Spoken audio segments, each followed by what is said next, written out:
Welcome to Coxygen. Today, October 1, 2024. My name is Bernard Swander. I just popped in here on the group for Rito. Welcome, Dilon. Welcome, Israel, Prefina, and Xavier. All right. First, let me give it to you. What do you have to present? Let me say, those of you who have got some documentation, video, something done, they would like to present, put up your hands. Then I'll give you, call it, numbers 1, 2, 3, 4, 5. Feel free so that you present for October what you managed to do. So let's see if presentations.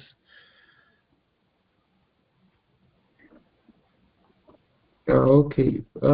We did work on the documentation, me, Israel, and Jason. Yes. It, I don't know. Last time I checked, Jason had the documentation and he hasn't been available since. But we did have the documentation that we were working on. So you don't have that documentation to present now? Right now I don't have. I can just text Jason to find out if he still has the documentation. Because it's been a while he's been attending the meeting. Maybe you can ask him to come and join and bring the presentation so that we see it. Remember, it's October 1 now.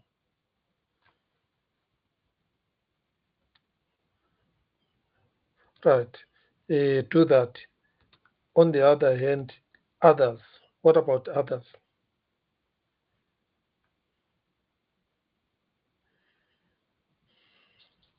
I have a technical documentation, but I still have to finish it. Okay, but you can present it so that others can see. Yeah, let me join using my laptop. I'm gonna present. All right. Who else? Who else has got something?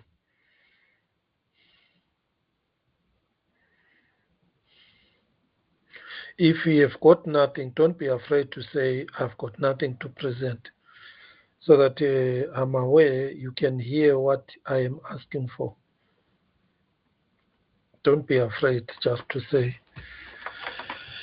you have got nothing at the moment.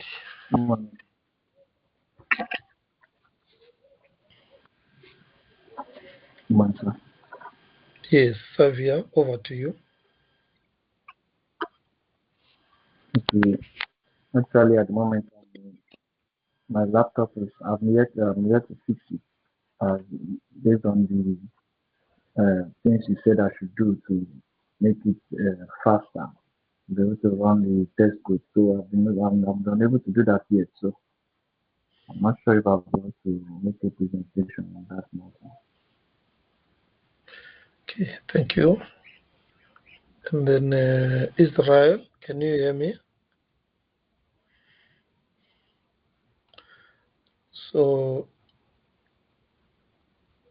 yes, Israel, can you hear me?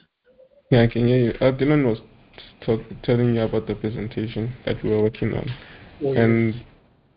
yeah, well, I think we're also working on the marketplace, but if we still have to, we still have a lot of things to do with it, about it. All right, on the marketplace, what I want to know,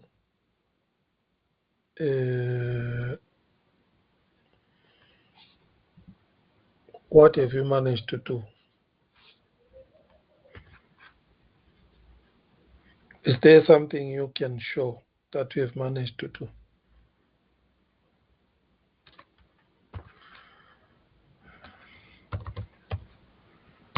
If there is nothing but we are having some difficulties,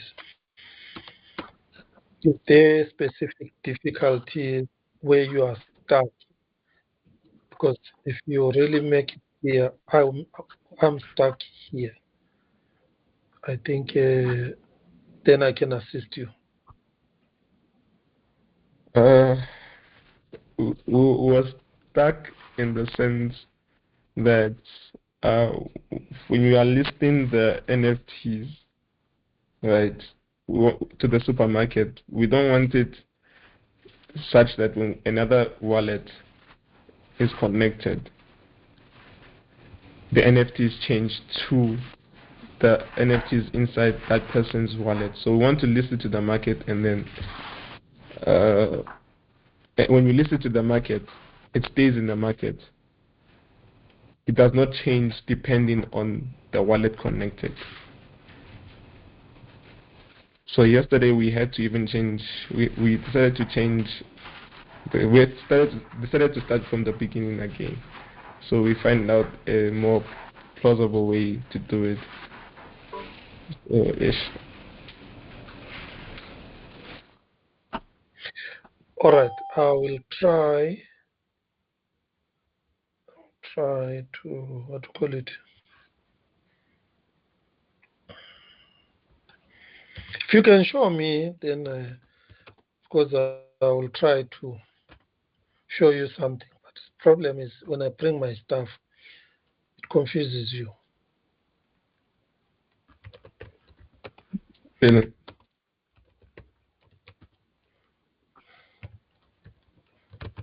That is why I want to start from your side. If I start my stuff now, it's gonna confuse you. But again, I tend to take too long. But you see, for me,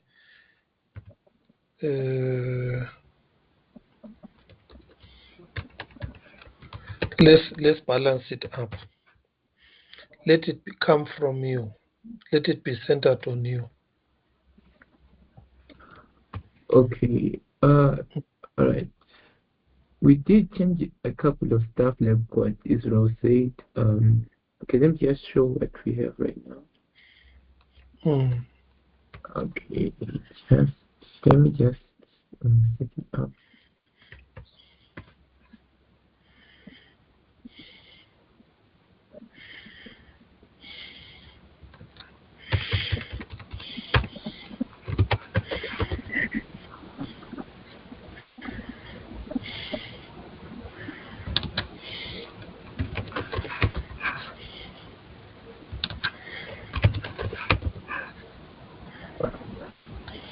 Okay.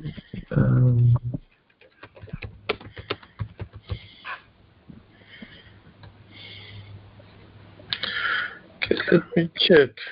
All right, you can share your screen.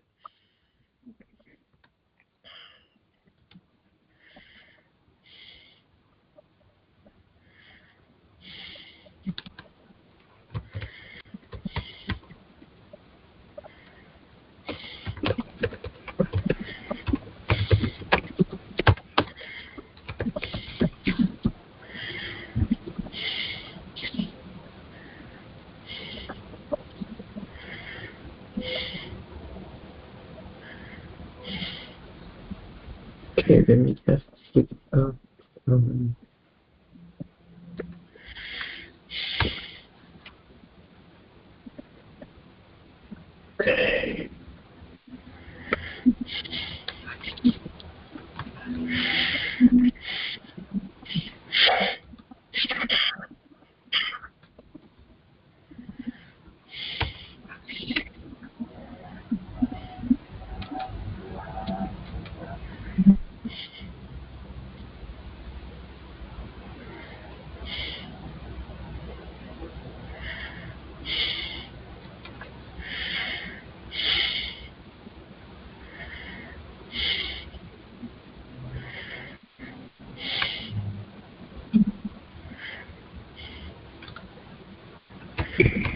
Going on.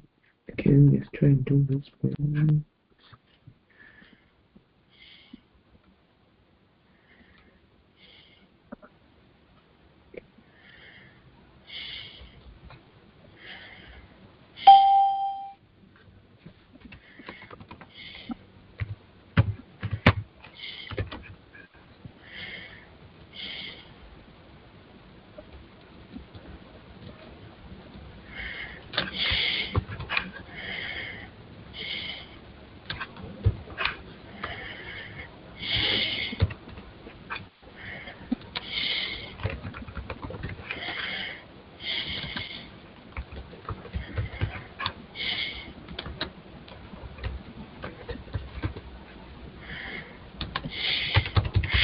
Right. Can I check now?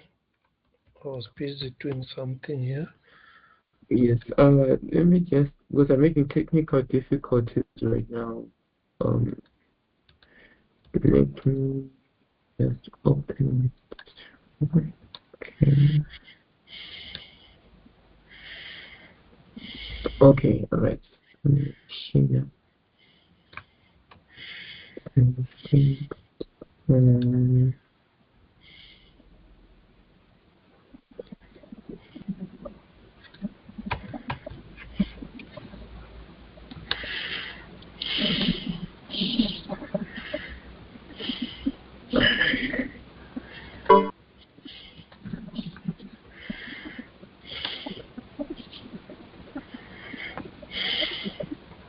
Yeah.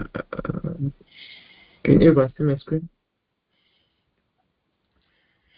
Yeah. Okay, I can see your screen. Can go ahead.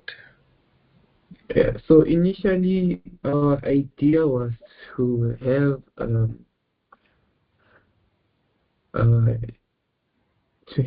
three pages here where you mint your NFT, right, to your wallet, and then here at the sell page you have it will display every NFT that you have on your wallet. Then when you press sell, yeah, this button, you can enter the price at which you want to sell the NFT. For example, just say 100 Rand, 100 other, and you say okay. At the marketplace, here it should display um, an NFT. So because we're using okay, so we decided to utilize local storage. For example, it will be stored in here. Yeah, the assets. Then it will be displayed here on the marketplace. Yeah. But then yesterday, we decided that let's just use,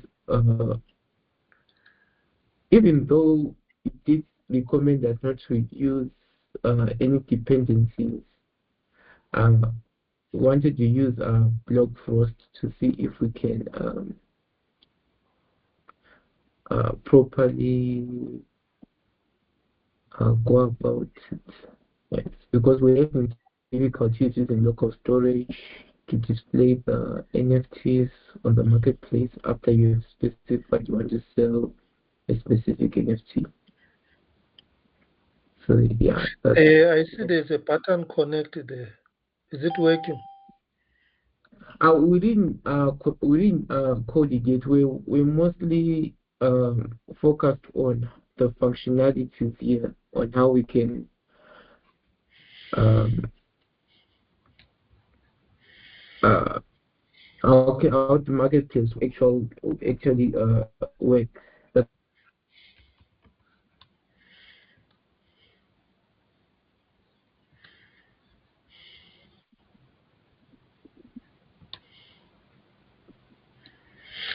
Okay. I can follow up. Right. All right. Let me have another one to present. We will come back to you. Anyone else with something to present? I want you to present what you have so that we can assist together. There's no right or wrong. Who else would like to present?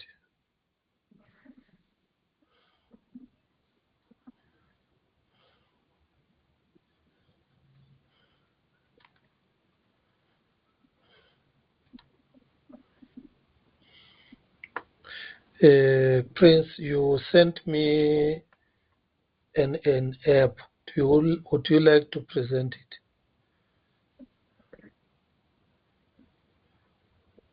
I don't think Prince is in here. Oh, Prince is not here. Okay, Princess, you have nothing?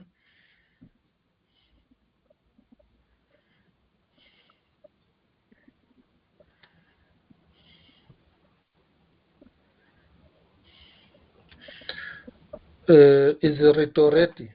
Rito, are you ready with yours? Yes, sir. Okay, quiet.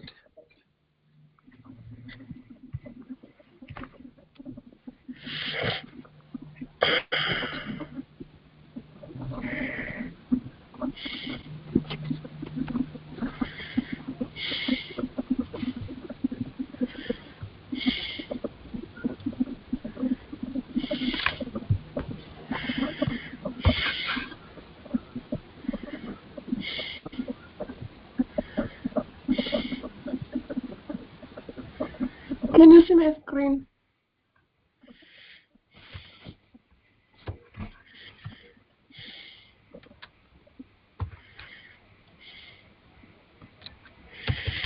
Right, Hello? let me check.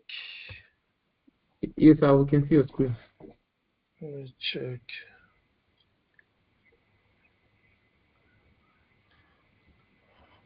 All right. Okay, just show us what you have there.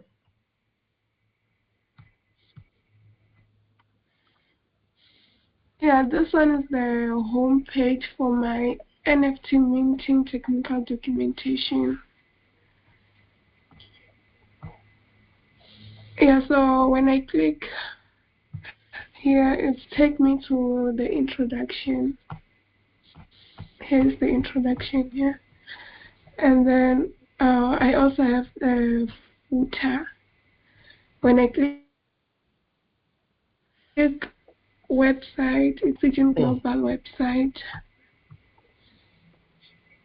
And privacy policy, it takes me to this page, terms of service.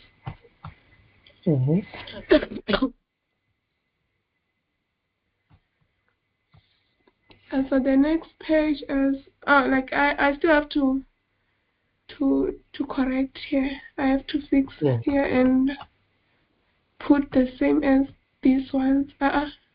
Not these ones.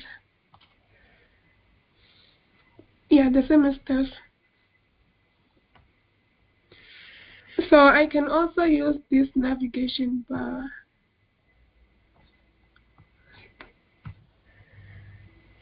Yeah, if I want. And then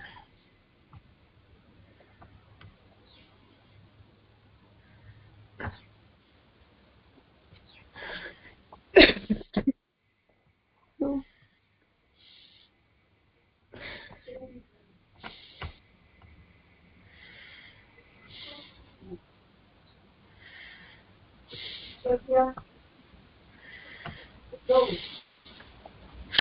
Also, the sessions here within a page, they must be logically and they must be numbered so that we know from this number 2A we are going to 2B, 2BA, 2B, or 2B1, 2B2, 2B, logical steps going through. That numbering eliminates confusion on where am I, what have I done, what am I left with.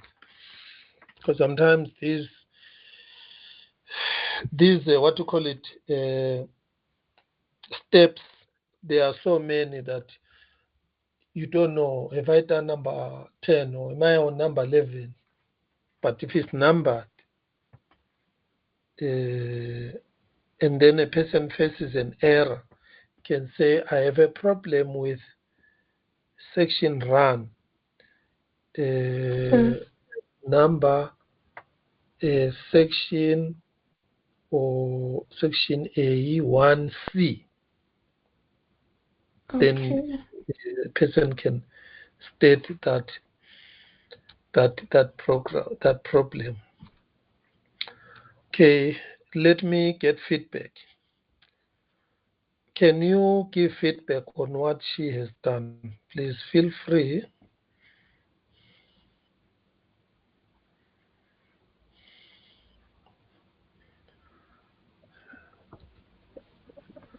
It looks okay, sir. It's good. Where can she improve?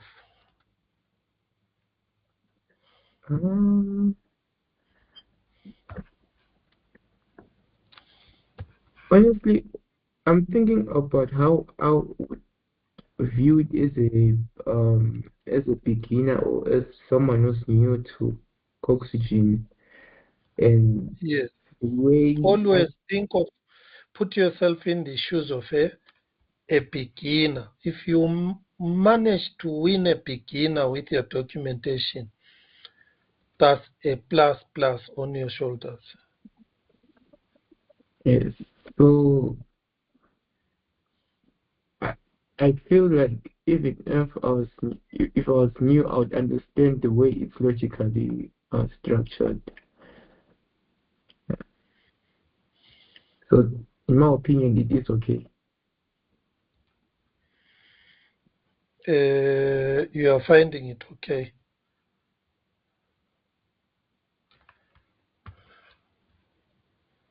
Yes, there is improvement. I don't want to lie.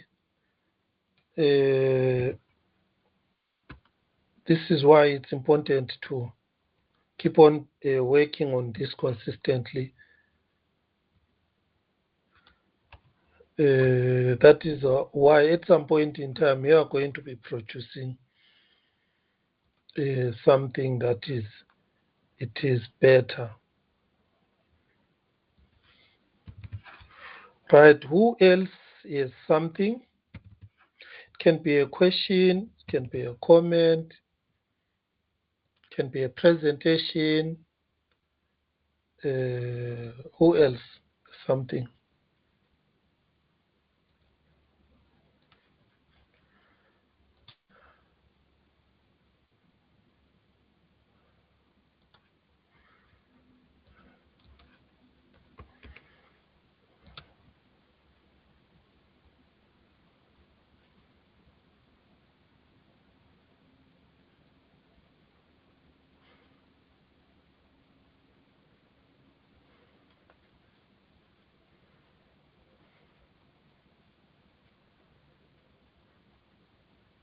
There is no one.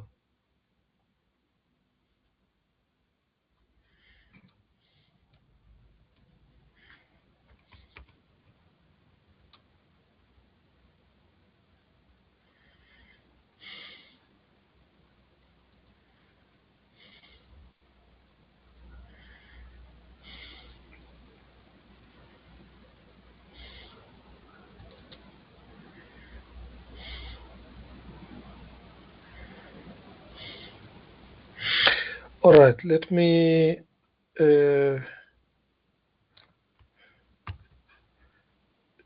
take you through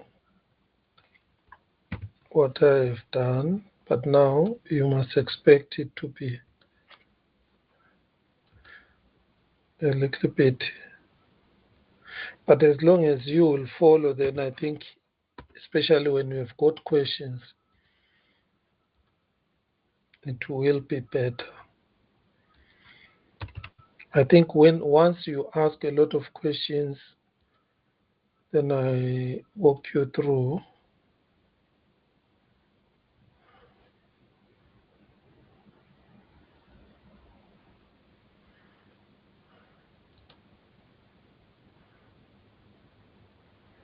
Just a moment, let me switch to this one here.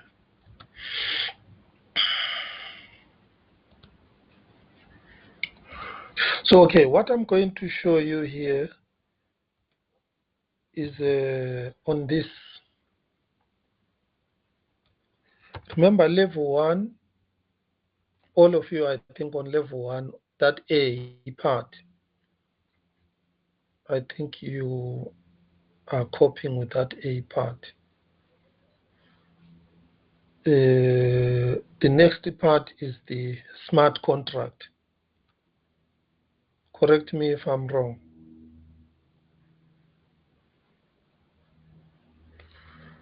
The smart Yes, contract. yes. The We unlocking. have not yet done the Helios smart contract so that you see the power of Helios.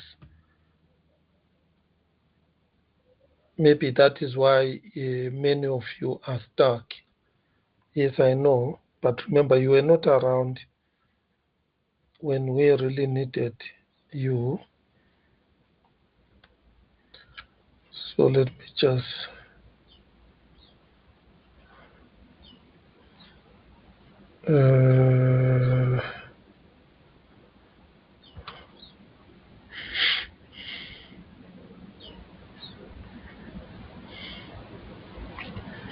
all right, let me share my screen, take you through.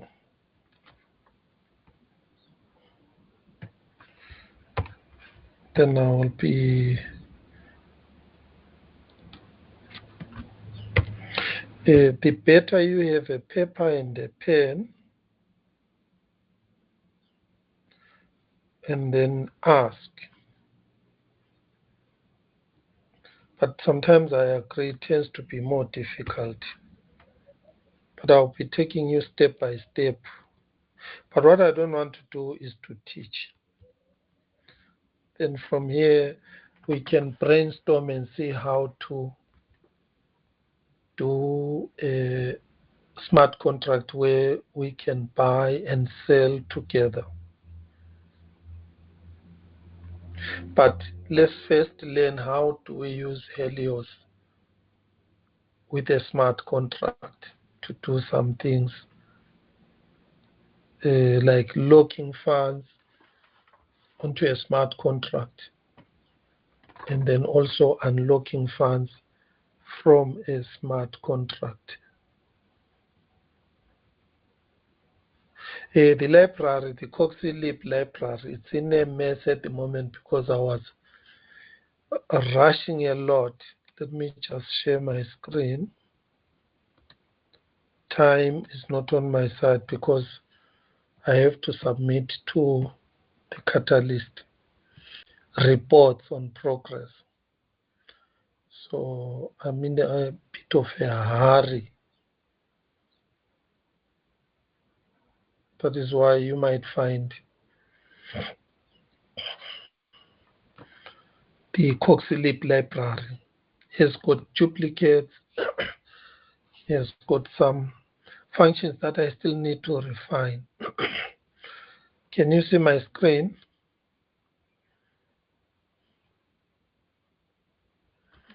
Can you see my screen? You can let me proceed once you see my screen. It's visible. It is visible now. Yes. All right. I'm going to start here. All right. The first thing, let us go to the index. On the index here, I'm going to use the console. What I wanted to use the UI, but for now, we are going to use the UI later. I just will use the console here. All what I'm doing now is I'm calling a function called lock. The normal way you guys do it, and it is imported from the CoxyLib. First, let's see it working.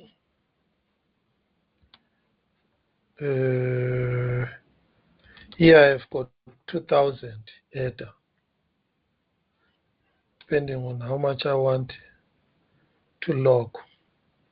Here I've got 45,000, so which means I can log even up to 5,000. Let me put 5,000. Don't be confused by underscores. You can still put 5,000 like this, but the problem, the zeros are too many. You end up not knowing. That is why we put these underscores to separate those.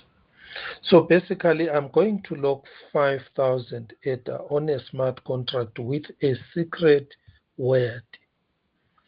We will need that secret word to retrieve that funds.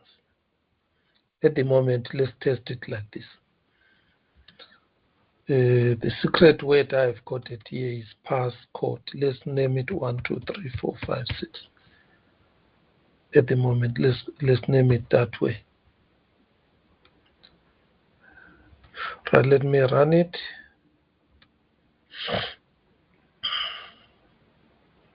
Okay, there we have 5,000, which we need to log. You can see here it says a contract. It has created a contract address of which we can check after logging that this contract address. Let me open a new tab, new page.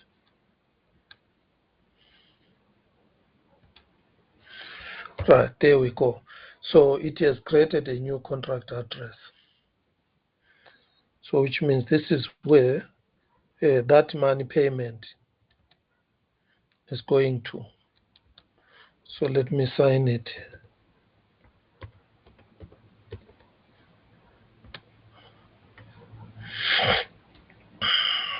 Right. This last part where it says TXH failed, and then this TXH failed. It is not that it has failed. What is happening basically here is, I think I'll need to fix this asynchronous work. We'll go to the code, you'll see it. Only way we know this is working or we have logged. Number one, look at my balance. It must be 40 now. Do you see? 40,000 is left. The 5,000 has moved. We can go to the transaction there, you see. 5,000 is left.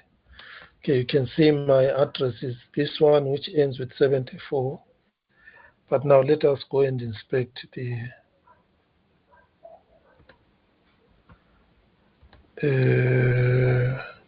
that contract address, which is this one. So let's go to the CX Explorer pre-prod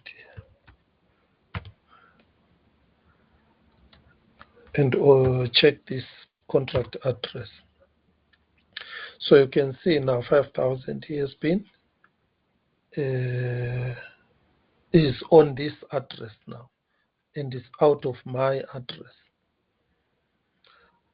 Okay, so I think the next thing what we need is to use another different wallet to retrieve that. I think that is the next thing we can try. Which other wallet has got a smaller amount? NFT is 21 ADA. 21,000 plus 5 can be 26,000. Let's use this one. Okay, the only thing is this NFT account is of a person. I'm going to share this code with. So let's use the other function. Unlock. Right, let's check this function. There it is. I'm also importing it from Coxelib.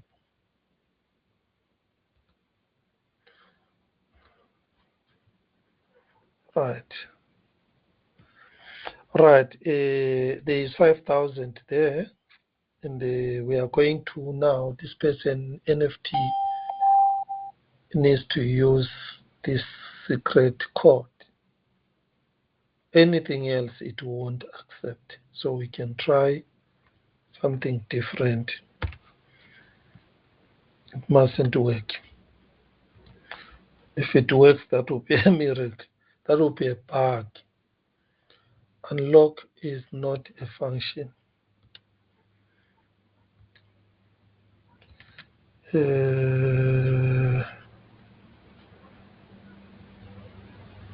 Okay, let's go and check unlock.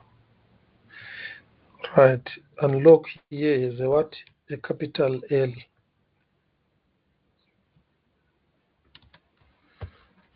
Right.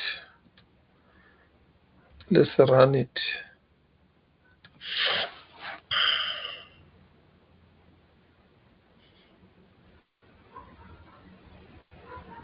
Okay, there are two things here that we see. The first thing is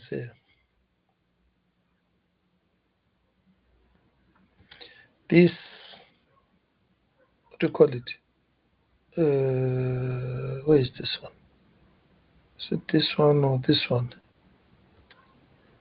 Yes, it is saying not found. So the UTXO was not found. So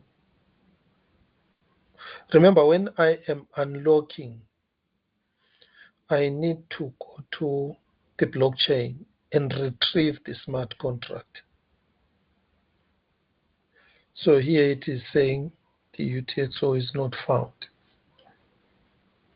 Normally it happens like this if the transaction has not been validated. So you need to come here and check this part here. This transaction is high, which means now it is validated.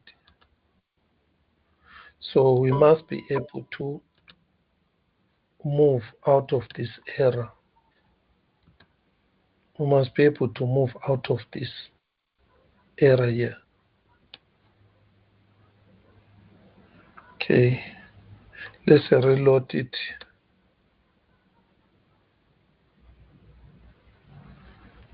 Okay, let's check here which address is this one.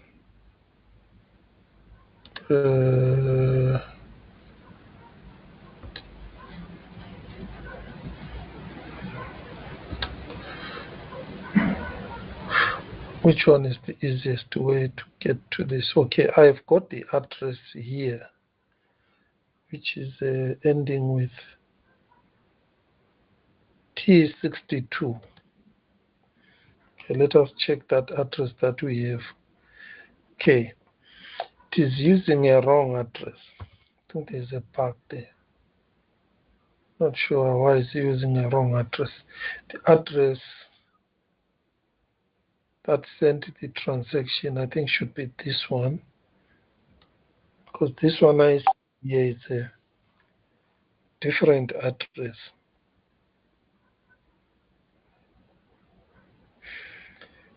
One way we can test is we can test this block frost. See this block frost. Give it the correct address and see if it will give us the correct amount. Right. I'm going to show you how this is working, this one here, on the CoxyLib, so that we can find that error there. We need to find the UTXO way of that address. That is the first thing.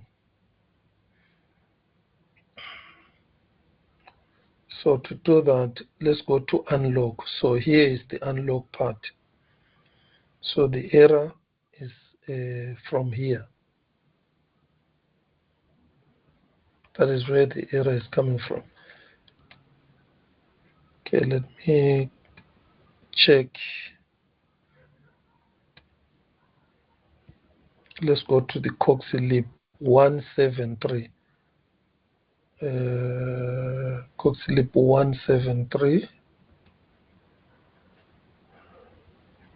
This is unlock. But I know it is coming from this.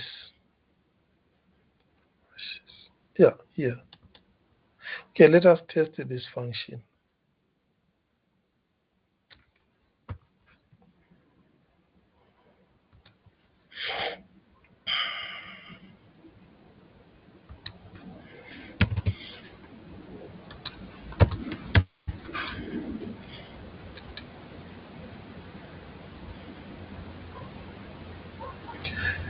Okay.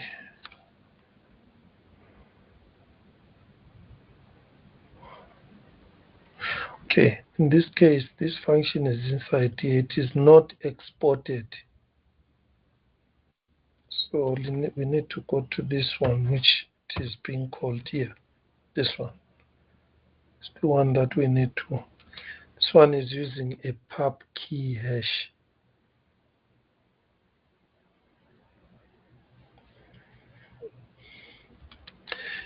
It was not given a pub key hash. It was given an address.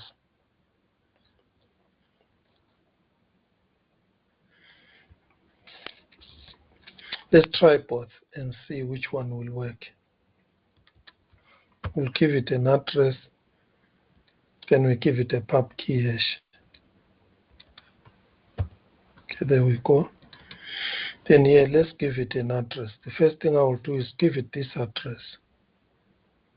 I was expecting this address to be here. Not sure, because sometimes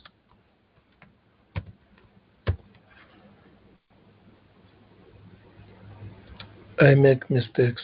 So let's test it.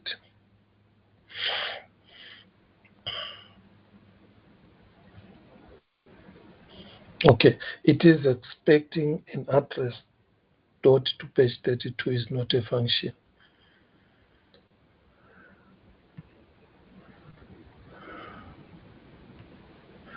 Right? So it means that address that I sent is incorrect.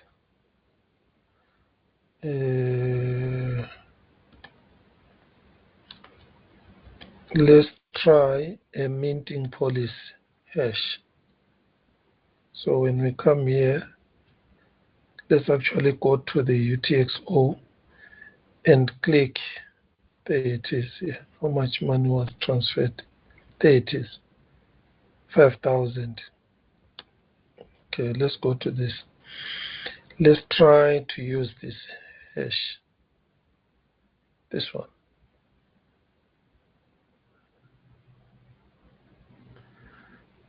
Let me try this one.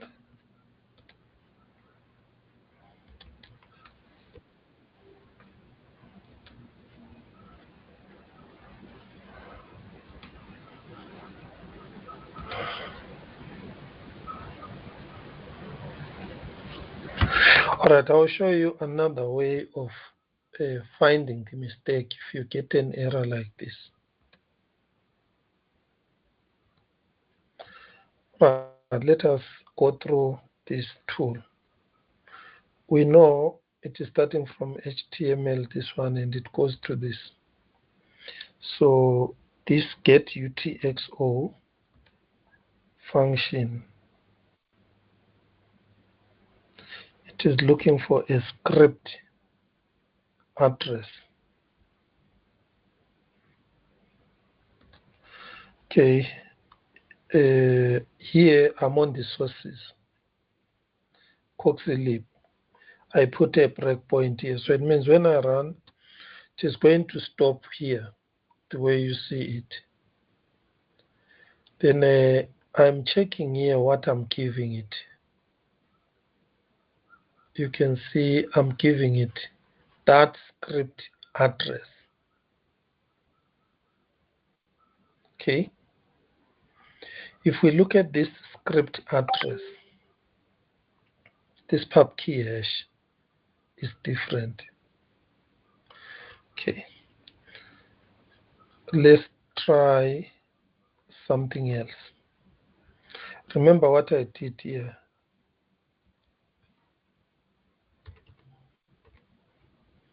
I changed this.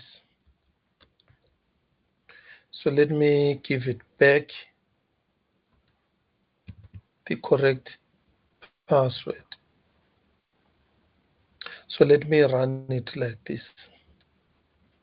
Let's check what will happen. Okay, Keron.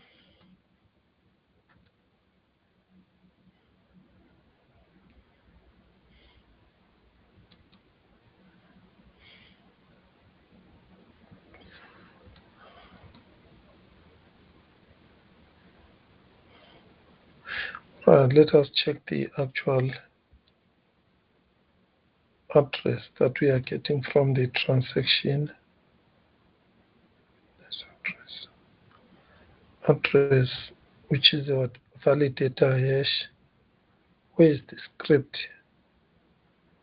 Pubkey hash.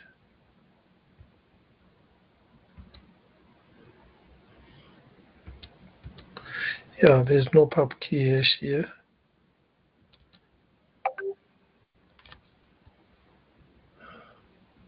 All from validator. All right.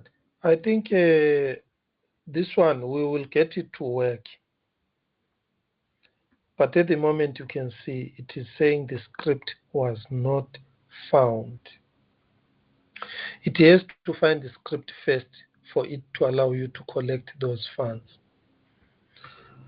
I'll show you, take you through the code. Don't worry about this.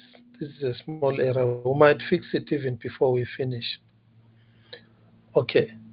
So basically, for this to work, we need to go down to Blockfrost, give it a script address. Then it is going to give us the UTXOs that contain the funds that are locked. Then it is also going to give us the datum with the secret information 1, 2, 3, 4, 5, 6. Then it will just check. Let us look at the script itself. So there is a new folder here called scripts, where you put in your Helios script. This one. So this script is the one that you run on the playground to check it is having no errors. If it fails on the playground, then you cannot use it on the other side. So if we go to Helios playground,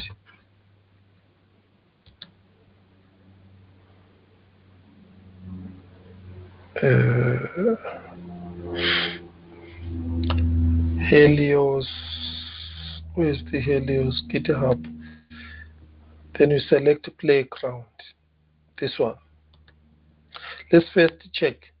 I know the script is okay. Why? Because the locking worked very well. If the script had a problem,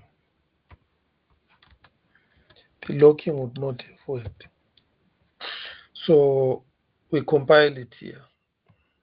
See, it is working 100%. This is okay. So here, let me explain to you this.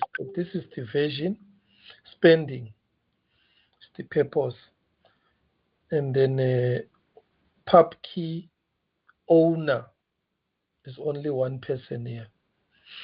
Then here we have got two actions. The first action we can cancel, we can claim. Right, to cancel you only need a secret word. You don't need a signature. So which means we just cancel it, then the funds will return that side.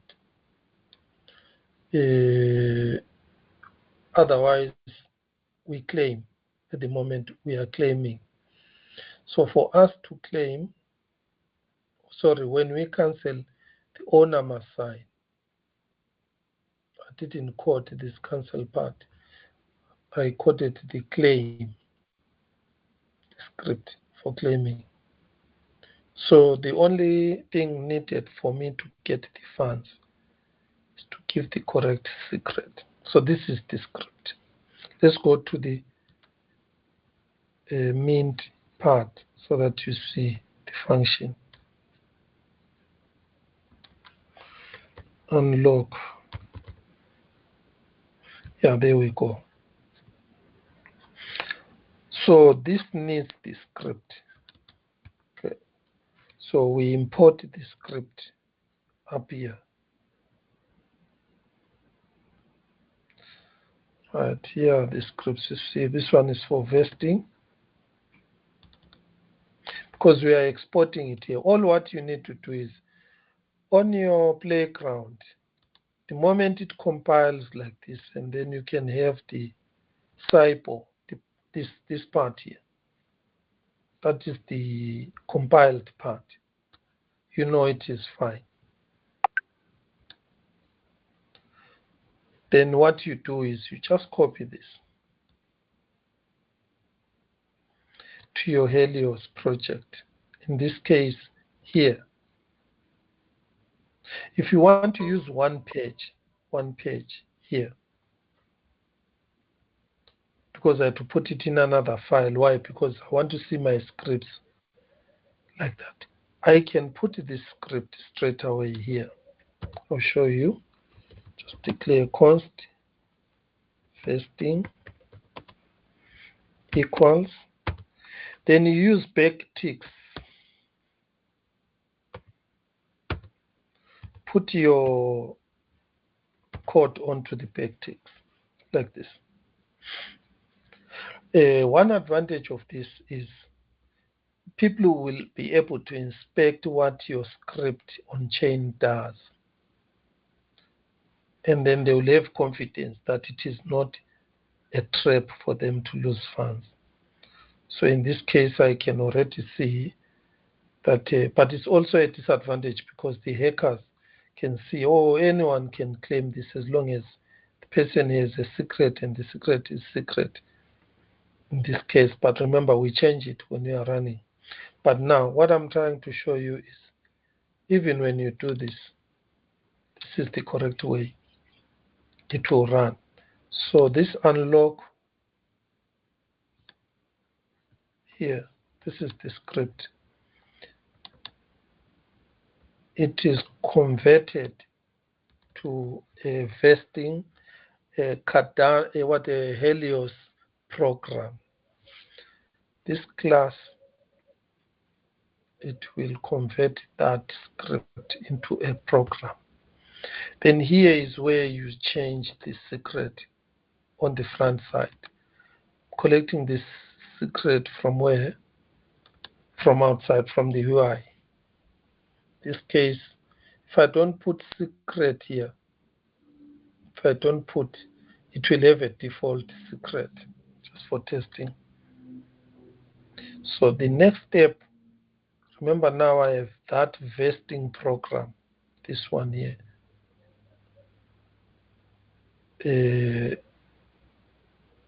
Now you can access the parameters and add what we call off-chain values that the program needs. Like it needs a password, it needs amount. Those are things that you can feed through here, parameters. So this vesting program here on line 105 has a method called compile. True means it must be efficient. False means it must show debugging information. So now we compile it here. What you get here, I want you to see this part here, vesting compiled. It is that SIPO vesting compiled. That SIPO thing I showed you. There it is. It is the compiled. Where do I see now? This is the source.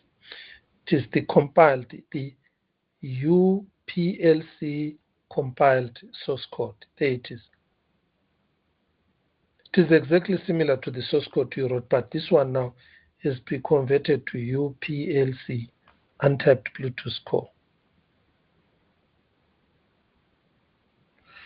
Let me see if I can see the binary part here. Let's go to PubKey properties. Okay, expression, properties, object. You can inspect this, but for now, this is the part here when you compile. So you will not need to really play around with these things. These things are always the same. This will always be the same, won't change. This part won't change. The things that change, I've put them as parameters for you here. So for you, what you need to do is just design your smart contract, and then it will come through imported here. They need to be compiled. Then what you need to know is what parameters your smart contract needs. In this case, it needs a secret word. Then you give it. And then this part, you can see here I only exposed that part so that I can get external values. Then here you don't change anything. It will take this compiled, then get a validator hash. This validator hash function, the compiled, will produce an address, and then which is hashed in hashes. Then you use this address from hashes to get the address validator hash. Okay, it is this which is needed by this Glockfrost. If this is correct and your program didn't change anything, this Glockfrost will find your UTX or where that money is locked. Then it will proceed. My trick now is I'm not sure why it's failing. It has been working many times, more than 100 times. It could be maybe I changed the wallet, but I don't think changing a wallet should affect this. Don't think so. Yeah, maybe. Yeah, I think so. Maybe changing the wallet. Yeah, now I know. Could be changing the wallet. It led to some part of the program changing. For example, the receive address to sign for receiving address changes the program here. Let us test claiming that amount from the same address that logged it. Because now I'm trying to claim that money using a different account. We do not have that logic.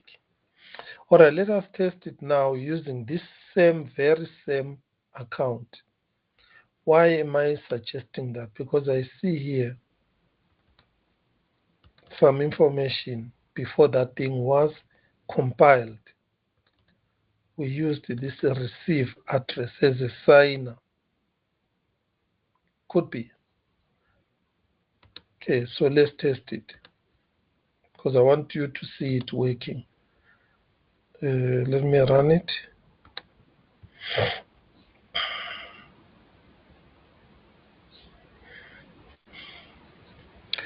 It says identifier vesting has been declared. All right, all right.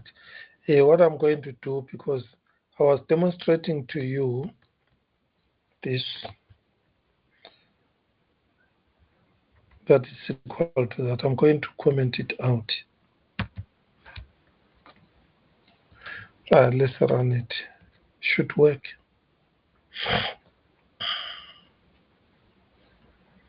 Okay, please, Keron. How to remove the breakpoints?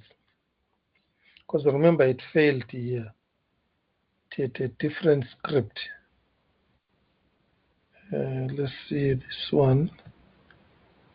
Still hex. What is? See this one, the hex now, I think is different. Okay, I'll take out this, then proceed. Okay, still failing. Okay, I'll get it sorted because now it's still failing with the same account. It failed again. I'll find out why, but it's a small problem. All right, from this validator hash,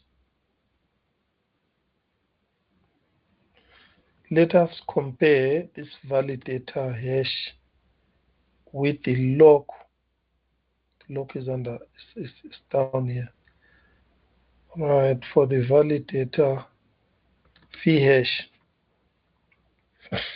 because it produces the same hash hex. say compiled validator hash from ashes. This script address.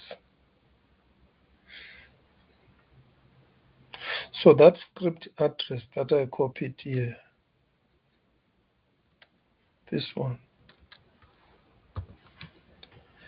was produced by the log here. Let's test it here. We had got it straight here.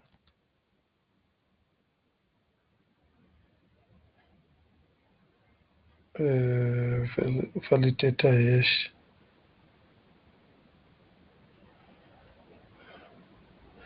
Compile to validator hash. Okay, I'll try it.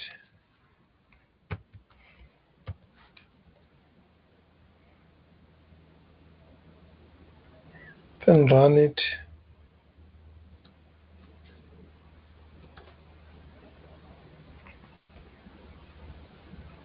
It's not a function. Okay, let me run the log.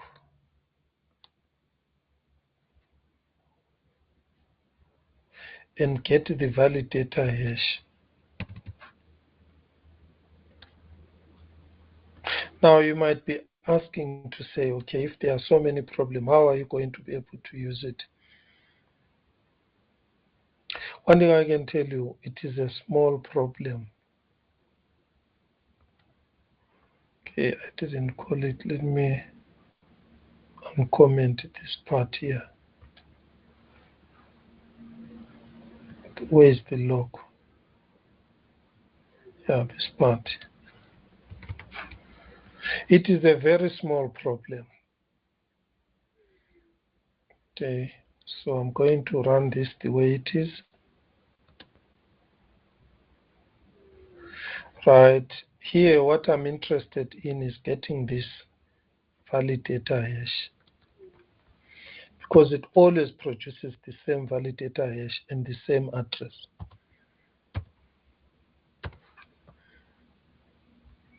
Using this validator hash should be a script minting policy. Should be able to locate the UTXO. Yeah, there we go. See, address comes out using this address. But I had to put the validator hash. Okay, let's try it with that one. Let's go back. Now, I told you it must produce the same address.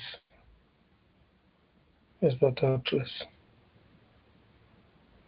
TX transaction, order to send.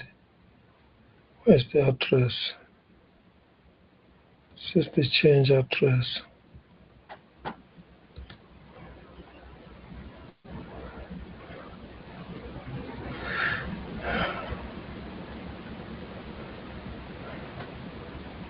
Here, the address we are having is in a form of hexadecimal, which is this one. We want the batch 32. Last time I copied it. Come on.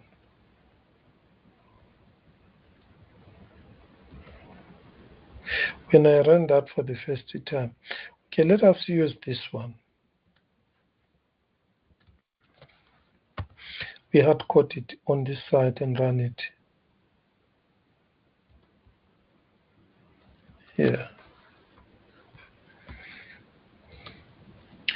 There's an error here. What is this missing? Works input block frost. Okay, now I've given it a pub key hash. Is it a validator, a script validator? Let's test it, giving it that information. See, now it is unlocking. So we have identified where the bug is. See now, there it is. The recipient address. Oh yeah, I got that address from here. Here. the recipient, signing key. I got the address from here. That was wrong, completely wrong. That was wrong, very wrong. Okay, let me test with another account, because this thing must work with a different account. Like I wanted this money to be here. I want this money to come in, so that it's 26,000. Okay, let's hope it works. Yeah. Now I'm going to sign.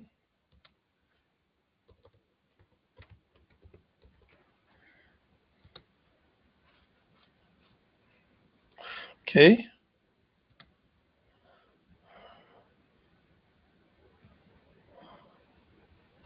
Right. Let's wait a bit.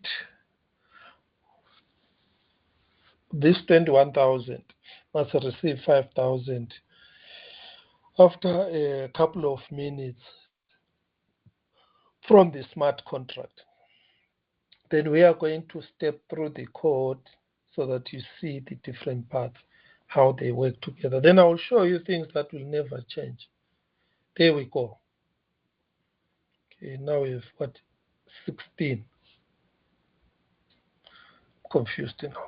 Okay, but then now there's 5,000 that came. I'm not sure. It was 21, but why is it 16 now? Oh, I'm confused. This number. But here it is showing. Sorry. I actually unlocked again. Which script am I running? I'm running this one. Sorry. Running this script. I have added more money to this. So now it must be 10,000. Yeah. Sorry, I ran this log. I logged another 5,000. Wanted to test it with this one here.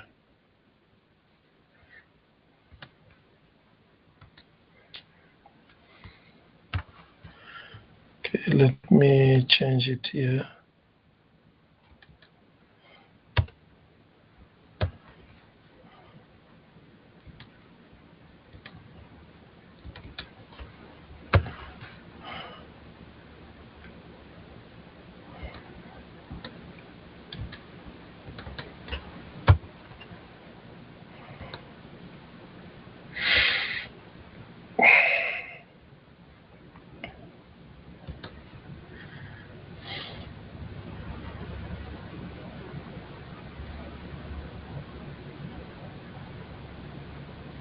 Okay, I'm experiencing the same thing with this Coxie lip.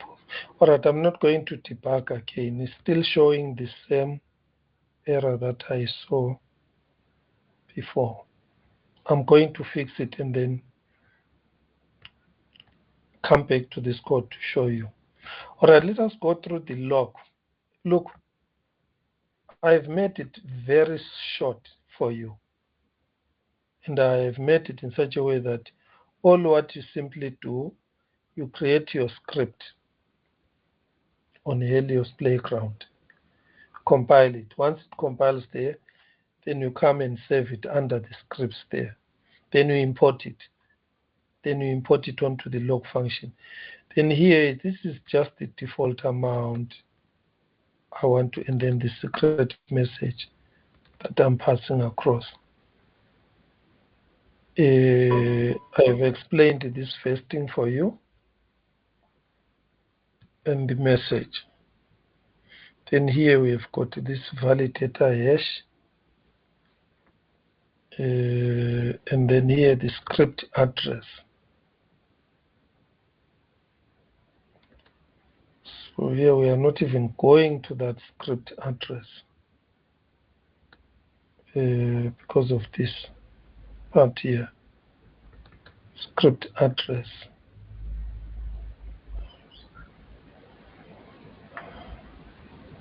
All right.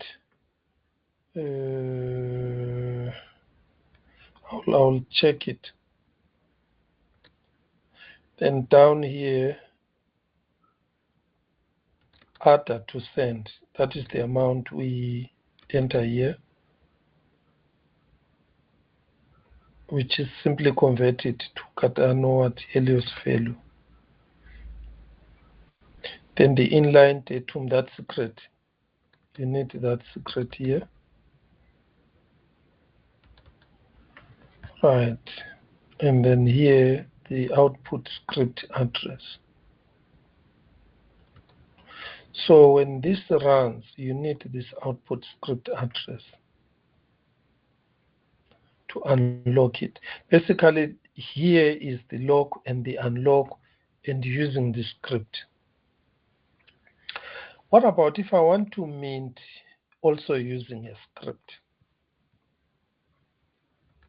Then now I will want you to compare the Helios to any other Cardano smart contract. So I'm going to demonstrate. Let's comment out this one. And now do a normal mint. I've got this one here. Just mint an NFT. But remember, you guys, this way you were minting NFTs, you were not having on-chain. It was always a transaction, but didn't have a script. So I've got another function here which says mint. I'll show you what it does. So we need a button called mint. You can use any of these. You can change the ID to token mint, and then we can say mint token mint. So it does exactly what we want.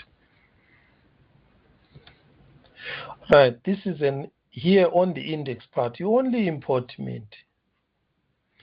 So let's go up here. There is mint on the Coxie lib. Now let us go to the Coxie lib so that I show you where this is.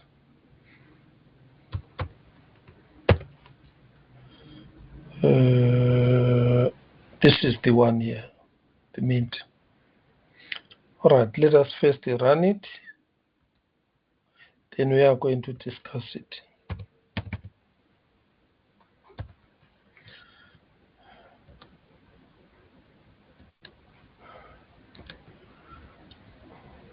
This time I'm going to click this button, mint. This one, let's go. There we go. Right, what are we minting here? We are minting a token, WIM token. Okay, for now, let us mint a useful token. Let us mint a voting token, a token for voting. All right, let me check for questions first before I mint this one here. Any questions you have? Any question?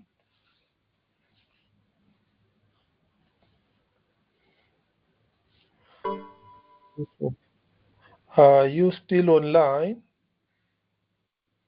Are you still following? Still on Israel? Or you are lost completely? Sir, can you just give us like use cases of unlocking and locking other?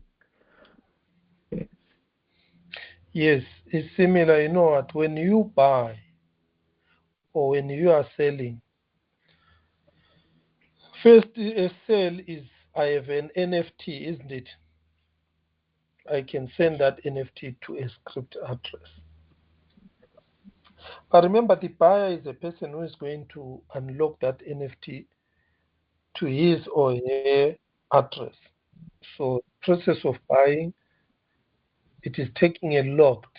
Whatever you send to a script gets locked there.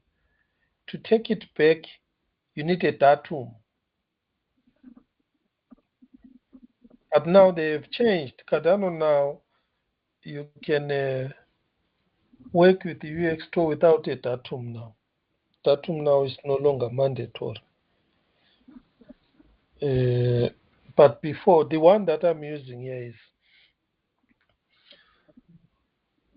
I can always send something to a script. Let's say I'm selling something for people. How are people going to find my sales, my products? I send product information to a script. And when they load the app, they need to have that script minting policy, because that is the only way you can find it on the blockchain. The minting policy of the script is the ID on the blockchain. So with that, so when I'm a buyer, I load the app. The app is going to take the marketplace minting policy, go and pull out all items that are on sale that have not been sold. Then on my UI, that is where when I'm buying, I'm actually sending that item to me. I'm unlocking it. So the use case is that one for selling and buying, for transferring, for whatever. Okay. But here, the first thing, you need to have an NFT minted or a smart contract deployed on the blockchain. And once you deploy it on the blockchain, like that one for locking, it immediately deploys the smart contract onto the blockchain. That is why when I run it from different wallets, I'm able to be locking different funds from different wallets, and it keeps accumulating. At the moment, the address, you can see this one here, it is 10,000. Different people can send in values. But remember, I only sent this. I can as well send an NFT. Here I only send header. I can send an NFT with a price. Then those that are unlocking, this is where now I'm coming to the next step. I don't want that step now. To give you the logic for for buying. But you will understand the logic for buying now after this script for locking and unlocking. I don't know if this is clear. If it is not clear, then let us look at the book examples. Let's go to the book examples. Let's say Elios book examples. Right. In the book, you need to go through this again and again, over and over again.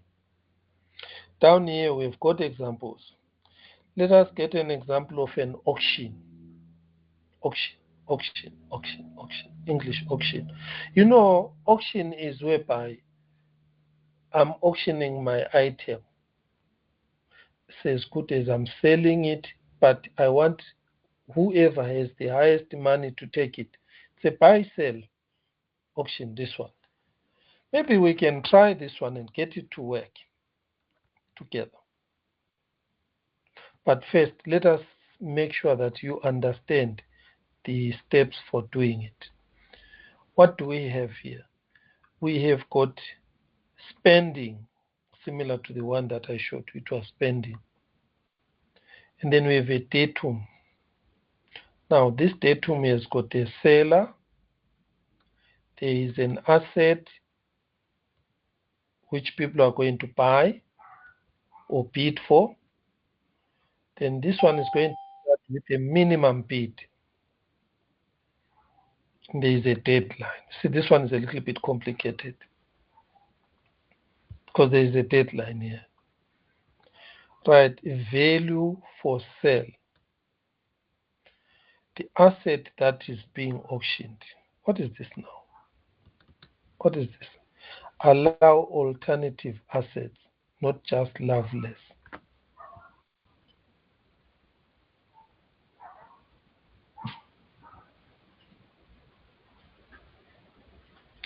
I think, I don't think, this is for sale, for sale. It is the amount for what we are selling here. Say here I'm selling an NFT, asset class NFT, yes. But how much is this NFT? People can buy this NFT for 5 ADA, or they can use WIMT token. They can use other tokens to buy it for. So not only Loveless, that is why they put this here, asset that is being auctioned. It's confusing here. Asset, but why is it a value?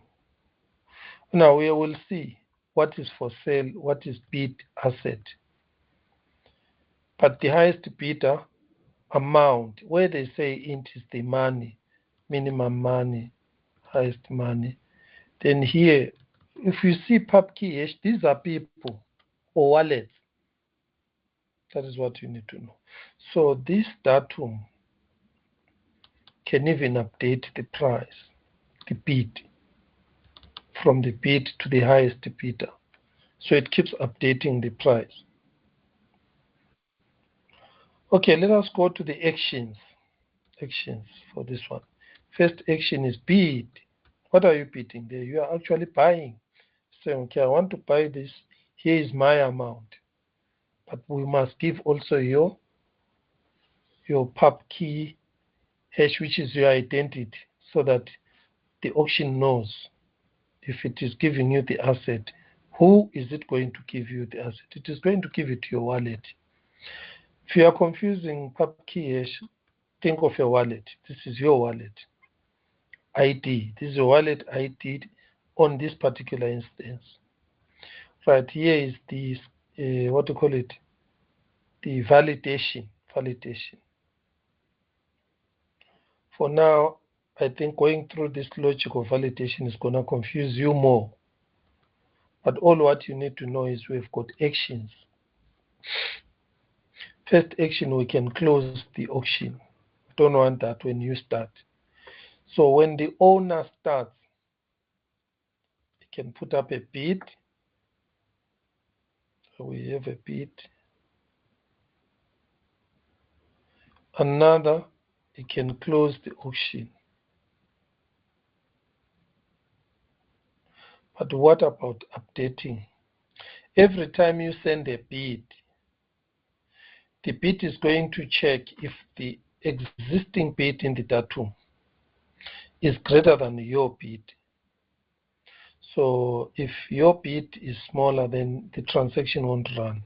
You have a small money. But let's say if your bid here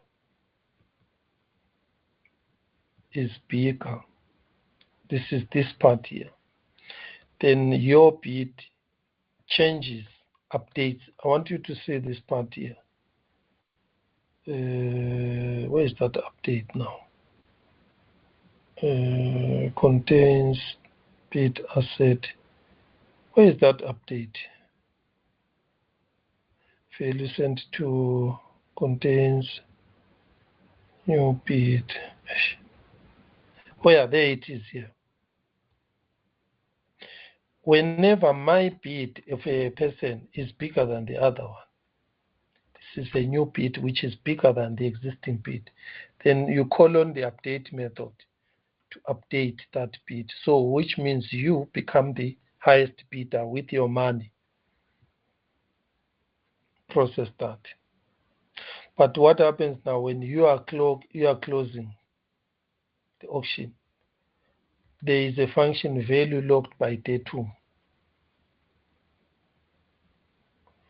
Then this is the expected datum validator hash. So the expected datum is the amount, that money. Then here it says contains datum for sale. value new datum.bit asset bit. So in this case here, this person, here we check that the datum for sale and the new asset and the new bit, they are in the datum, locked by the datum first. Then the second thing here, value sent to. Then the highest bidder is going to receive the asset. That is what it says. You've got value sent to datum highest bidder. Remember, this is pubkey hash. Then down here, it contains whatever you are sending to this highest bidder. It must have the asset he's bidding for, he or she is bidding for.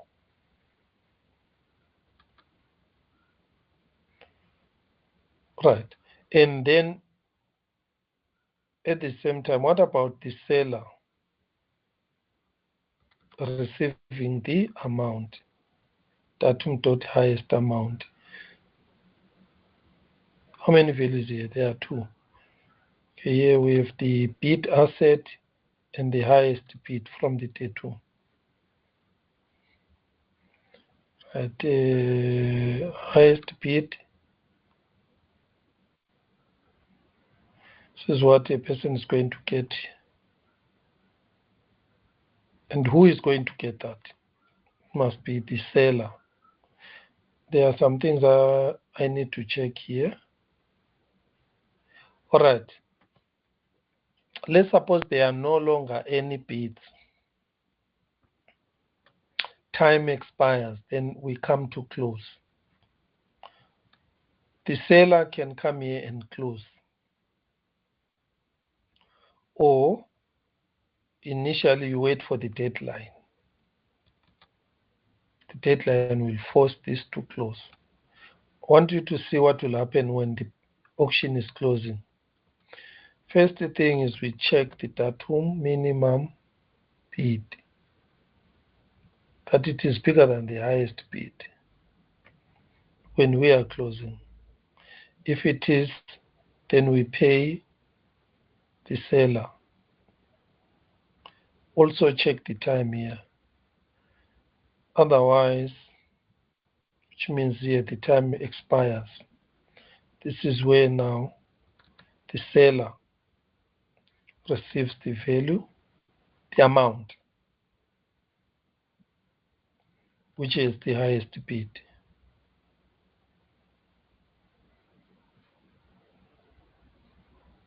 All right, then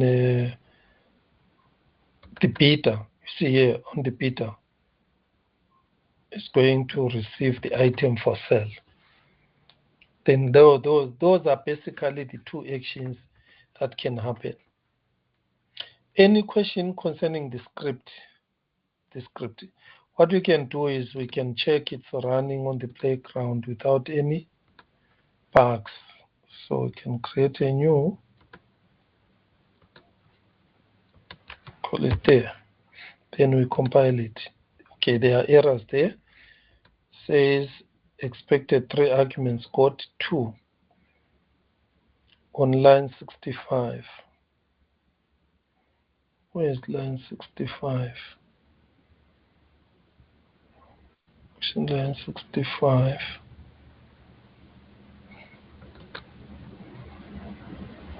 Got 2.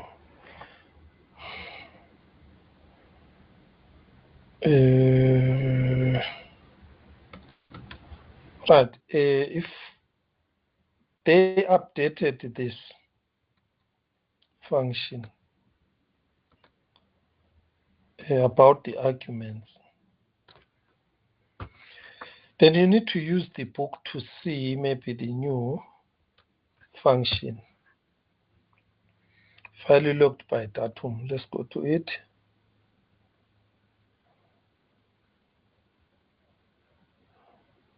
And for sure, you can see this thing has been updated. Value locked by datum has got three parameters. It's got the validator hash, it has got the datum, there's a comma there, it has got is inline, true or false. So which means we need a third. Here we can say, is it inline or not inline? Let's say true. Okay, let's move on. Here is another one here. This is line 13. So that one was fixed. Line 13 says type error, argument named higher bit not found in the type. Seller pub key hash function type seller key hash bit asset minimum bit int deadline time. There's a function there that gives back a datum. So argument named highest bidder, highest bigger. Oh yeah, you can see there's a spelling error there. There is no highest bigger, there's highest bidder. So it's a spelling error there that we see. So it's a matter of let's correct that spelling. Okay, it appears twice, once here. So there we go. Yeah, bidder. Highest bidder, highest bidder. Okay, let's compile. Right, that one is fixed. Let's go to the next one. Says a type error value plus int undefined 38. Let's go to 38. Line 38, which is this one. Line contains datum for sale, which is a value, correct, plus datum highest bid, that int undefined.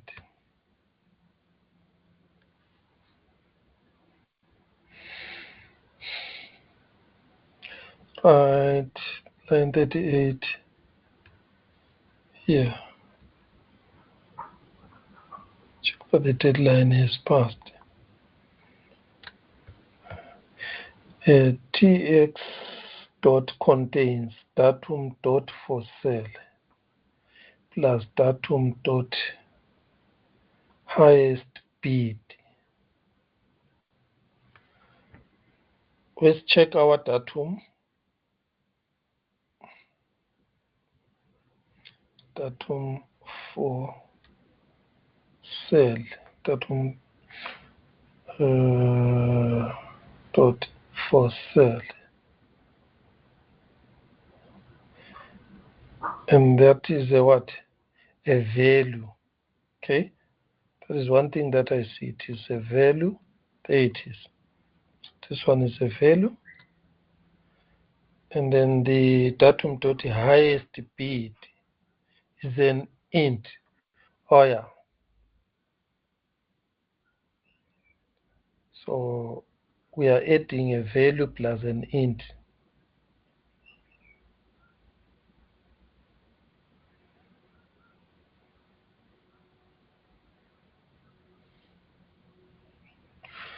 On line number 38. Okay, let's compile. Let's read the error again. We are adding value plus int. Yeah, there is a problem there. Why are we having two different data types? We are adding a value and then int.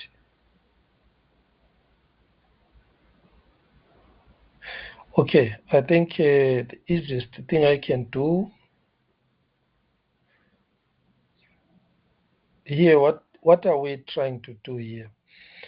The for sale asset must return to the seller. Why? Because the highest bid is less than the minimum bid, which means we didn't have anyone who had a bid higher than the minimum bid. So we must return the for sale asset to the seller.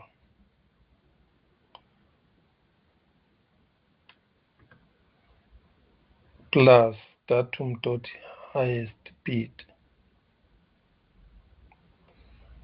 Let me check out this. Why are we adding the two?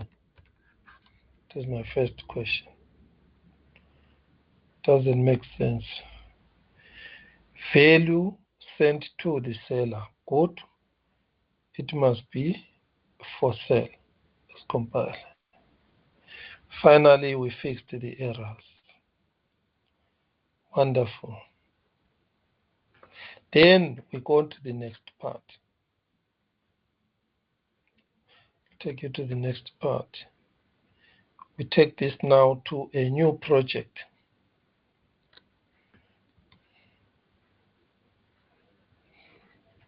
So after this, I'm going to pause. Let's discuss. You might be thinking, well, this is difficult. Coxylib makes things easy. So here now we simply have a script, English auction. So I'll just say auction.js.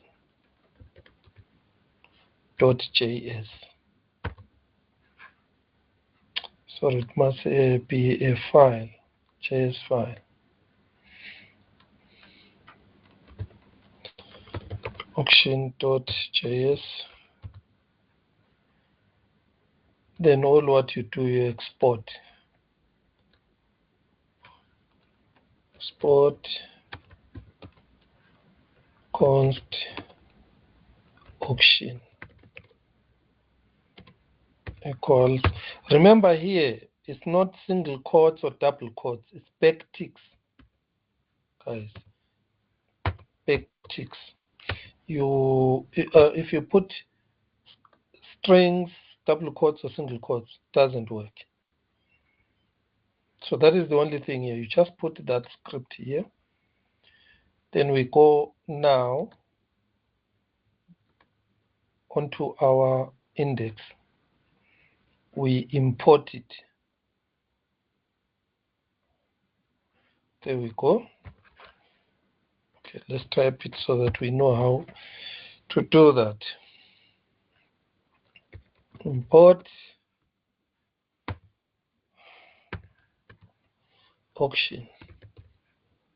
Right, the name of the script and the name that we are importing here, I suggest make it the same. So here you see under scripts, we have a file called auction.js.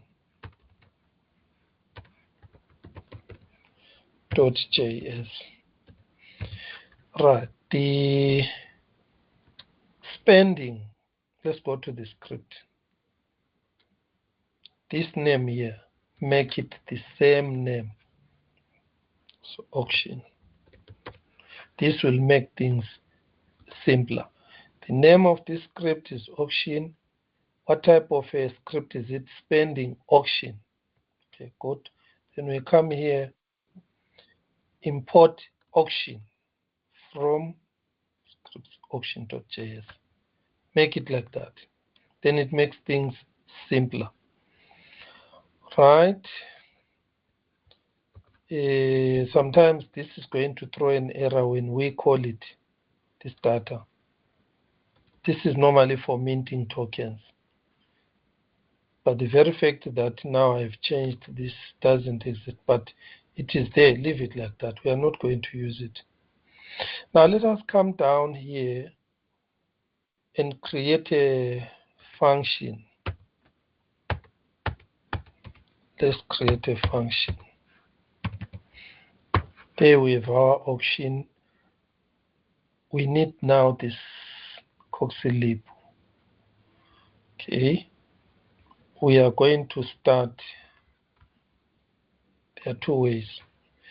Because you guys are not going to have the coxylib part. this is the easiest way I can put for you to do. So I have got this function here. Right, on the script, which actions do we have? We have close, we have bid. So definitely we are going to start with the first one, which is bid. We are going to bid. So we are going to create a function in the index here. Instead of calling it mint, we call it bid.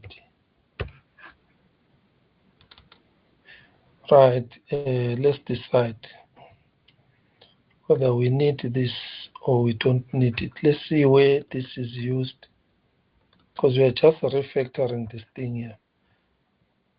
Is it used twice? Back 3 times. No, that one is wrong. Yes, here it is used. So here, these are the parameters. I will comment them out. This is the script, yes. You see, we need this script. So definitely, let's change. There are two ways. We take out this data.script and write it straight here and say auction.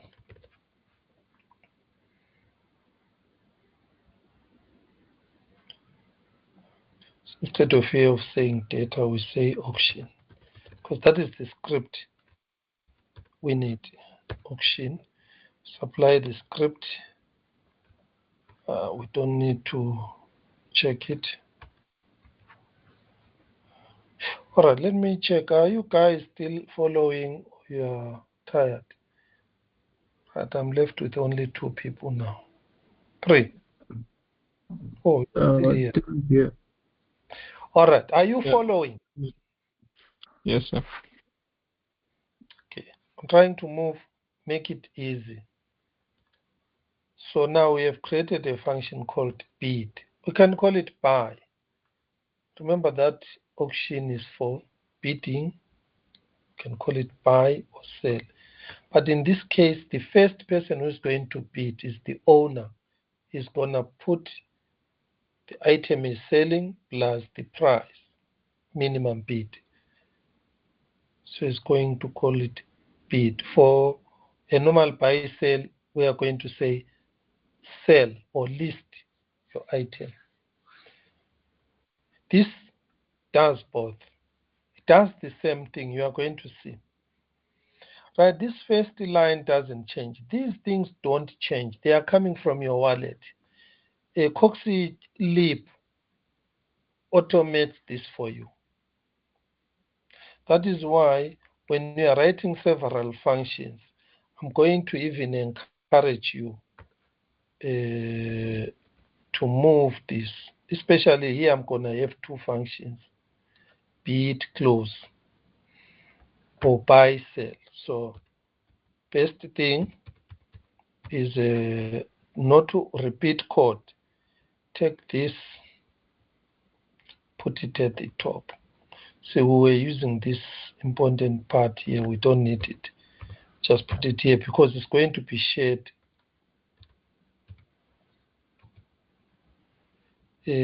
by different functions. We might have some problems because you see here it says await. So it might require a sync. Okay, I'm going to take out these comments here, but I'm going to show you what I've taught you many times, and we are not doing these things. So on my, what do you call it, FTP, you see every day I'm working on this. You can see that. Each day improves on the previous day. Before I came to this meeting, I had already this. So now, today is on the same day. So what I need to do, because all this code that you see here has improved the previous one, which was there. So in a way, it's another version.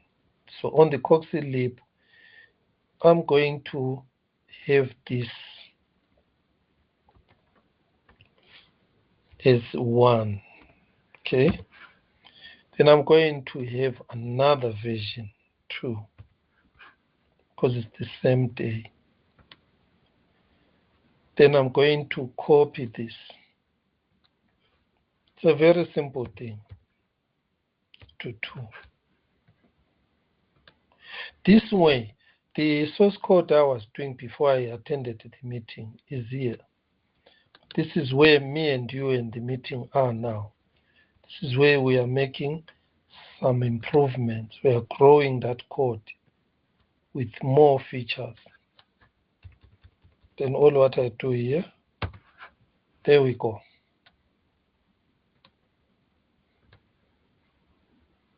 If I crash this and I mess around with it, then I resort to the previous version. Copy it again.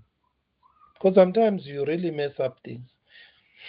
In the morning when I was working before you, everything was working, lock and lock, all these other functions. Did something one or so, then they are not working, but there's not a problem. So now, when I'm testing, where's my testing part here? Which is this one.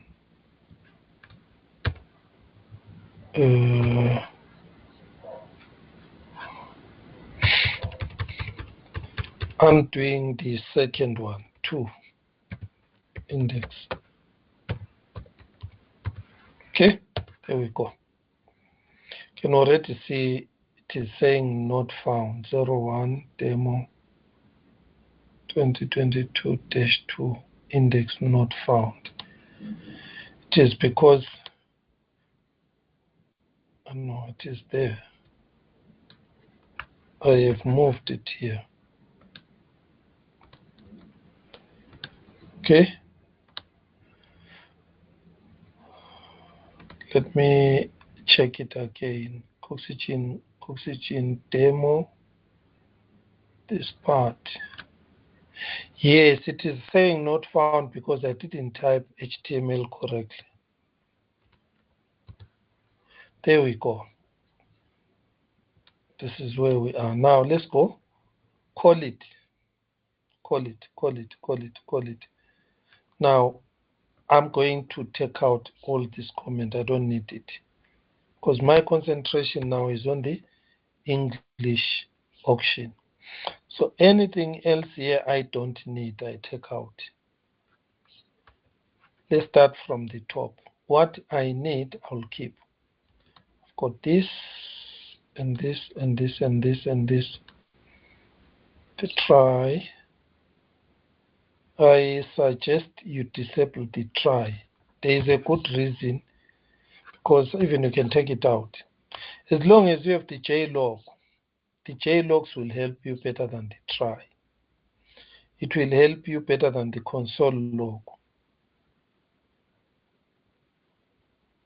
You can leave this last one. Right, let's start from the first, the bit. Network equals to get this part here. We need it like that. But where get networks? Let's check. Where is this coming from? Yes, there is coming from there. Why are we not also pushing it to the top? Why? Because here, let's check if this, where are the JLog? See now, this is where the testing is important. So we say j.log with network. Then let's run so that let's see what will run, what will not run. Okay, Okay, cool. There we start. Says it's a function. See, the network gives us an async function. Get network. Let's go await until we have the network there. Pass. What are we having there? Length is 0. Get network. I'm getting a function still. Why am I getting a function? I don't know. But let's leave it. Let's use the next one. Let's check wallet API.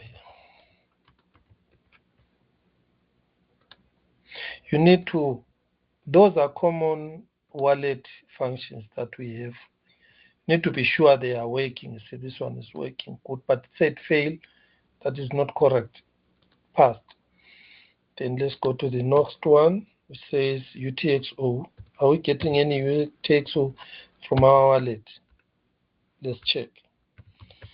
JLog here, UTXO. There's an S. If we are getting, you can even check before you proceed. Okay, yes, we have UTXOs. There is them. Okay, cool. This is why this,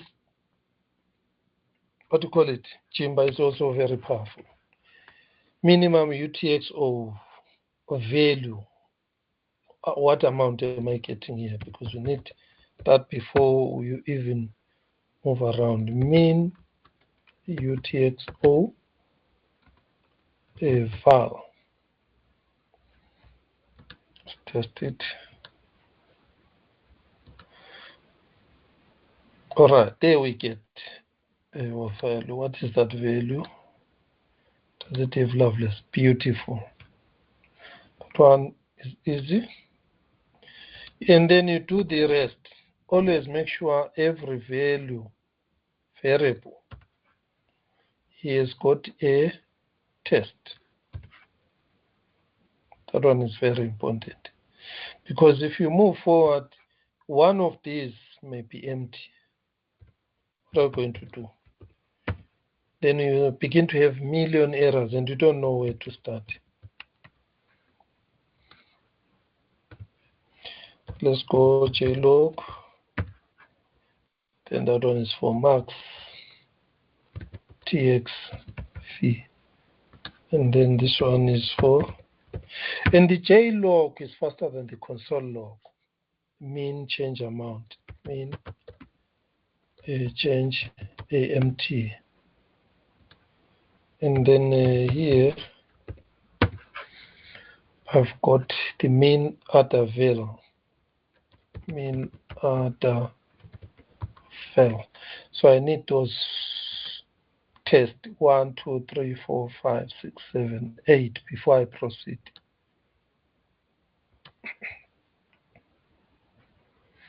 Beautiful. Beautiful. Then from there we can carry on now. We need two functions. This function. Okay, let me take out the code. We are going to put the code together slowly so that you are going to see what is common and what is not common.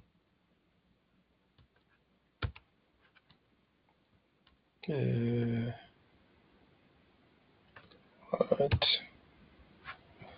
So let me paste it somewhere here. We are going to be getting it from this. Right, the first thing that we need two functions. One, bid. We can call bid with difference amount. The second one, here, remember we are going to export them later as generic functions, but for now, you don't need to have export on the main. But I can take it now. I will add it when I put it on a library as generic functions. So the first one is bid, then this one is close. And then all of them will take that script. Then the close, for now, we don't test. So we are worried about the bit first. Let's call the bit.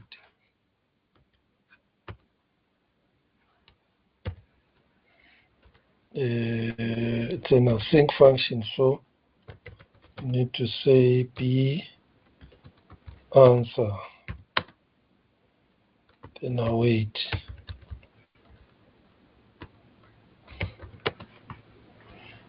And then we have that.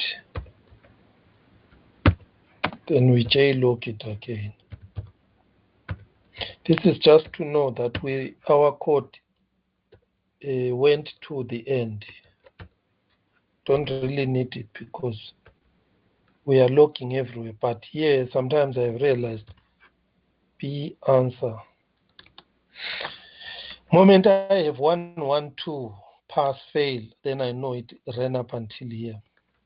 Then let's come down here inside. Remember, when we are calling bit, we need to give it the script. If you don't want to give it here, then here you can initialize it to script like this, because the script is on top. It says action is equal to action by default. In this one, it will work, but when we are on the other side, it will tell you where is the script. So I think to be better, let's call it this way. Okay, our next move here.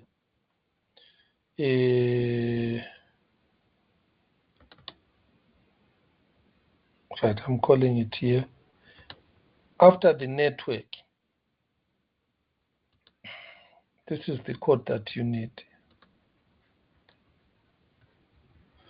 We need the change address, we need the base address, we need to start the transaction, we need to add the first UTXO as inputs into the transaction. Right, this is common thing. You will always need this for whatever we have. So I suggest we put it on top. Not necessarily here, because this is a wallet information.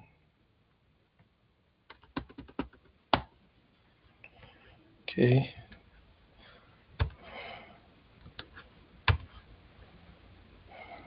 Right.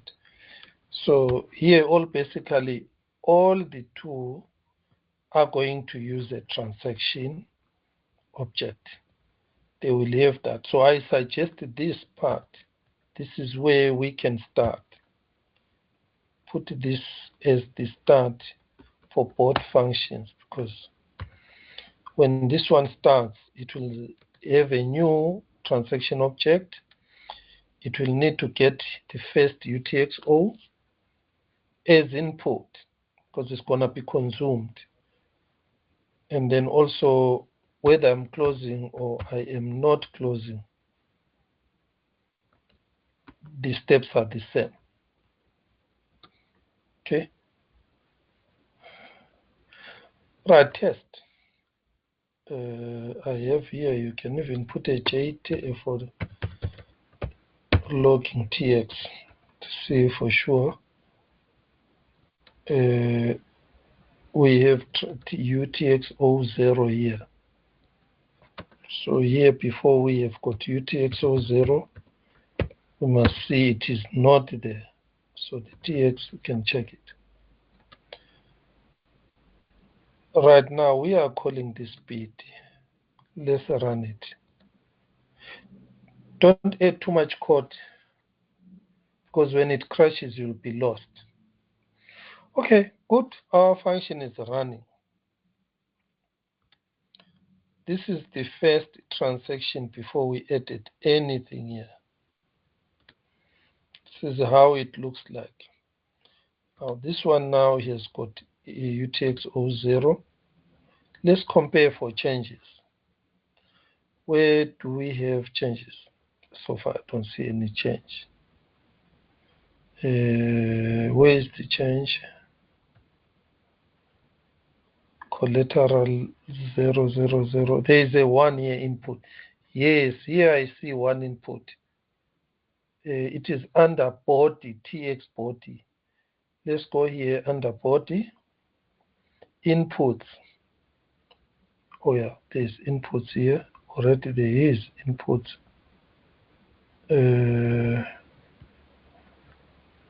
Which input is this one? At the value. Okay. Where is the other TX? Very interesting. Let's inspect our code if it makes sense. I have created a transaction here, complete new transaction. All right. What is happening? I think the page is loading twice. Let me run it again. 1, 2. The answer undefined. There's something funny here. Okay, let me do this.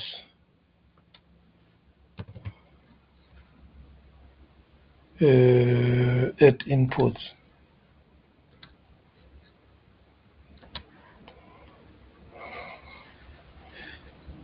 Right, I haven't added any input here.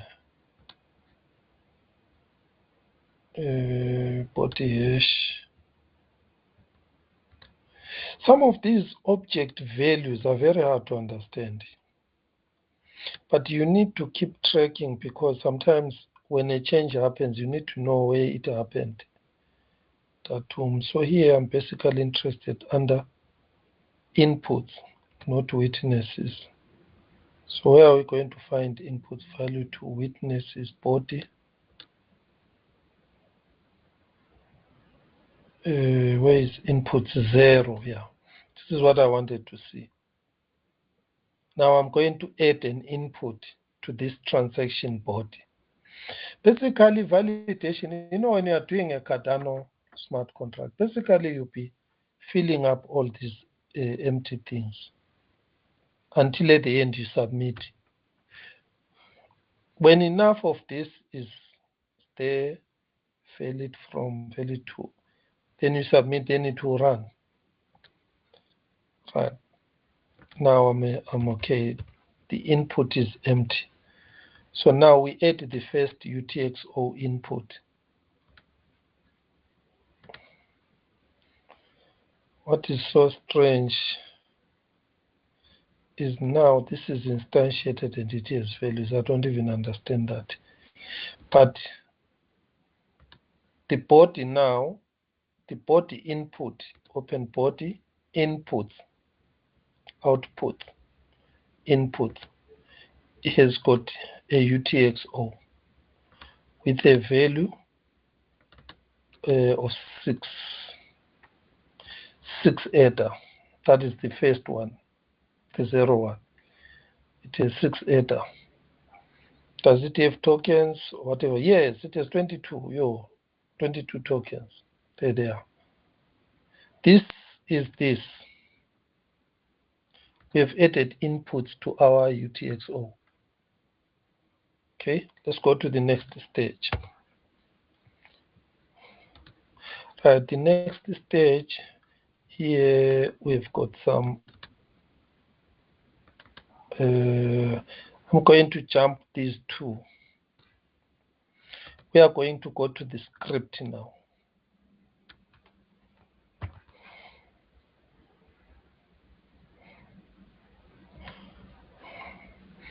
Right, there is the script. It's the same code. So we will copy this here. For now, let us come here. This takes the auction. Good. But the name now of the script changes to auction. We say auction script or auction program. Why program? Because now it is an instance of a program. It's no longer just source code script. It is an instance of this Helios program. That is why I put that program word there. Then we can start now calling the functions of this. First function we are going to call is compile. True.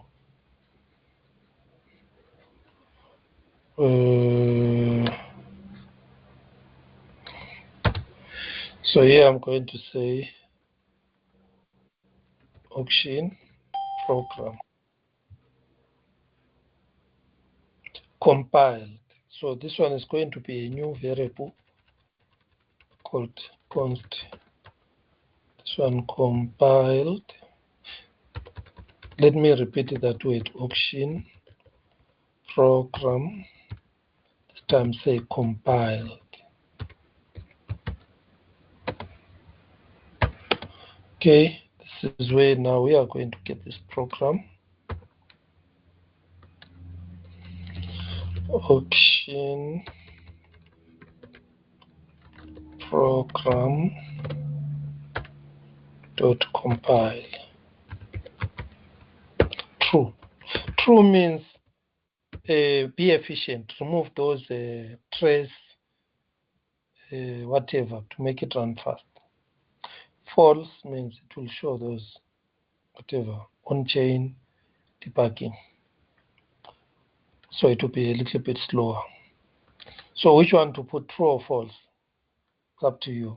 Play around with it and see what works. So now we've got compiled UPLC program. Let's look at it. Sometimes it's good we see it before being compiled and after being compiled. So here before it's compiled, let's see what it looks like. Let's run it.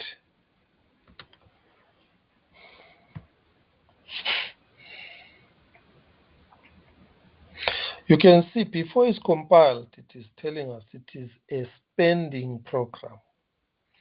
Auction, this is what we have, spending program. I don't want to take time going into these details here, but you can see purpose is spending is very clear. Types, what types does it have? We have got all these other members, name, auction, you see, the name is auction. The parameter types, parameters, does it have parameters? Says no. Pose, params, purpose, spending. So you see the things that you write there when you are creating the on-chain. There they are. But now I want types. What any types here? Yeah, on the types here, look, we have address, asset, class, true, byte array, datum, duration, int, minting policy hash, pub key hash, redeemer, string time. Yes, we've got this index and value. Now let us check the compiled one. I told you it is UPLC program, untapped Bluetooth core. What does it look like? You can see it is shorter, but it has got properties. It has a version. Now the version there. And then it has got spray. No, minting policy hash. So now around the minting policy, properties, object, site, source. There is the source code, the 35.3 kilobyte. It is important to make it smaller. The smaller, the better, the cheaper the transaction fees. Error, validator hash. Then, yes, there is a validator hash now. You can see you can only get the validator hash, hex, or bytes after it is compiled. I don't know, do we have something before it is compiled? Didn't check that. All right, it's up to you to use what I'm showing you here to inspect and know how your program is changing. We can move on now. After compiling, what is the next step? The next step, you need to look into your script. What are the parameters that are needed for the auction? Let me open here.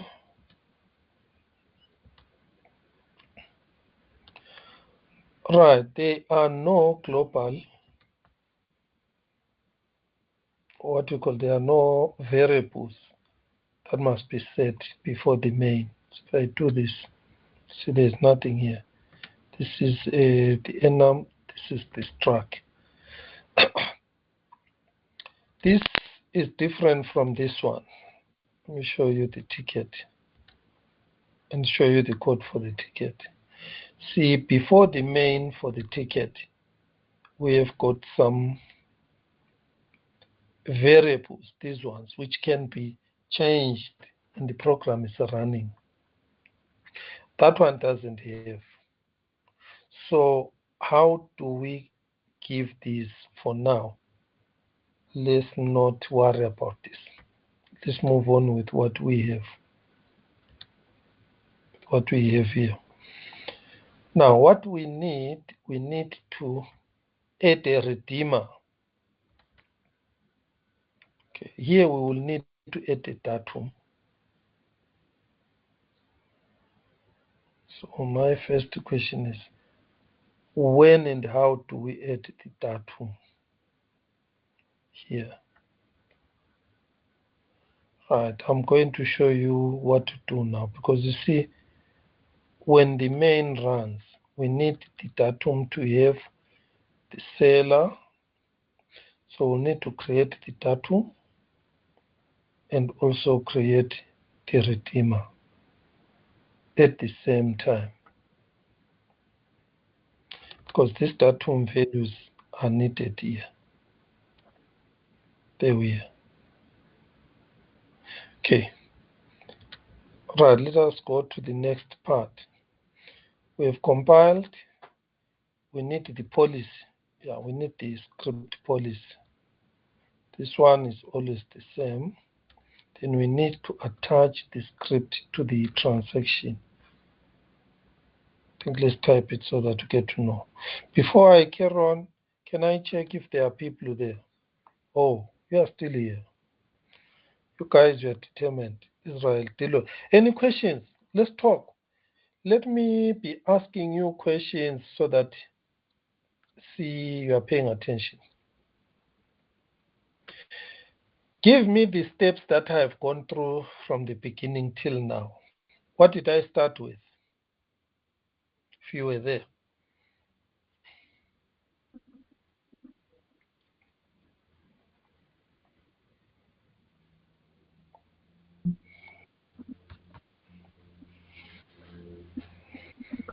So can you start with the script, the one you're saying, the big tick, um,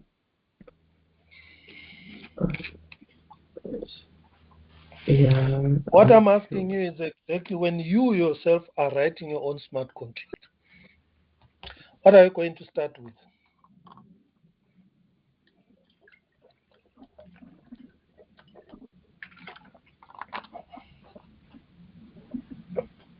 What did you see me start with? Didn't you start by writing a script for the? Yes, good. Number one, write the script. Where is the best place to write the script? Yes, I can write this script here straight away if you know what you need. But you need to check for errors. So remember here, this on the FTP, here on this file, there are some advantages for writing it here. The disadvantage is you cannot here test this script for errors. That is why when I showed you, I came here, started by copying the existing English auction script, the last one. See this last one, this one. It's an example. copied this. Then I went to the playground. Then this is the first one I did, but this is the original one. It's as good as you plan, you design, how. Actually, the first step is to design your smart contract. I didn't show you designing it. I think that was supposed to be the first most important thing. That was not good of me to do that. I will just do it in 10 seconds here. Just get one of these online tools, just a rough sketch of the design.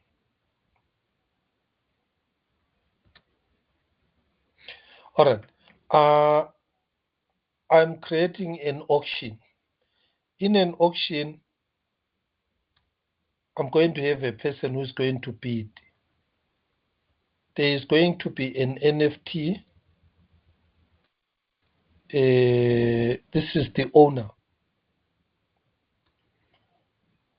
That is the owner. And then there is going to be another person who wants to buy that NFT, a buyer. Yeah, let's call a bidder, buyer, one thing. I'll just put across to see. These two people are different. Who owns the NFT? The first person, number one. Because on an auction, you are going to have a second different person who is going to come. Okay, he is going to come. The first one here, the owner is going to be the seller. So he is going to run the first transaction so that there is something to buy with a price. Yes, this is important because on our transaction building, we need to have an NFT for sale or an item for sale. Remember that NFT could be representing a house that is being auctioned. In this case, let's call it an NFT with a price. There is a price there, which is the order value. But I want you to see two things here. The first person to put the NFT on the auction is the owner, is the seller. Yes. And then the other thing that I want you to see is when we are creating this NFT, we need to put a deadline. From the time this person puts the NFT, a countdown must start with the price. The normal auction way it does things. Then we need to have somebody, and then there is another thing here. Here, D is for deadline. And then it's going to add three things, NFT, the deadline, and also I said the price. How much is that NFT worth? Let's give an example. This one is worth 5 Ether. Deadline, we give it 1 day, which is 24 hours times whatever, into milliseconds, into POXFix. The deadline is very important. Let's say 1 day. And then what is the price? Okay, that is the price. What is the item being sold? NFT. Can say Cardano non-fungible token. You see these things on the datum. This is extra information on a transaction. Right? Wow, it's good now, a speaker. That is step one. Step two, you can have the same person because the deadline passed, no one bought this item. Then the NFT must return to the owner. That one is important. It will go back to the owner. On the datum that you see here, let me just make this thing big for you. You are going to see that on the close, there are two things here. There is for sale, and then there is the seller, the person who is selling. There is a deadline here, and there is a highest bid. When the person is starting and closing, because let's say you are closing because the deadline is reached, then remember here the minimum bid becomes the highest bid. That is why this highest bid, which is originally the minimum bid, is returned to the owner. So which means here value sent to. The value, the money, it will be sent to the seller. That is the aid or whatever to go to the seller. And then also it must have a datum with that sale amount. And the datum again must have that amount for this bid. So I don't know why there's a plus here. So to fix this, I might just create another contains here. Let me go to the one that is running. This one is the one that compiles. All right. Let's add that part here because there are two values here that you must see. We have the item for sale.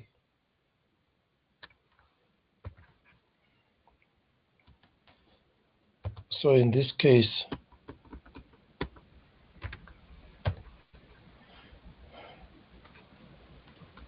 we have got the minimum bid, this one, which is now the highest bid. You see, this logical flow is very important because otherwise you will close an auction and you lose your money. You, the seller, you put on a smart contract. So this is the value, the money, the amount. For sale, this is the value. What are you selling? The NFT. This is the NFT you are selling. That is what they said. If you go to the top there, look at value. For sale is the asset that is being auctioned or sold. Okay? And then the highest bid is the money, the ADA.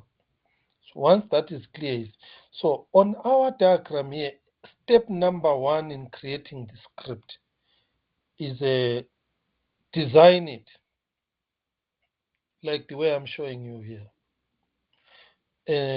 So the third, number three, a different person can come and bid.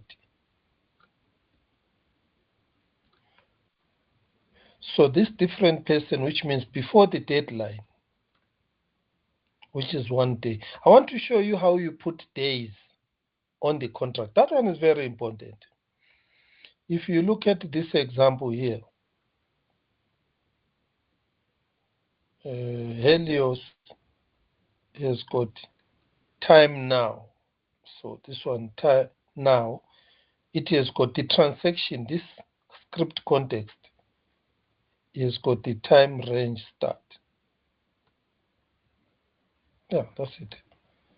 And then what about the deadline?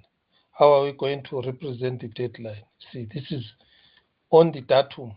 Wow. What are we going to use for the deadline? We are going to use deadline time. How is that time going to be written? In postfix. I'm not sure here. Now, don't confuse. If you are lost about this data type time on Helios, use the book. Check the time class.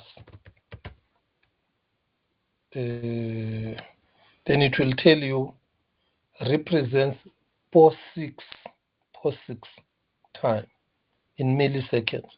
So now you might cry now, yo, Mr. Swanda, how am I going to get this complicated POSIX time? No, don't worry. I have on the CoxyLib, I have added a link for you for time converter. I'll show you how to access it.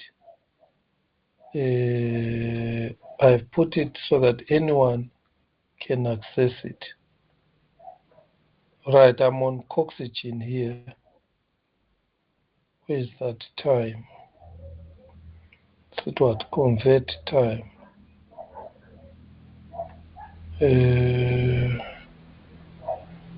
Coxylib. Where's Coxylib here?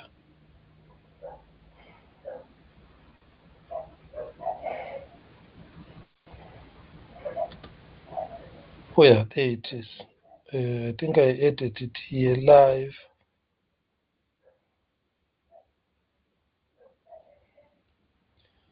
Is it under Coxylib?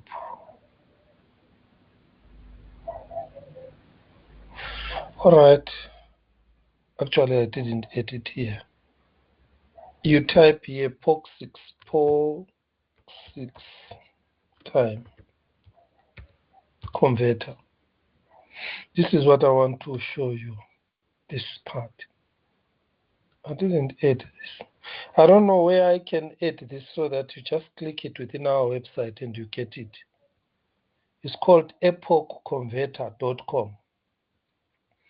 So here it is showing the current time now, 24:10, 11:15. See, we are using this wrong time, which is GMT AM. On our side here, it must be what time? It must be 13:16. So here, must just say 13. Yeah, 13:15, 13:16, almost the same. Yeah. Then I want to run this auction for 1 day till tomorrow. I only change the day here, move this to 2. And what it has done here, it has converted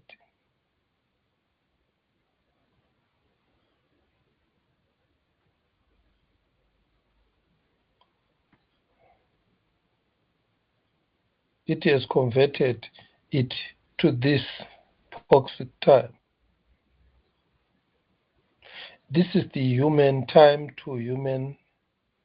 It is converting this to this. This now, let me change here to 1. Click outside. Let me change it to 2.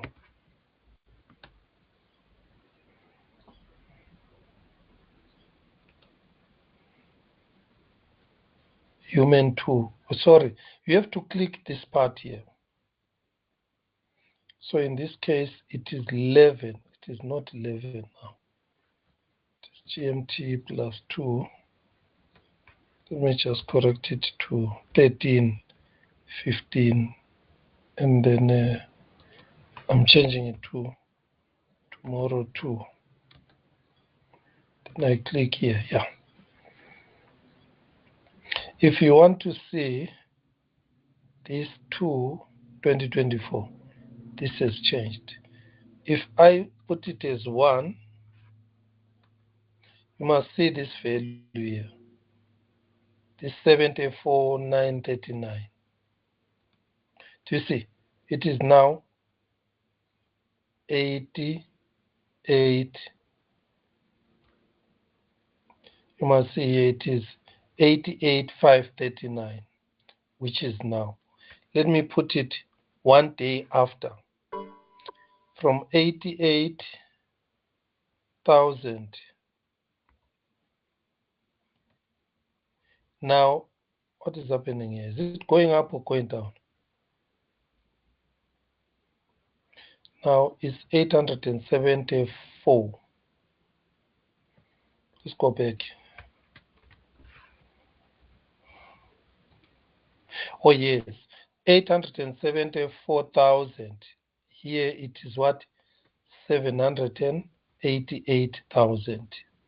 So you can see this is the current time now.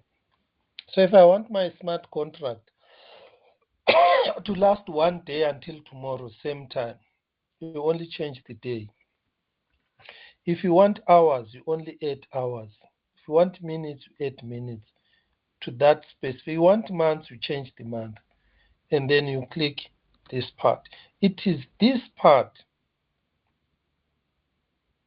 epoch time, that you put it on this side.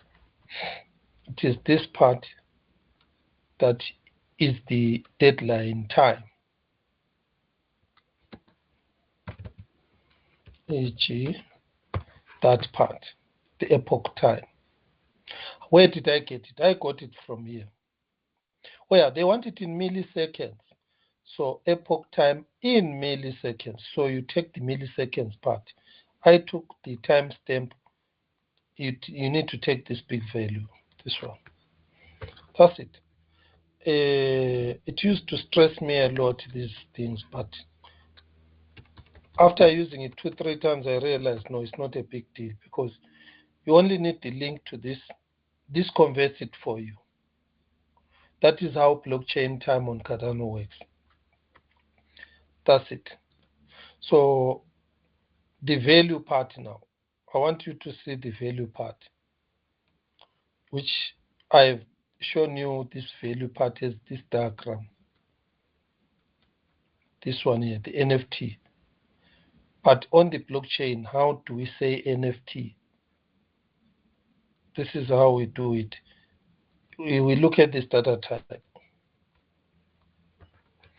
If you don't know the data type, go to Helios.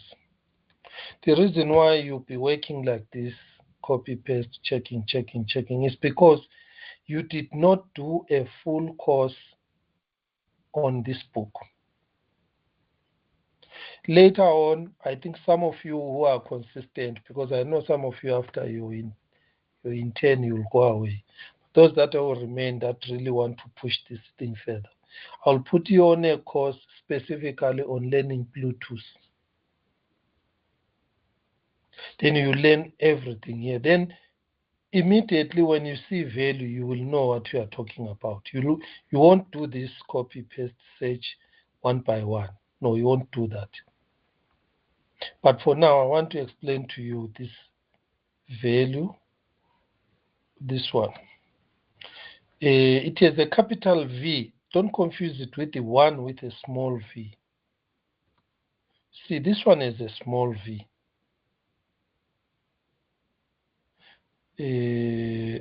Let's go to the one with a capital V, which is a class, this one. So, it says the value type represents monetary value as a token bundle. See, this bundle must sink into your head. It is bundling ADA or Loveless. Let's call it accurately. It is bundling Loveless with tokens and NFT into a map, into an array of array. I always call it array of array. You have an array with arrays inside. They call it map. You know it. They call it map. Right. So this is how it is. This is a minting policy hash array. Look here. This is an array of minting policy hash. Then this time is a map, also an array of byte array. And then this side, it is int.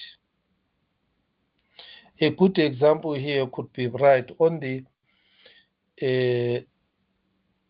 this side. This is the cryptocurrency symbol, like ADA. Click this minting policy hash to know what is this. This is a byte thread, byte array that represents the hash of a minting policy script. So you need to create a minting policy script that says what is the name of your token, ABCD or WIMS token. How many are you going to mint? 10,000. And then what is the symbol we are going to use? Hex FFF. That is the minting policy script. You convert it to binary, you hash it, you encrypt it, hash it. Then that hash is what is called a minting policy hash. So you create it by using this class with a static new. then it will create this MP. This is the array of that, this value. It is a complex data structure. Here is an example. 1 eta is equal to 1 million Lovelace.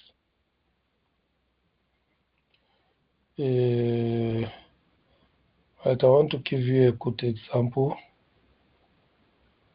See, the problem with this Helios book, there are no examples of these things. You are just given them. You only need somebody live to take you through and show you the examples. All right, I was explaining this part for you, this part, the NFT. It is inside a data structure called value.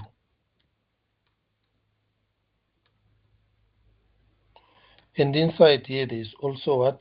Loveless.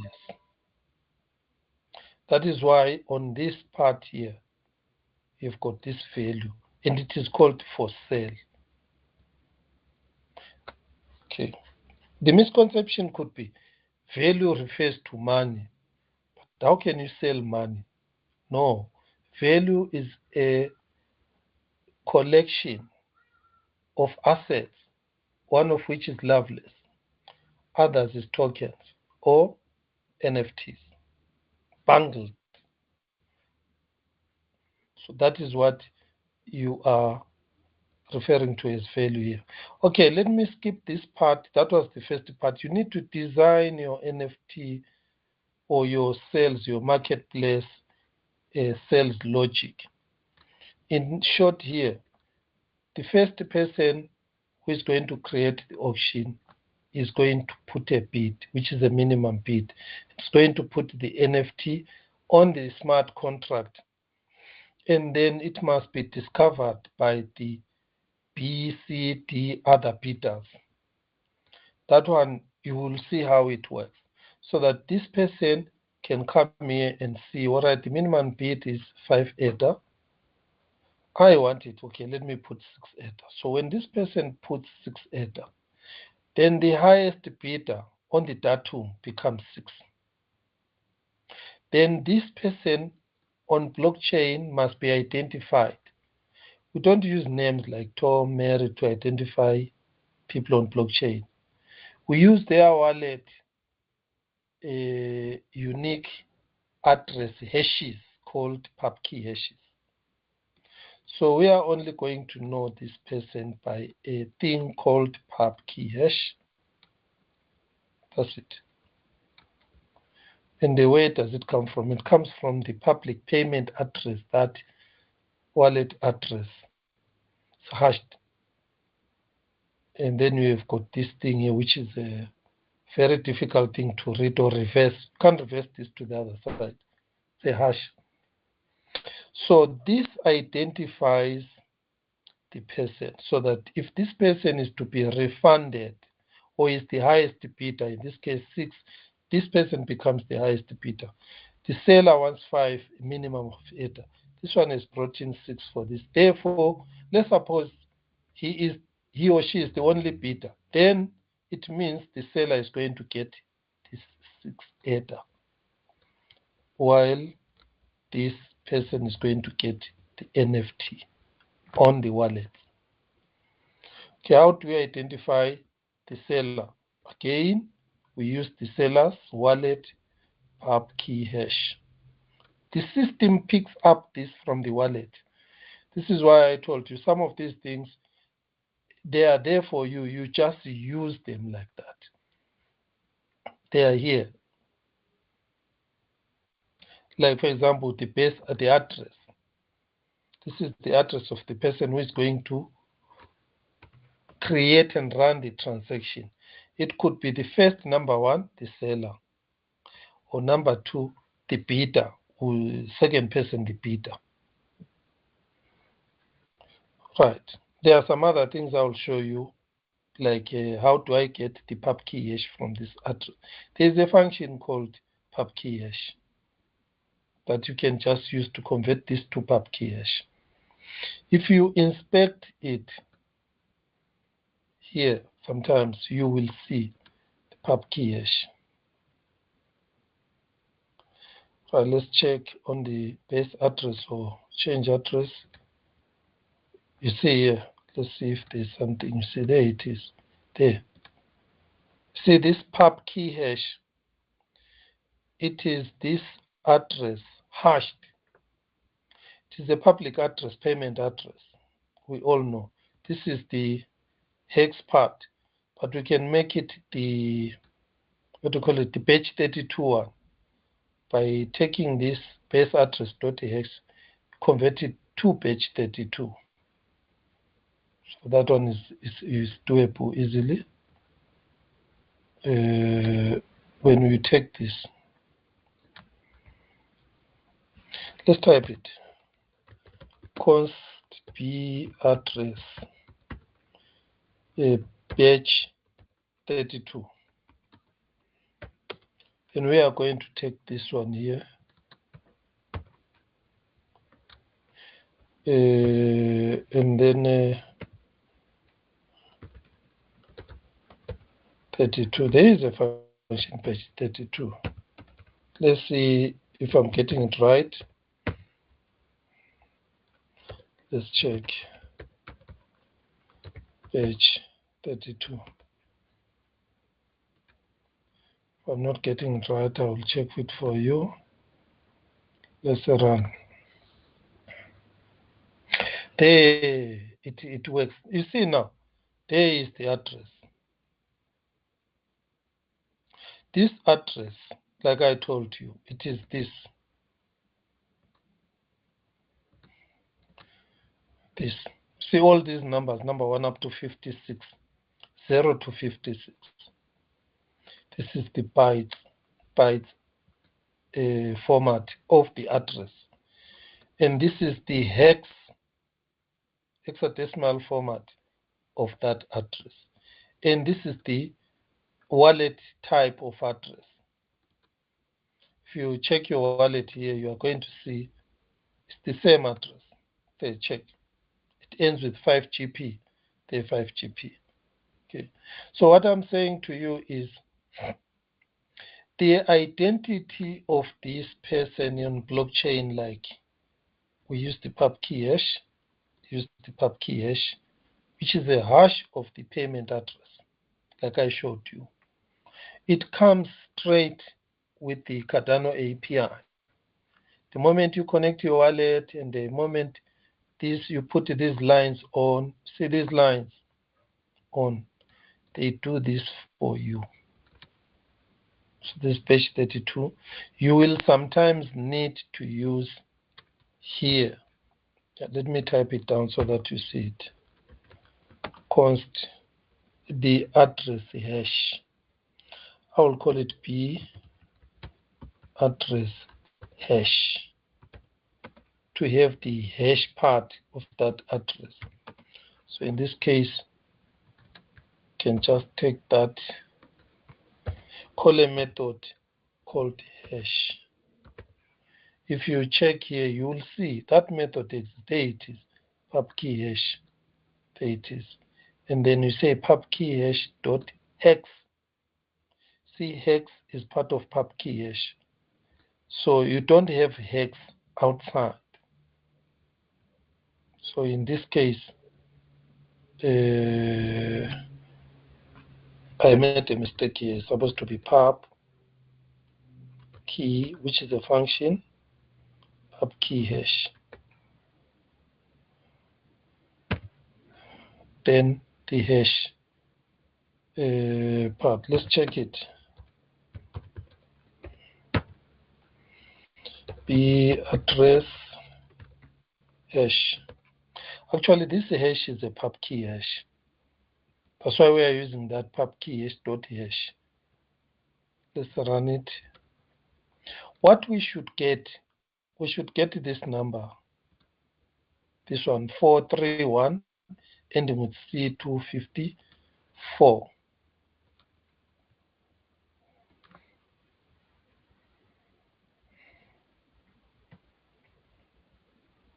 Undefined, okay. There is a function I messed up with here. Says undefined. Let me check it again. Pub key hash hex.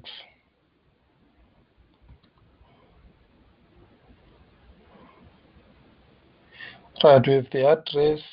On the address, called pub key hash. Inside pub key hash, called hex. Says undefined. I'm not sure where I'm making the mistake. Or base address dot hex. And then pub key hash hex. I have missed something along the way here. I don't know whether it's a function. I didn't see an F there. But that's a small thing for you. You can play around with that to make sure you are able to get. Okay, it's not a function. To make sure you are able to get the pub key hash of this base address. Okay, let me just leave it like that. Run it again.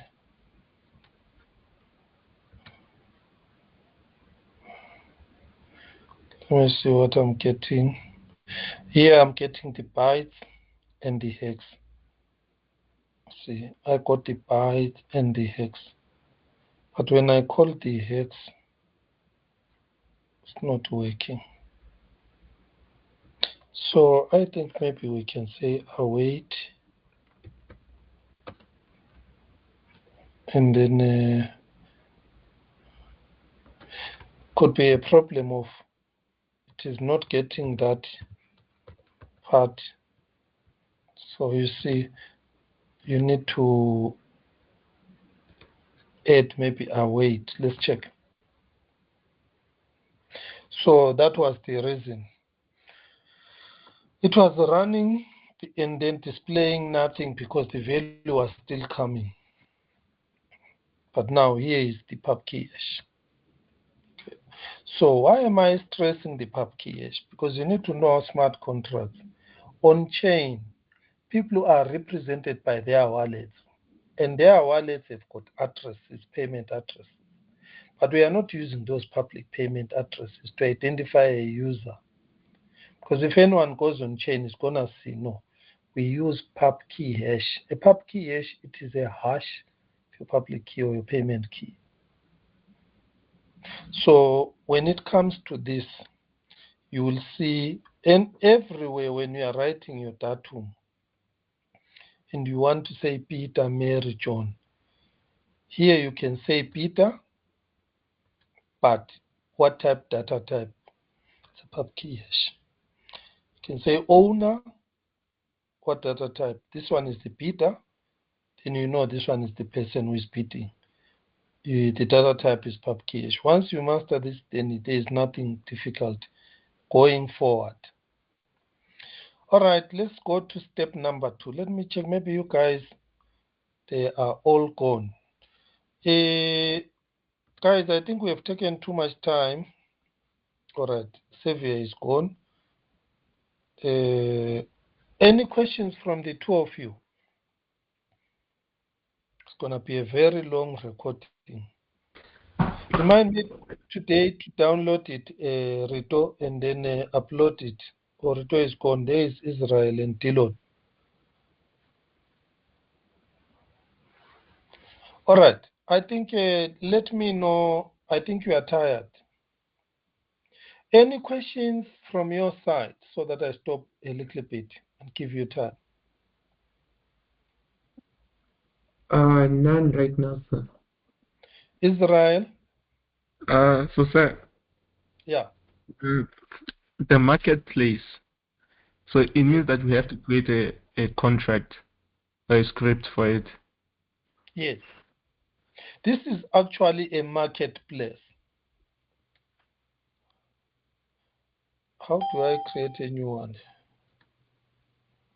This one actually is a marketplace. Let me reload this.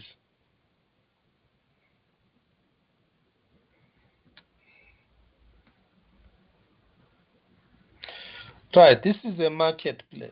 What are the players on the marketplace?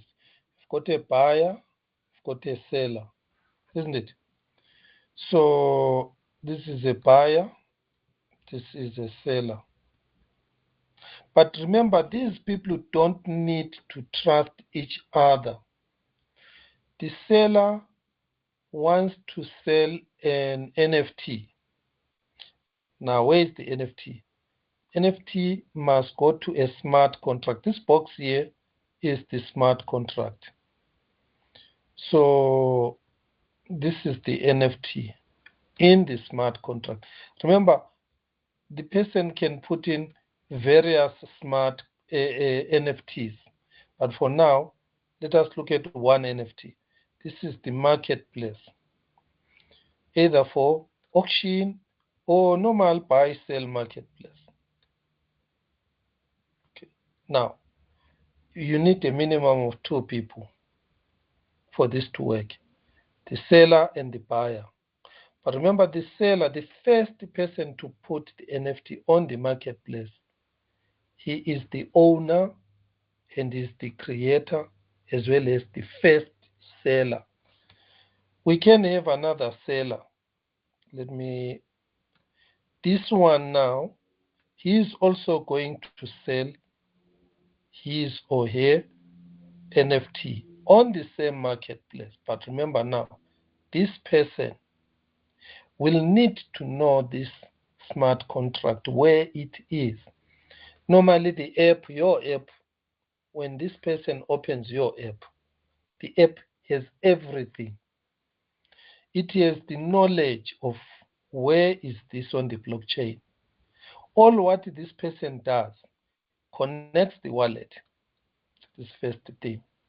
After connecting the wallet to this app will pull out the ID of the smart contract on the blockchain. It will be there. And then this person, after connecting the wallet, the app is going to display all the NFTs in this person. Let's give them name. This is A, this is B, but the buyer is going to be C.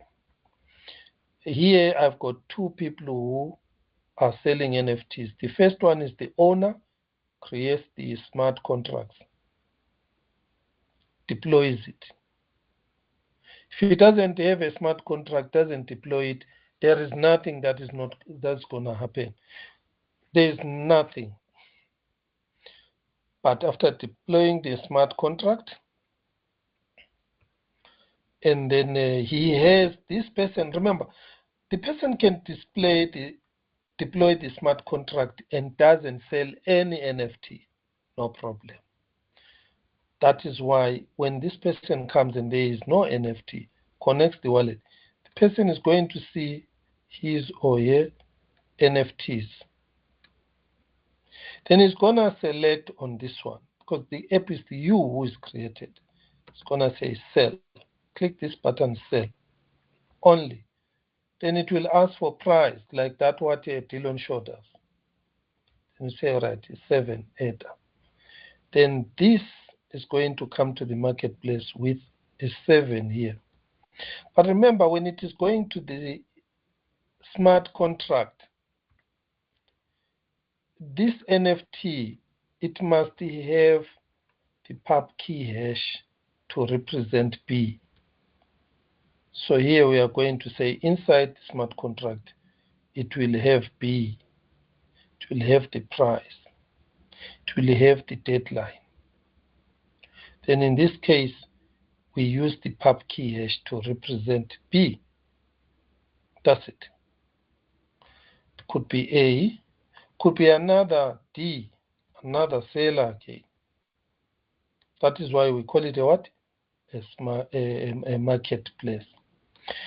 C is a buyer.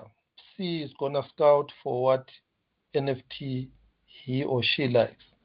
Going to say, I want to buy this one. So C is going to connect the wallet. Then on the app, it's going to have, also C is going to see her list of NFTs. Let's call them these ones. This is for C. But C doesn't want to sell, wants to buy to collect more. So it's also going to see the marketplace with the listed NFTs for sale. Then C is going to say, buy this one. This is what I want you to see. When C clicks buy, then what is going to happen? The wallet is going to pop up, that box, with the price of this NFT. And then now C is going to sign to send that amount. Let's suppose this one, this NFT being sold by D, is 8 Ether. So on this wallet, it will pop up with an 8 Ether plus transaction fee around, let's say, 10 Ether. C is going to sign. What I want you to know about the smart contract is the events of D listing the NFT and C buying the NFT happen in different times and in different places with different wallets. These people don't know each other. They will never know each other. But the transaction is trustless and is going to work. So the moment this NFT, this smart contract, sees a transaction that wants to move this NFT to a pub key hash of C, then the smart contract here, I want you to see this part here. In this case, we are dealing with a buy, not an auction.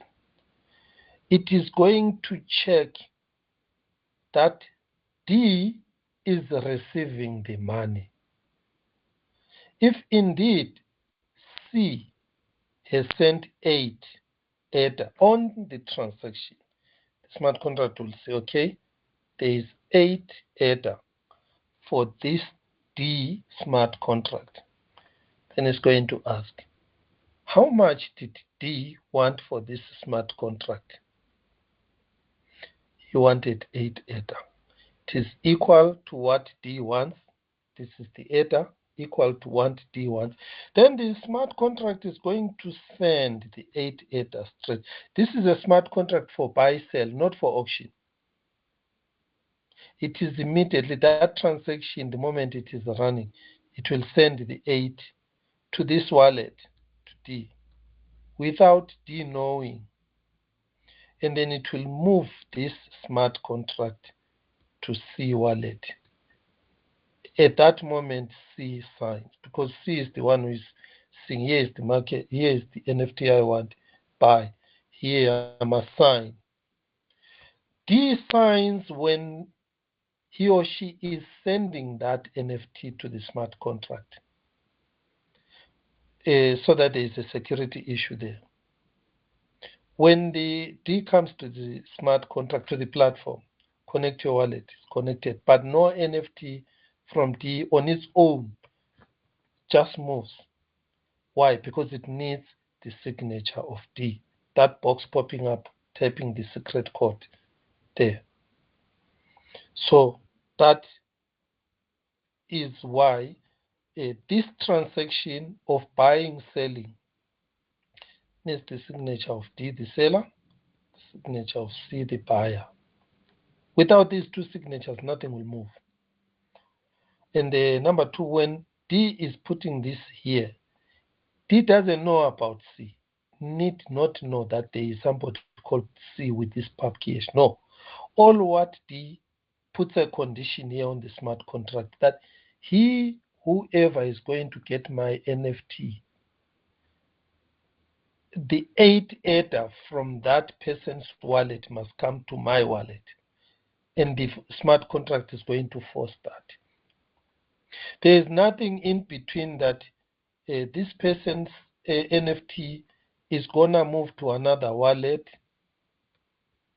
let's say wallet unknown. When C has paid money that has gone to D, the smart contract does not have the capability of moving this NFT to an unknown wallet when the wallet that is paid is for C. This is why the smart contract are called Turing complete. Turing complete. It follows those rules that whoever produces the money, give him the NFT, but take that money immediately and send it to D. There is no way the smart contract is gonna take C's money and stop giving C the what do you call it, the NFT. Why? Because the transactions that are happening are atomic. They execute when all parts are there, and they execute in a transactional way, meaning it will go through all steps until finalized, then submit, then commit. If one of the parts, maybe power failure happens in between, the money was going this side, then the smart contract will reverse everything. The good thing about Cardano, C is not going to pay for anything, or is not going to lose his or her money, and the D is not going to lose his or her NFT. Now, I'm not saying hackers are not able to hack this Cardano UTXO, EUTXO model. I'm not saying hackers cannot hack or have not hacked. No, I am saying it is difficult. They have found it very difficult until now, and they are finding it very difficult to hack this type of transactions or smart contracts. That is all what I can say. So I have answered your question on buy sell. It needs smart contract. You design the smart contract the same way I have shown you here. I called this one what? Auction. Actually, it is a marketplace, similar, but a little bit advanced, because here you've got people bidding for this. So let me explain the rest, because I'm tired. I think you are also tired. I'm going to explain the rest of the code. Here I was only interested on the bid. Call it buy for now, because you're dealing with a buy sell, and it's only between two people for now. But later on, you are going to see that it is the same thing. So the buyer, the bidder here, submits the script. You see here, you have got this. Oh yeah, you need this policy. You attach the script. Right, you need this script identity called policy. In Cardano, they are notorious about naming things in technical terms. Why? Because they are of science, Greek, maths, world. They belong to the Greek, physics, maths, historical age. They are descendants. Cardano, we are descendants of the physics, maths descendants. So that is why there's this prevalence of naming things in their own technical way. It helps the developers who understand those technical things, because they don't have to ask query. They know exactly what it is. If they call it a pub key hash, the developer quickly knows what he's talking about. He's talking about a hash, a cryptographic hash, but knows it will represent a human being. But it's unfriendly to new developers, to non-technical people. That is why when you are developing with your Java, with your C#, with your what, you don't suffer a lot. you can call the person Mary. I is a book. So you write code there that is almost close to that English, and then it works. But we haven't reached that stage of simplicity. Okay, let me copy these few lines, then we need a policy which is an identity of the script. So here you have this auction program compiled. Okay, let me call it compiled, because it's compiled already. It's UPLC.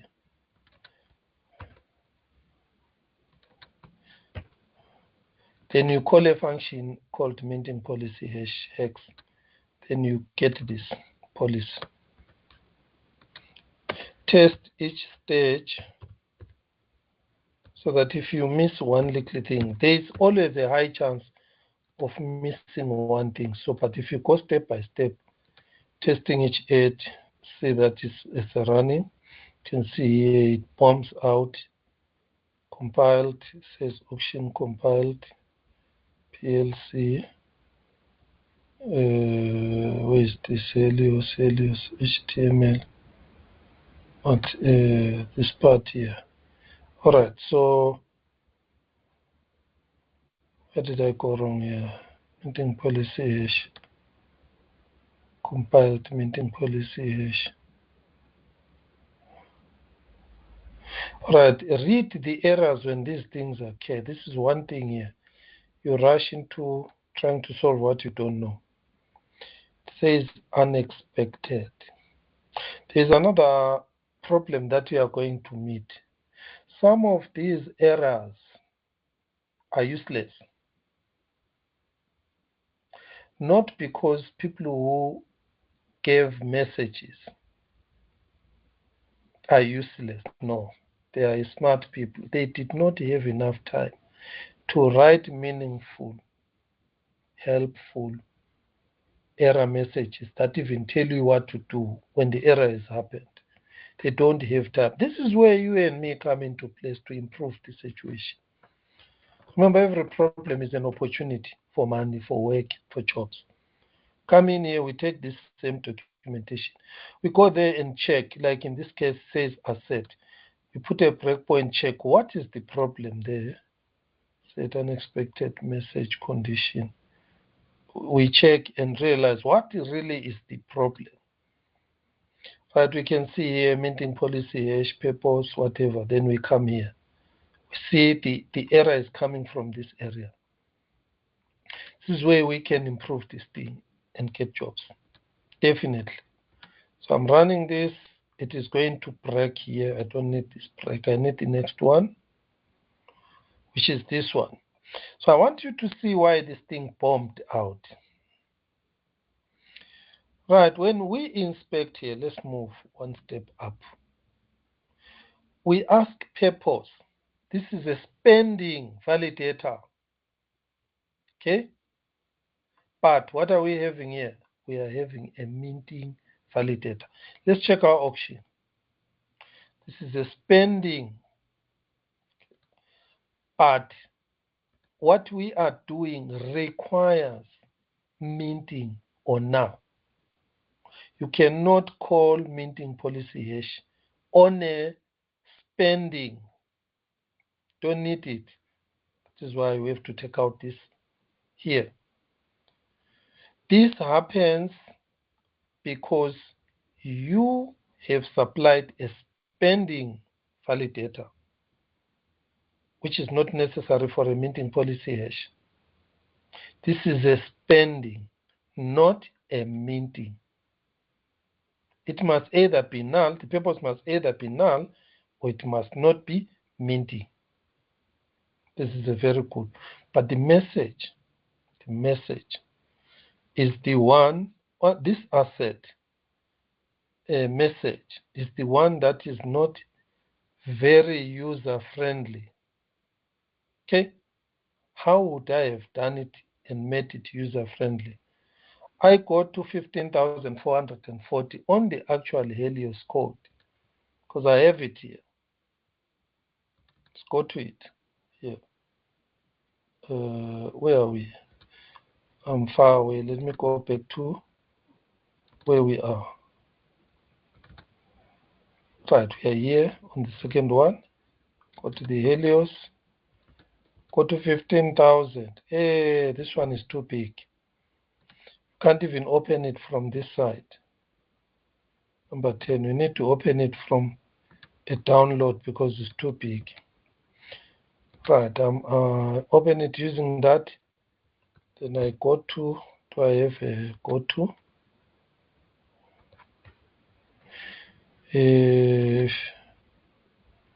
How do I go to that?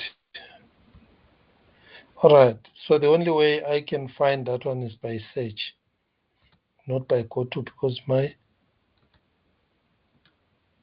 editor doesn't show that. So I can show this, call this, and search it and go there. There we go. So this is how I can improve this. These are set with a message that is not contextual, is not helpful.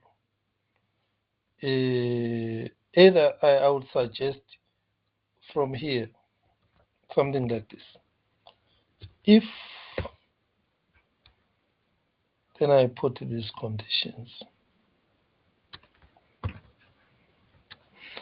Say if not this,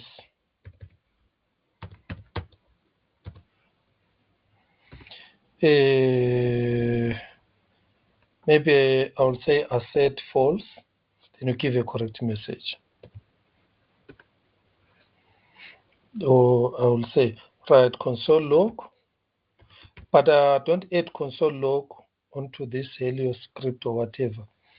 But use, because it has got its own error reporting class, use that error reporting class to do something like this. Console log, sorry, you are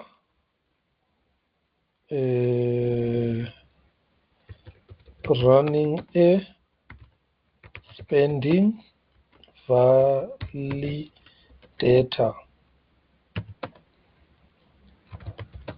for minting policy hash. The purpose must be null or minting.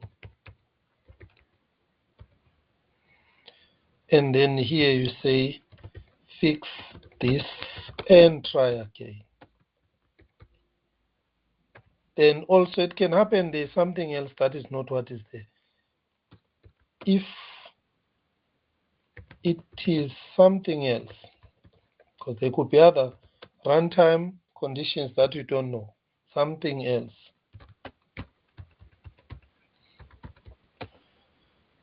Please submit an issue. Submit an issue here.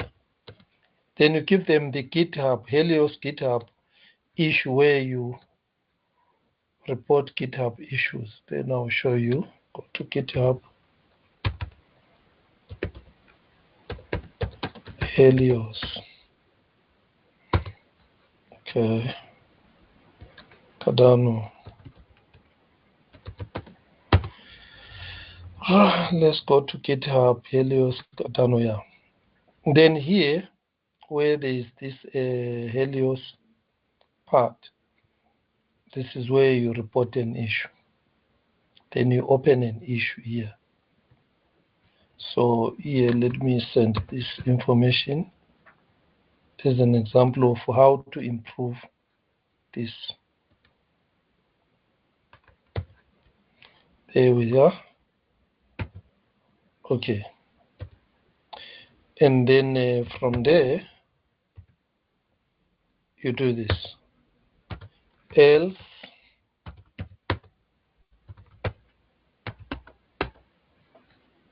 Every if must always have an else.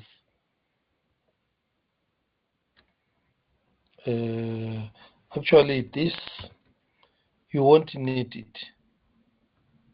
You might need to catch it, but we have written it in another way. Here, after giving this, a person mustn't proceed. You can say return. You'll show that error and return that error. Before you even mess around doing what I'm doing, thinking like this, it is always very good. Read the Helios documentation on how to improve on it or how to report. One way, you raise it to the people who wrote this, then they will put it in another way. But sometimes they don't have time. They don't have time. So you have to do a pull request, which means you do your changes, then you submit them, then they will think about them and make them. But for me, what I'm trying to you is this will make using Helios faster and better because the message tells you two things. One, what wrong you are doing. Two, what to do. Rather than this, because this is killing. If I just finish this here, it says error, unexpected, full stop. Sure. Unexpected what? Then what must I do here? Where did I go wrong here? This is where if you are not using j.log step by step compiling, checking, you get lost for good. You get lost for good. Then I know I'm not supposed to do this. Then I take it out and I move to the next step. What is the next step? Going to jump some steps. Now I'm going to add a attach script.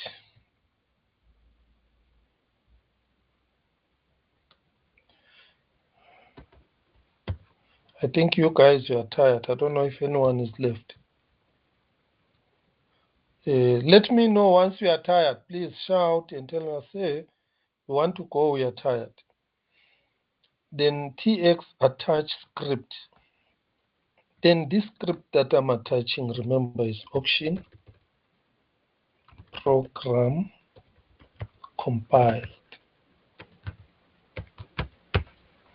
This, yeah. And then again, for me, it's important to check what is this now with a compiled program looking like. Then run it and see that it doesn't crash, then you proceed. So you follow your fail. These fails are not fails. They are failing to read properly the complex structure.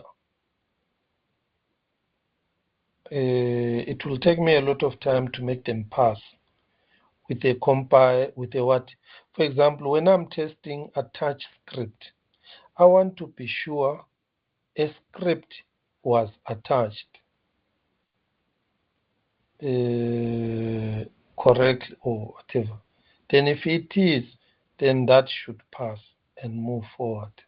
But you can see it's a complex data structure. Right, let's move on. Let me move on to the next part here. We need a redeemer.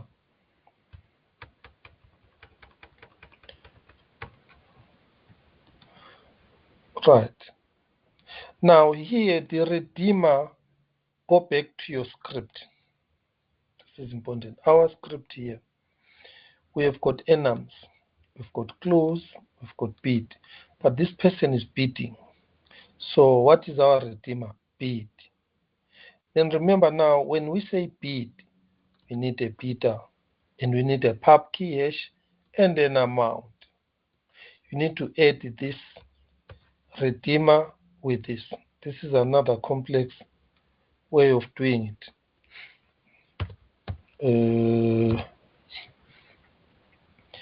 Now I will call this is not mint redeemer. This is a bit redeemer. Let's see how we can construct it here. So we are going to say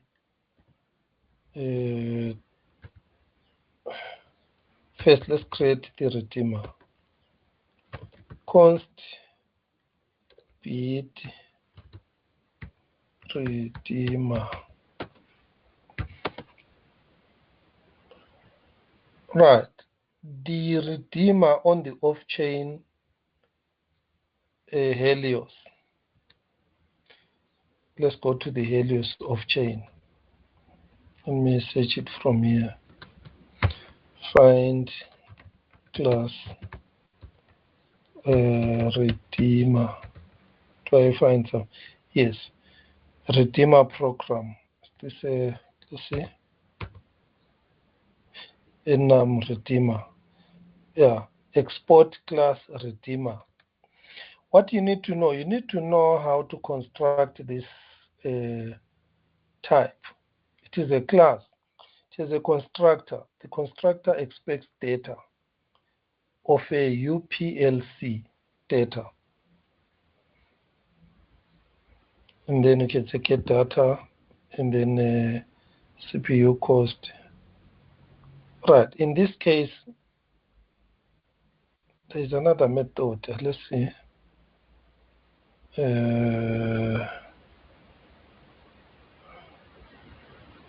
Right. One way, learn from the example that they are giving us here.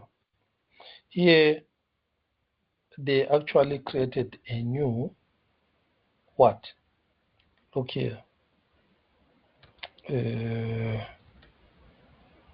This instance of the program. This is the program. So of which in our case, we are going to say new apply type redeemer. Then we call our redeemer function. Actually, it's not a function. Our redeemer struct enum with its function. How do we do that? Let's try it. This is where we might run into a lot of errors. So let's go say we call our compiled. This time it has types redeemer. The redeemer action we need is what? Bit. And then this bit is a right. Let's it has got information. Let's look at this information it has. It has got this beta, bit.beta, pub key hash, then bit.bit, an amount. It is important that you need to give the beta the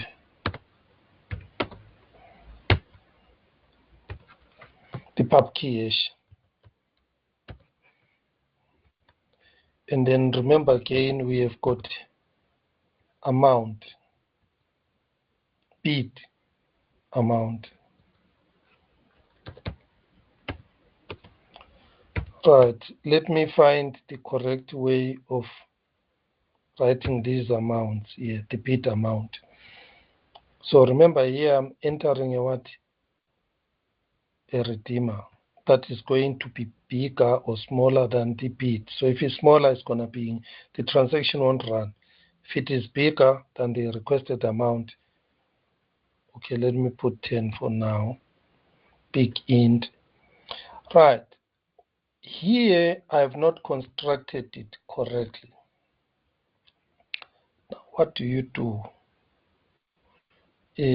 How do I construct a redeemer that has got fields?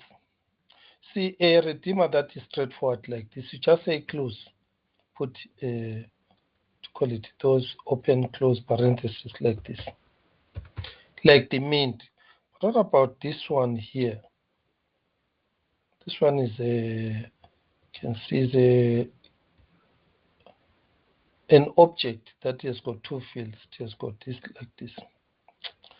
This is where you will need to reference a similar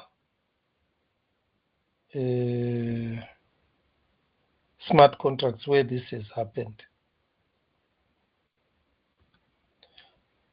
In the Helios here, let's see these other examples given here. There is another good example that I like called PicoSwap. There is always succeed. This one a time lock. I want one that has got an off-chain part. Let's look for that. Where is that API? PicoSwap. Let's check. A buying, sell. Yeah, here is another example that you can try. Let's first look at the script. Okay, this one has got a struct that has got a function. But where do we find one that has got a num with fields? Const. All right, I'm going to check for this.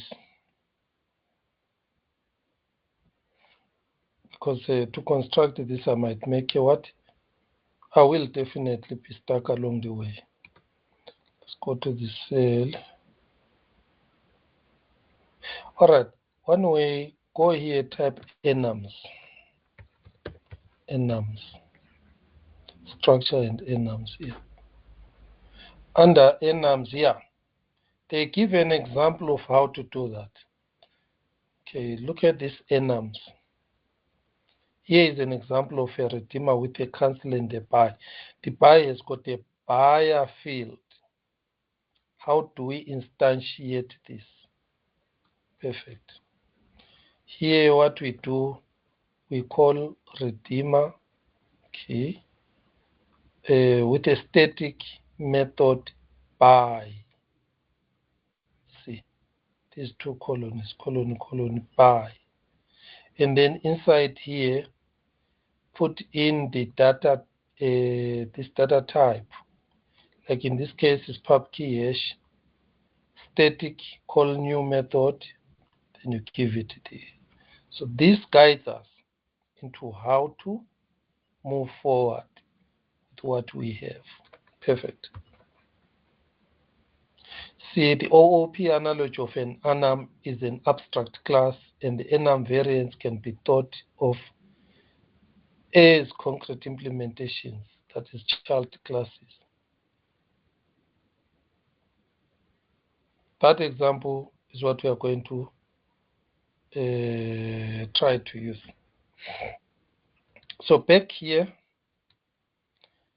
we are going to say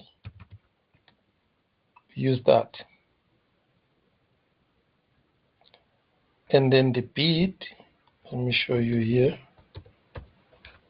If you look at the buy, then we no longer need this. Then inside here we need the pub key hash, class pub key hash static new. There we go. Then this is where we supply the pub key hash for the bidder. Now, who is the bidder here? Pub key hash X. It is this one. This is the one that we put it here. Okay. Remember, there are two. How do we separate the two? They gave us one example there, but we have got two. This other bid is an int. So I think we do the same thing like what we did here. Int new. Then in this case, the amount, our bid is 10. So it's 10 eta, so it's going to be this.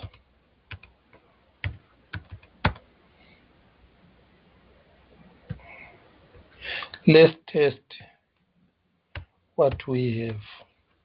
Let's first check it makes sense. That one types redeemer. Okay, types redeemer. And then we've in this redeemer bid, which is a object with two fields. First one is the pub key hash. Second one is the amount. Okay. Let's try to check if we did it correctly. If we didn't, it will fail. Bid redeemer.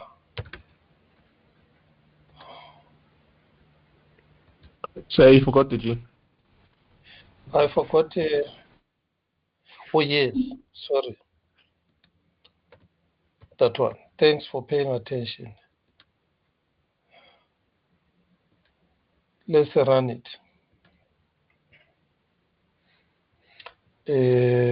Token colony. Right, let's go to the example.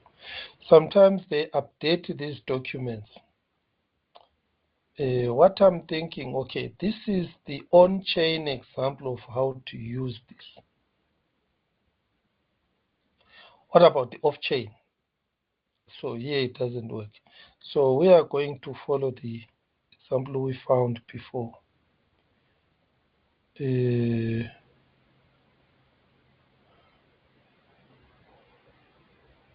am going to call bid.bidder.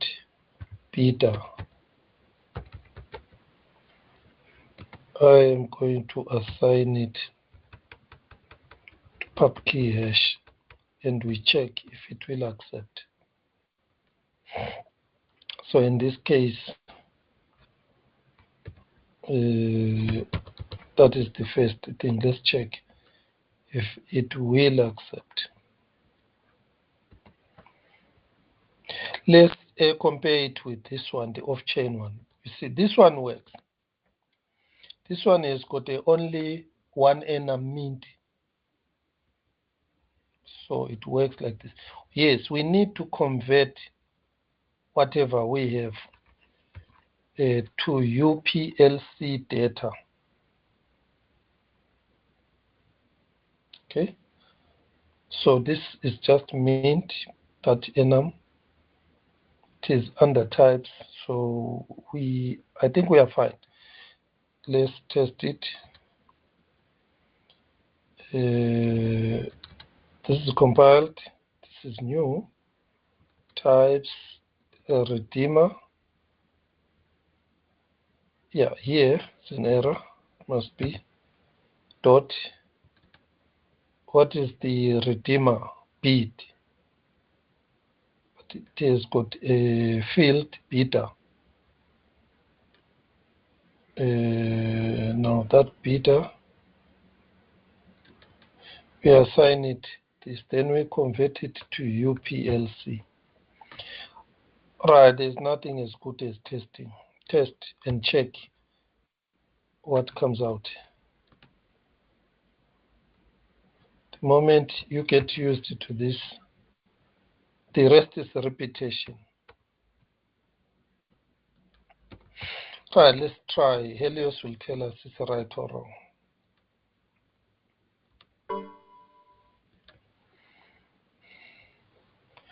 Left side in assignment. So that assignment is wrong. Okay, this assignment is wrong. Okay, I'll try this. I have seen this, which might work. Yes, I have seen this and it worked. which means this is fed to this one. Let's check if it will work. See, let's run it.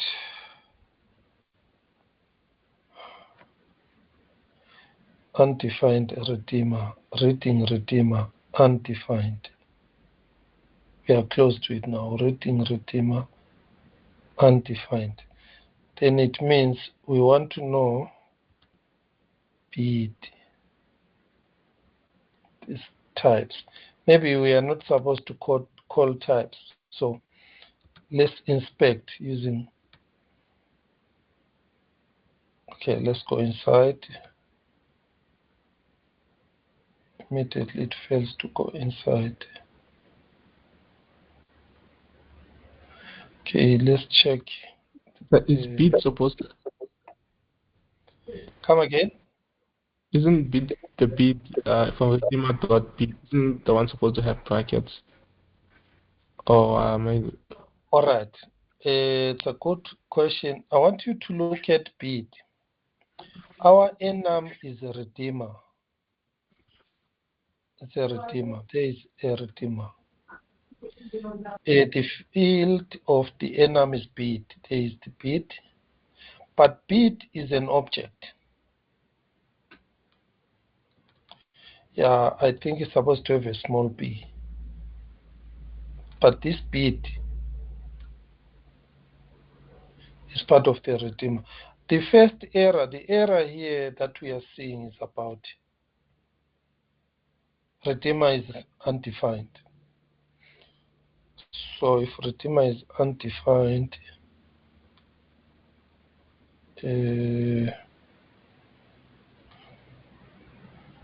right, which means the first failure is this part. So the first thing, let us just first try to get the redeemer on its own.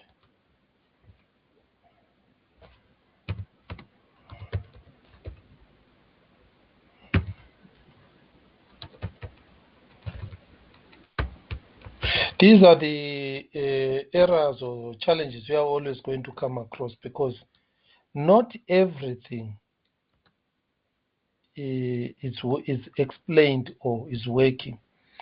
Some of the things you yourself are engineers, that you must find solutions to it so that others learn from it.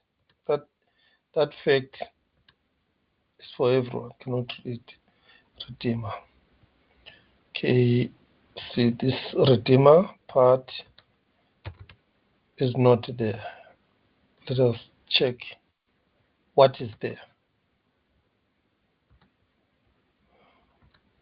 Imagine for these 2-3 weeks I've been fighting like this. See here, auction program types is not a constructor. Okay, let's go back. That is why I'm behind with this catalyst, because of this. Right, this auction is not a constructor. Why is it saying not a constructor? Because I say it new. Right. So now let's take out that new. Error reference error log is not defined. Okay, I made a mistake. There's no J there.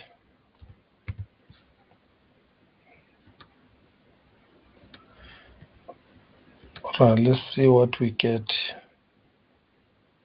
Redeemer UPLC program. Now let's inspect this UPLC program. Do you see it doesn't have those types? It has got properties, expression. I don't see those types.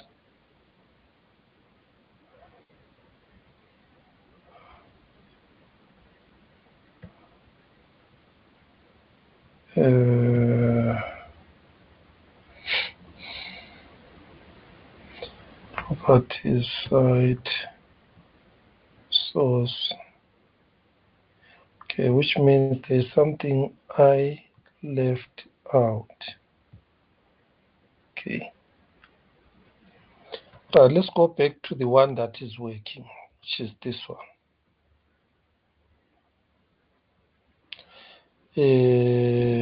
All right, I see one mistake we need to try to correct. Here, they are calling types as a member of this before it is compiled. I am calling it on a compiled object. So let's go back. Let's get the one that is not compiled. Okay. It must have, what do you call it, types. Then we can move on from there. Okay. T, types, there we go. Let's go through. And then on these types, let's look for redeemer. There is a redeemer. Bit, do you see our bit? Now from our bit, where is the beta? There is bit class. Where is the beta? Bit name, prototype, caller arguments. There is bit. So this bit, fine. Bit name, site name, value, bit. Where is beta? Right, let's check again. Bit, that's a class.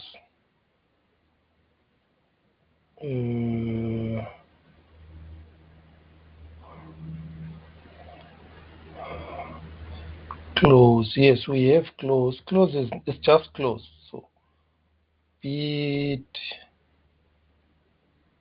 members.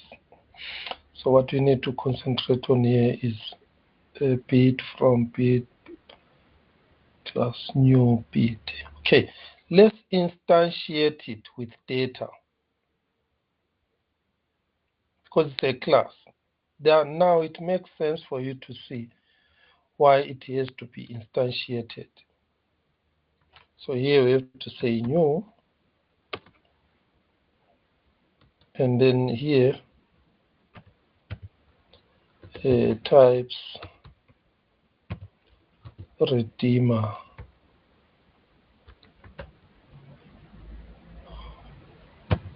Bit, because bit is a what? Is a class. Yes, it's also a class. So let's do this. Then inside it, we are instantiating it with data. Bit is a class name bit. All right, let's just call it first bit. Let's run it.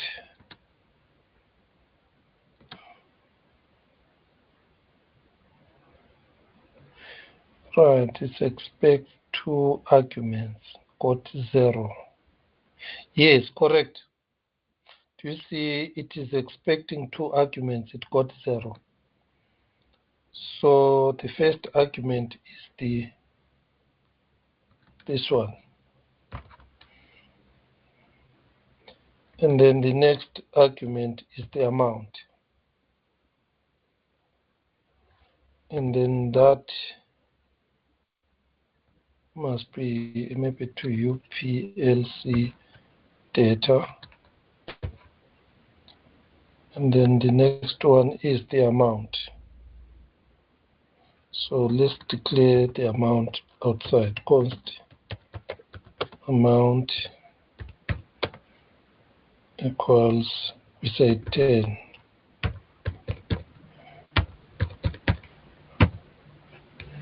And then here we say amount to UPLC data.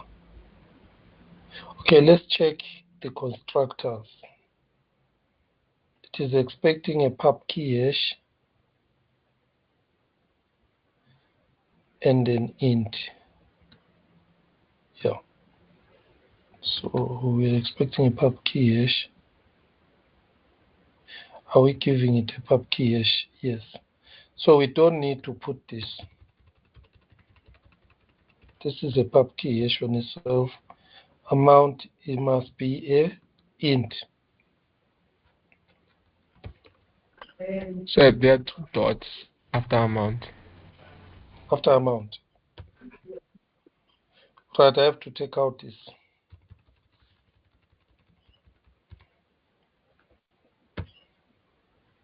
Oh, okay. It's an int. Only we say big int. Okay, let's check.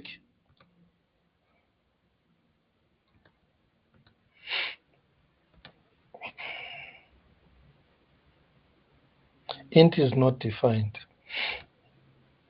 No big int. Let's try big int.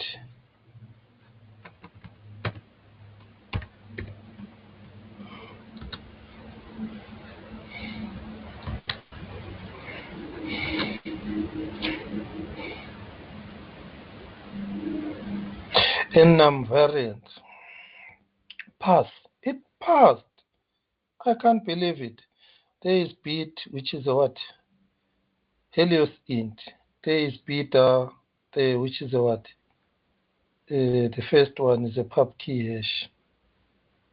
Array. Yeah, there are 2 elements there. Ah, we got it right. Can't believe it. Bit,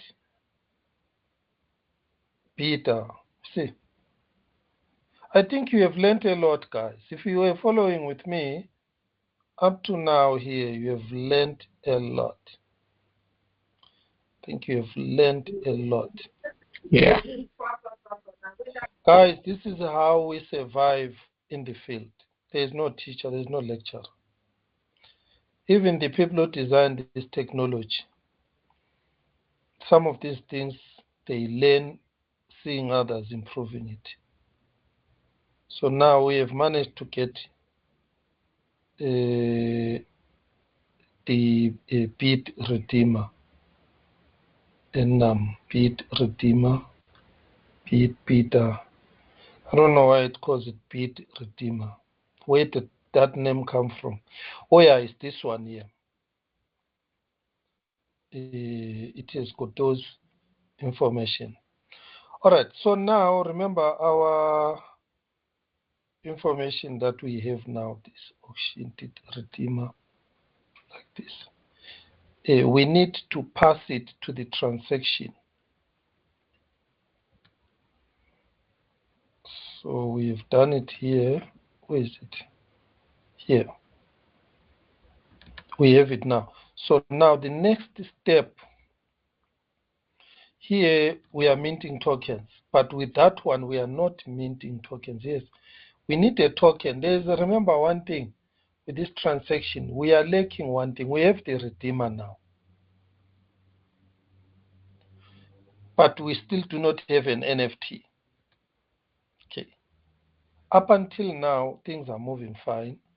We have a redeemer, but we do not have an NFT to sell. At the moment, we are bidding using an empty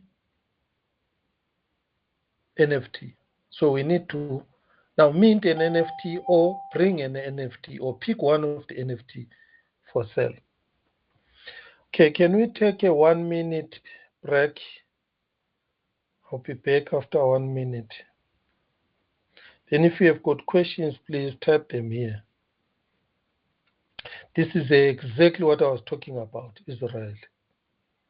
This thing about how do we put NFT in the marketplace. Yeah, I'll be back.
Right. I'm back. I think let me I'll record this, or let me finish it like this. Let the recording carry on. All right, let's answer those two questions. There are two questions actually. If we go back to this diagram, the NFT is on the smart contract, is on a script. And then how do we get the NFT here? You can transfer the NFT to a contract, to a script,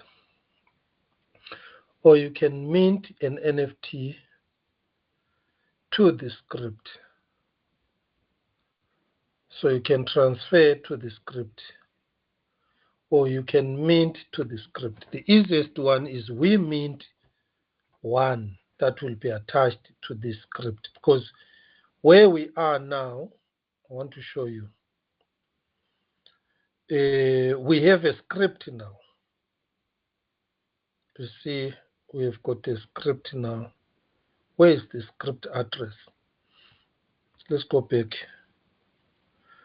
After compiling our script, where is it? Here. Right, here we don't have a script address. We didn't just show it. We just attached it. I think let us do that. So what we want here is we want the script address. So if we check this compiled script, where is the compiled script? Auction spending UPLC. Yes, it's this one here.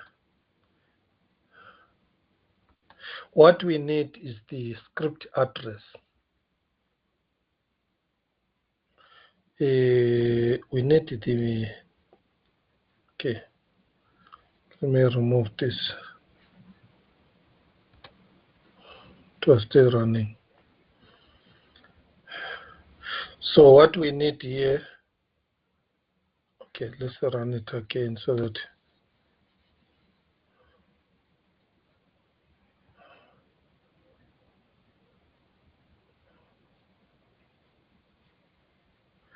right, the script address I think is this one. A B address or address validation. No, it is not that one. The script is here. Auction spending. What we're interested in with the auction, no, not this one, is this one, the compiled one. What we need is the minting policy hash, which is the ID of the script. Error, properties, source, validator hash. Yes, this is what we need. This is the script hash. This one. This is what we need. Validator hash.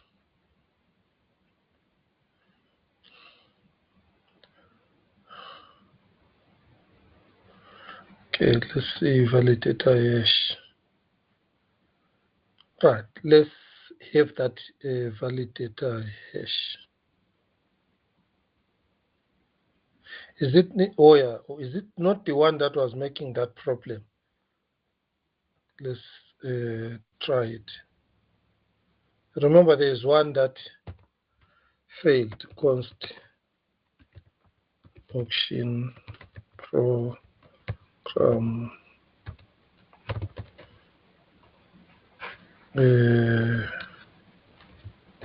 compiled validator hash.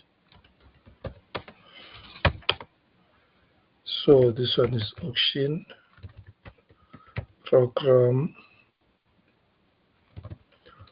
compiled dot validator hash score function program compiled hash.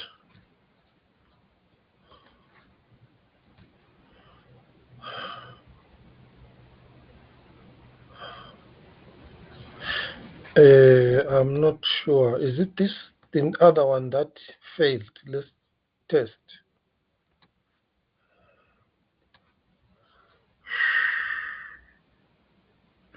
All right, we have it. Yeah, 28 bytes. There it is. But we want the hex part, this one. So you can say dot hex.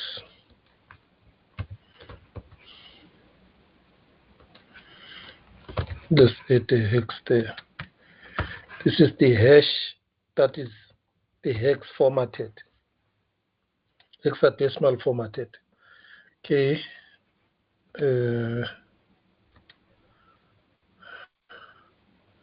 Once we have got this, then we can have the script address.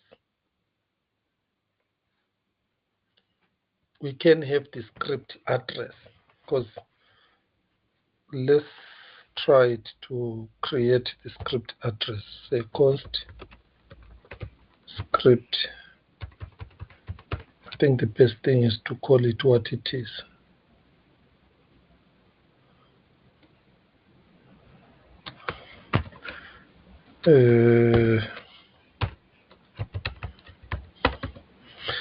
Address. So we need to use some Helios functions and classes to get this. The one that I remember, let's hope it will work. It is called, we take this address class. Let's go to the book so that you check the address class. What are the functions of the address class? Not this one, but the class address. Where is the class address? Simply wallet. Let's go back.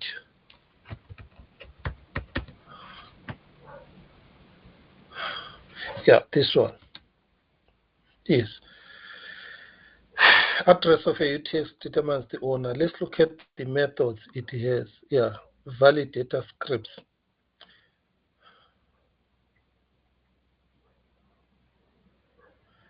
What we need here, we need the script address.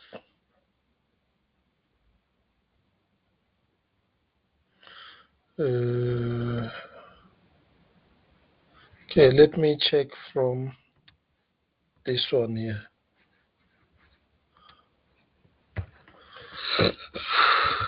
Let's check for class address.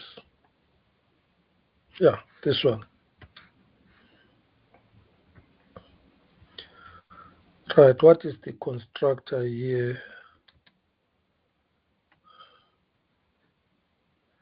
All right, this one you give it bytes or page 32 string. Then you have got from props. What is it going to give me back? A wrapper for Cardano address bytes. Address consists of 3 parts internally. Header, witness, optional. Let's look at the functions that can turn this into an address. From Cyber,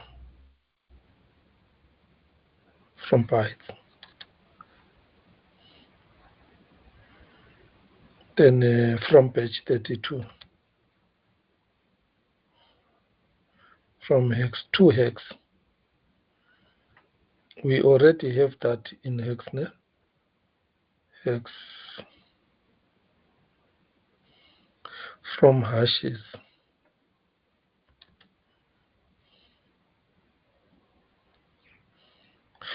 Okay, from hashes, we give it a hash. We can try this. Construct an address using either pubkey hash. That's what we have. We have a pubkey hash or a validator hash. Pubkey hash. A simple payment address. Or validator hash. A script address. That's what we need. So we need an address created from a script address. So we use this static function of the address. So let's go back here and use this one. Then we give it this.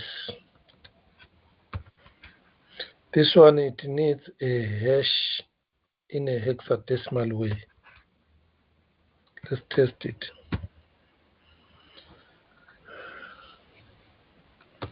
So let's go JLog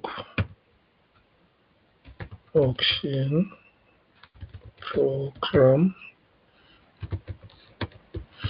compiled vh x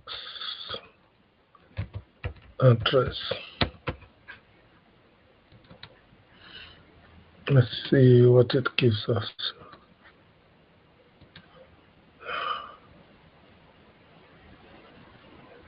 From hashes error there. Says error unexpected. Exactly that problem that I was showing you. Error unexpected. This error unexpected, I don't like it. I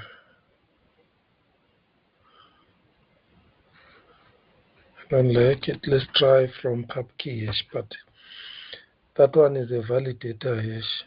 Okay, yeah, there is this one here from validator hash. And then I think the error is caused by the fact that this one is in a hexadecimal way, this one. We are going to try two things here. One, we are going to try that method, or we are going to use this one. Let's give it just the hash in a hash format. Let's see if it will work.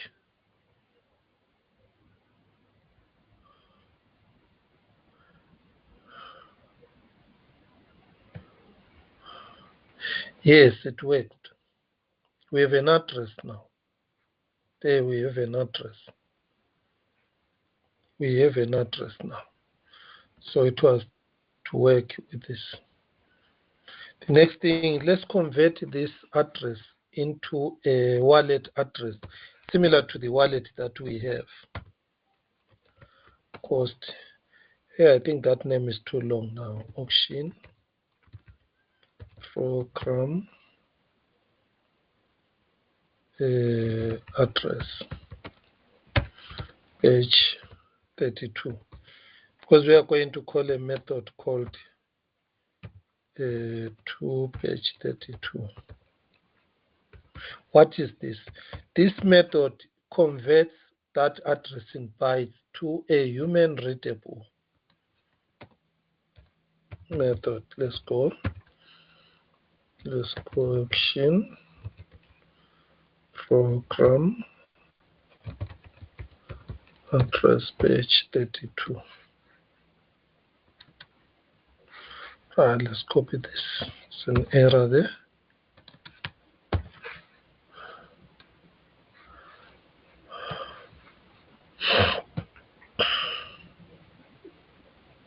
There, we succeeded. So the script, now our script has got the following hash. Here is the address of the script. With this address of the script, now we can log an NFT to it, or we can send an NFT straight onto that address. Perfect. Perfect. That is the next step now we need to do. Let's mint a token. That token must only be found in that address. Let's mint a token, or let's transfer a token into that address. To transfer a token into that address is very easy. We pick one of the, on this address here, we pick one of these tokens. Maybe this one here. We sell this one. Well, let's pick an NFT. I'm going to sell my dog. No, not my dog. Let me sell one of these.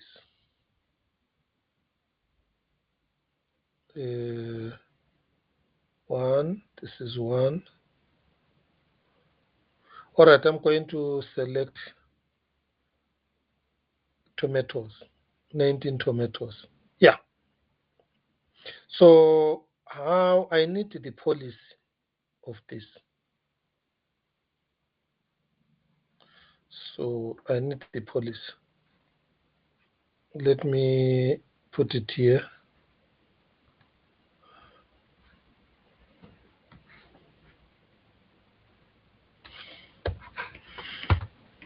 All right, let's go back to our transaction. Let's go back to our transaction now.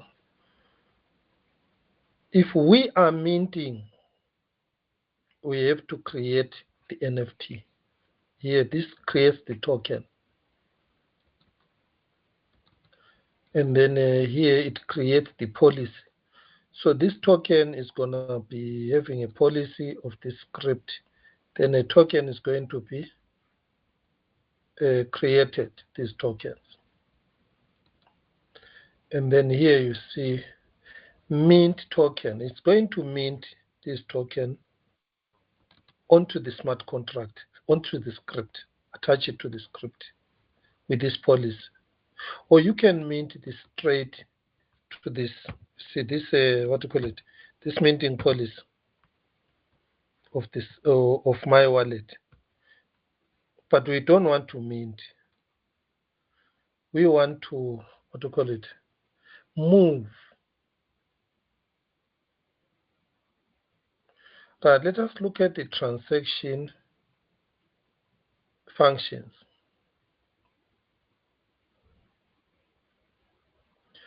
So I think this is a way we create an output. So we need to create an output where address page 32 token address. Here the output, I think the output, the address must be the script address. And then the value could be 0, because what we are interested in is the asset. And then the asset in this case, we need to give it that minting policy. And then we need to specify its name and how many. All right, let's try that. So basically what we are going to use is this. We need tokens to transfer. Okay, we need assets to transfer. We are not minting now. Let's try the transferring, the locking from my wallet. So let me delete that. Okay, step by step, I'm going to copy paste. Sometimes when I type, you begin to see slowly how these things connect to each other. Right, we need a policy here. I'll show you how we get the policy. So basically these things, we need them. I'm going to, let's go. Maybe if I skip a step, we are going to see by errors that we make. But the first thing we need is the, what do you call it? The token name.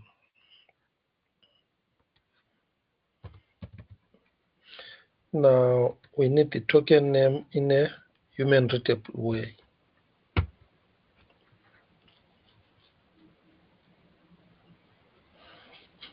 In this case, this is going to be available on the marketplace. Which one did I choose? These tomatoes. So I've got nice tomatoes.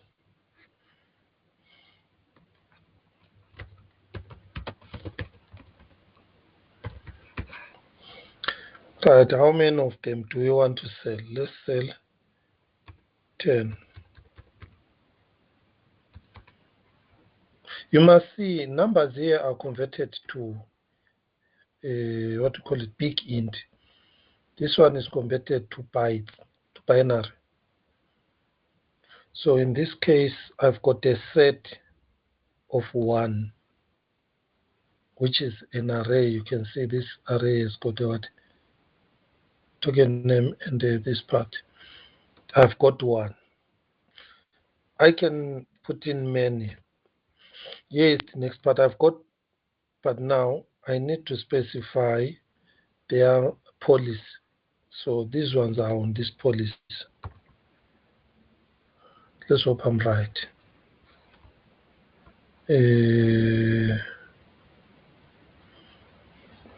So yes, I'm right, because I copied it straight. So in your case, you'll need to pull out this policy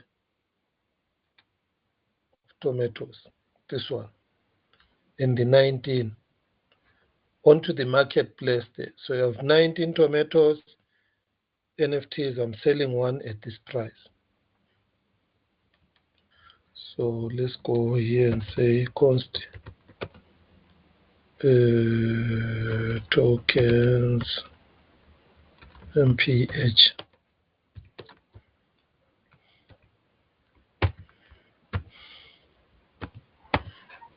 And then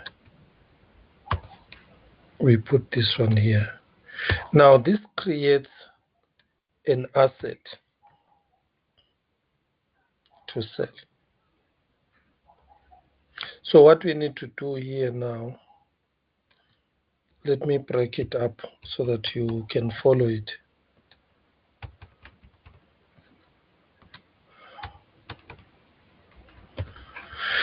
Right, let's break it up this way. Say this asset is not one, there are many. Let's call it assets. Are the ones that we are selling. Yeah, there we go. This one here is also the money that is going to be logged on the output. Do we need to log with some funds? No. We want money, so we can't give money. So we put it 0 here. Lovely 0. And then here, address. This is an output to which address? See, this address must be that address. This one. Script address. And you can see here, this script address must be of a type page 32. And I've already converted mine. Now you understand why I converted this to page 32. Right.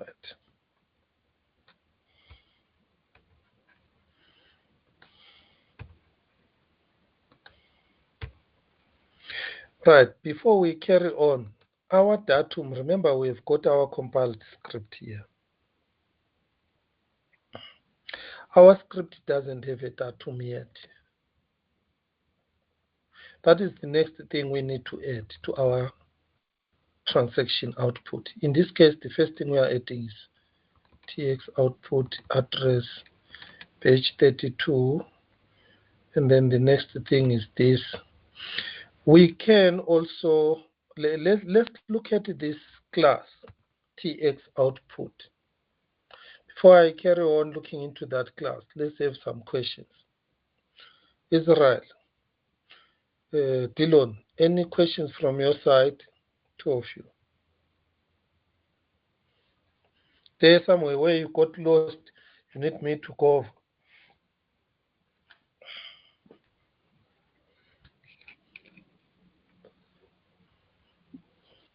No, sir. You can continue. You're talking about the datum. Yeah, Yes. I know it's quite long. It's 3 o'clock now.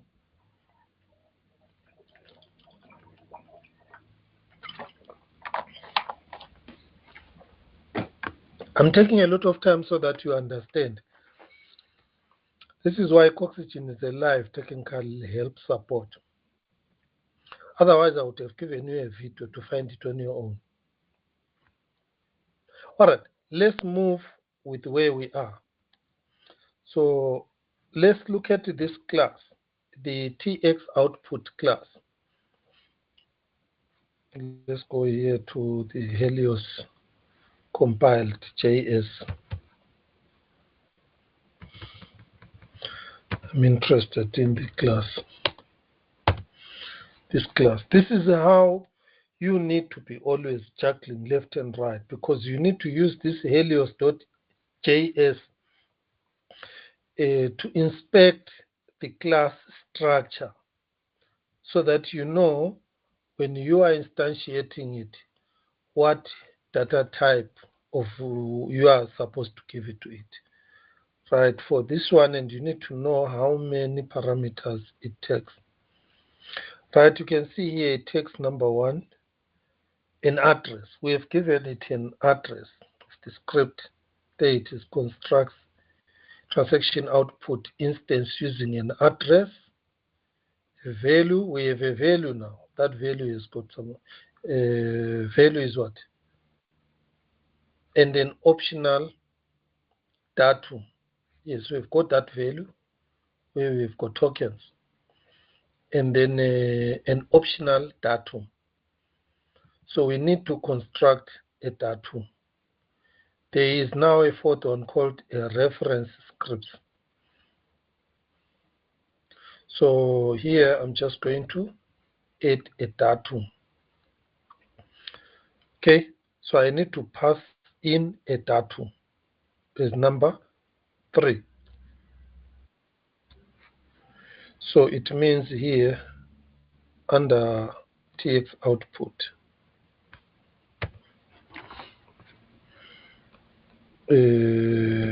datum. Now we haven't created this datum. Const datum. It must be. Let's check the class datum. How do we create a datum?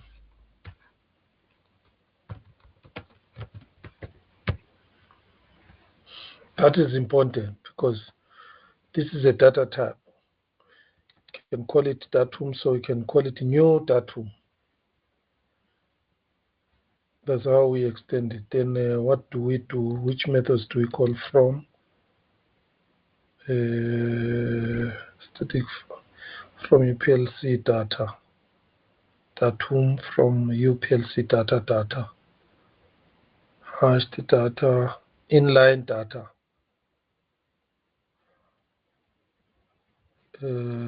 Datum.inline data, yeah. Say new datum.inline data, then we supply that data. So it means here, this is how we are going to move with this. We are going to create an object called datum. dot inline datum. Then we are going to give it, remember that datum must be an object with the fields we have here. This. So the datum we are sending must have this.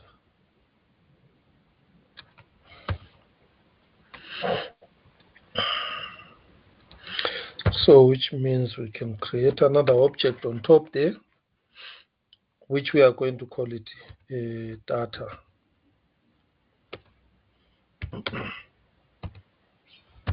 Okay, let's construct this data. It's an object. It's a JSON object. I'm right. Must be a JSON object. It must have a seller, a pub key hash. In this case, we are not going to fill all these. So I need a pub key hash of me who is the seller now.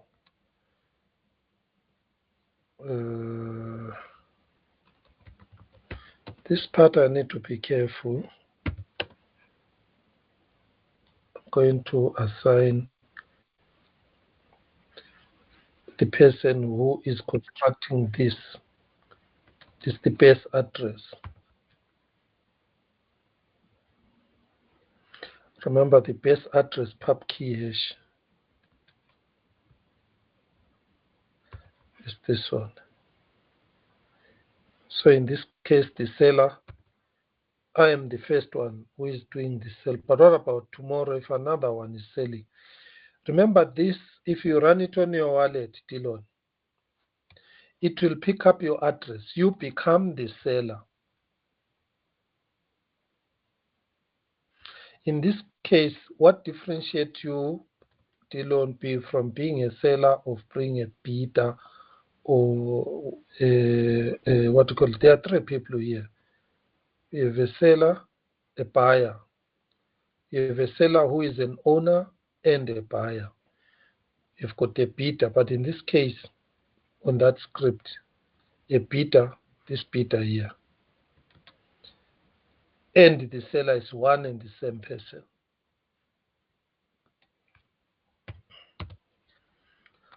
So the bid asset,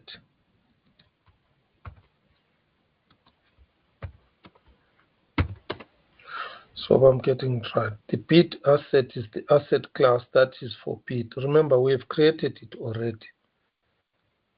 We need the bid asset here. How must it look like? I think, where is asset? This one. This is what we are selling. And you need to check, this must be of an asset class.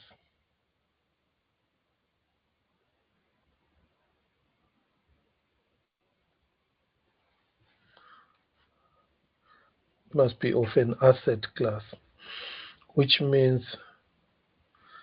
we can check here asset class of on-chain, because sometimes the asset class of on-chain is different from the asset of off-chain. Let's check. Let's go there. Representative token block and minting policy hash, and this token name by thread. Header can be header here. Construct a new asset class is minting policy hash. You need a minting policy hash, MP, token name and byte array. Token name byte array. Yes.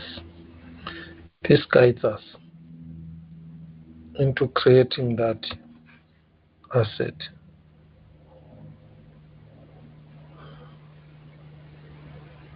Right.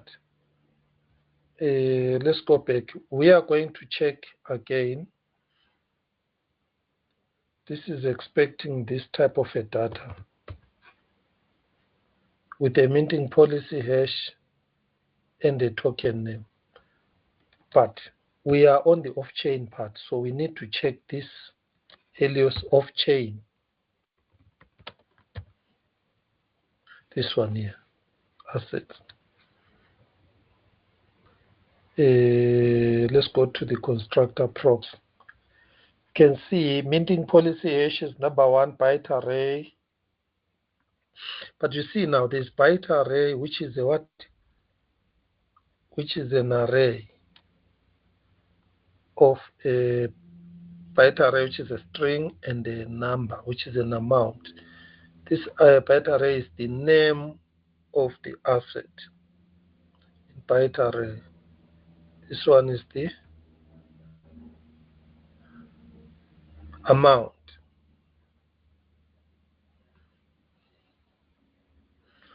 So the constructor is looking for props, an array of props.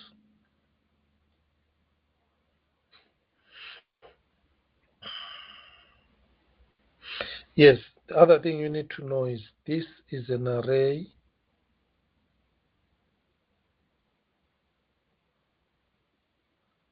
there's something missing there. You need to see how this array is constructed. It's a funny array. See, this is an array. And then there is another empty array here. And then we've got this first array. Then we've got the empty array there. So how are the props coming out? Outer pair. So we don't need to care how this thing works.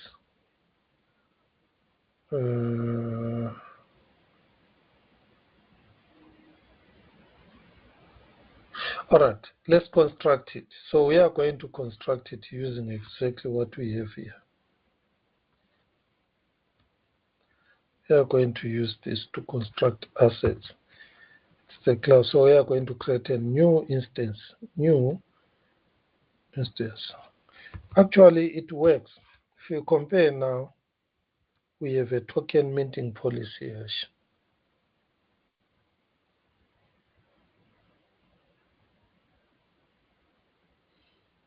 I've selected this one for now and hard coded it. So that one we can't change. Then the next thing is an array, byte array and integer. Let's go to this token. Byte array, perfect, then integer. Excellent. So this is fine.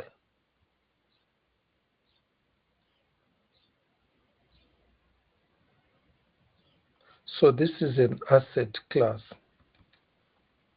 on chain. And what we have here is the asset. So I can rightfully say this is fine. I don't know. We'll see if an error comes out. Let's go to min bid. Right. What is the minimum bid? We are going to start the market sale with. Let's call it 5 Ether.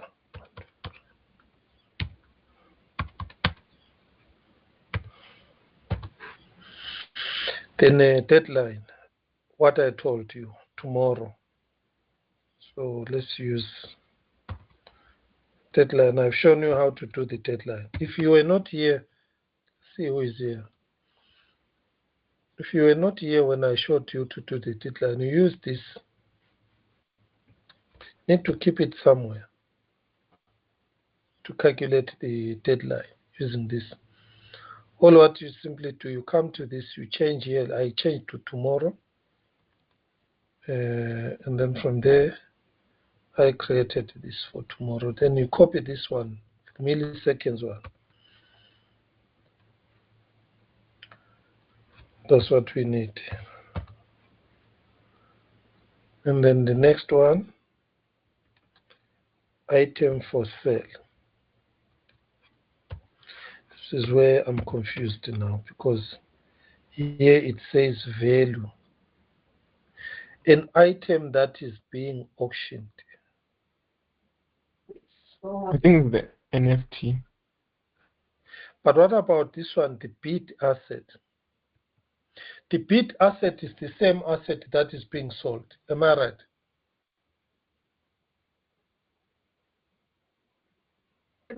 Yeah. I think here quantity we must just say 1. Because now are we selling all the 10?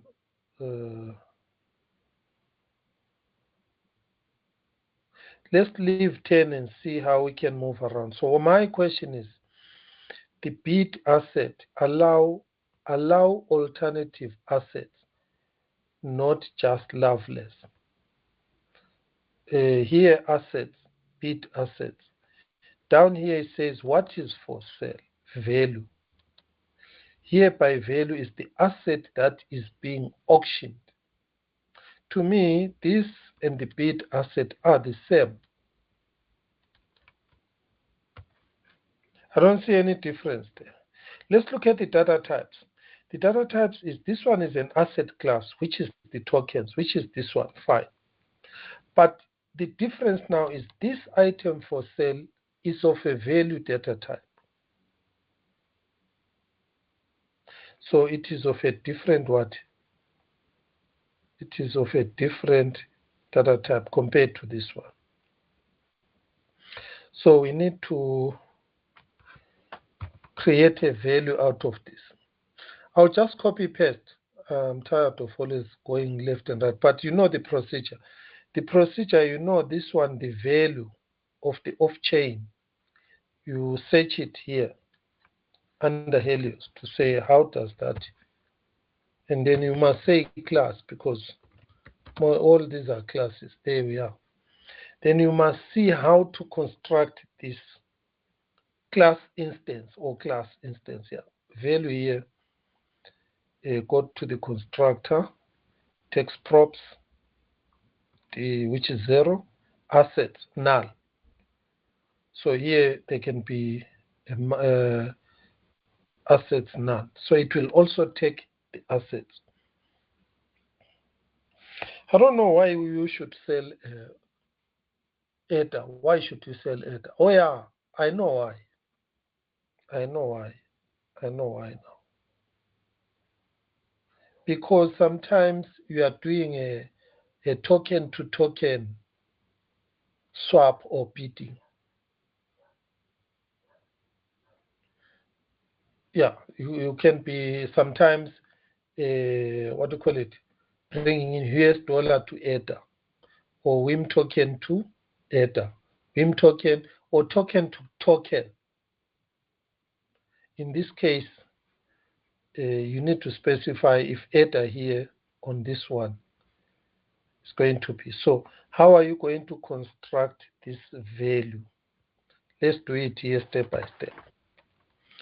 Const v equals to new value. Remember, the first one is the amount. We are going to say 0 here. You can always, please don't put a number like that. Always say big int. Every number, wrap it, cast it in a data type big int. The next one is the asset. So just copy that asset, put it here. Okay, that is how we created this value. Where did I get it from? I got it from here. You see, this is the prop, which is a what? It's a number. There it is. And then the second one is assets. You know what assets? We have been looking at them. Let's see. If we make an error, the nice part is going to scream and tell us in red where we may. There is always a very big chance of making an error. Highest bid.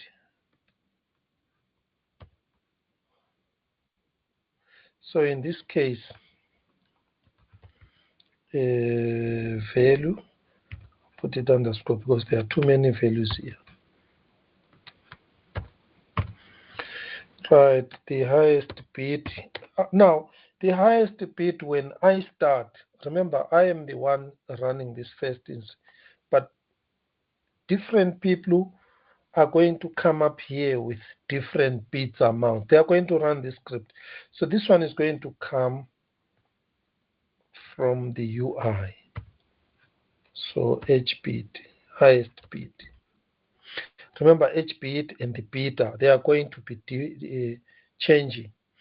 In this case, I said the seller is this one, which is wrong. This must come from outside. I had quoted it, which is wrong. The seller will keep on changing. So how are we going to cater for changes? So let's say here, highest beta, pub key hash. Remember, the most important is pub key hash. And then the amount this person is going to bring. Then deep down here, we must have two options. If this, let's initialize it to, let's initialize it to 0. This one, let's initialize it to pub key hash to empty or to null. I think null is better. Why am I doing so? So that I check. If another person comes to bid, the person is going to supply the what? The pub key hash. We're using another wallet. You can manually supply a pub key hash. Yes. If you don't, then it's going to pick up this pub key hash from your wallet, which is okay. So we use itinerary now to do that. Else, if this one doesn't fail, if this one is empty, if this one is okay, let's use this one. Else, let's use the pub key hash. Okay, so that one is fine. It's the same with the bid amount. If the bid amount is 0, which is this one here, I think let's say, if the bid amount is less than the mini bid amount, which is this dot mini bid amount, then let's get the mini bid amount. Else, let's have the H bid. It's a higher bid, H bid. Then let's try to finish now.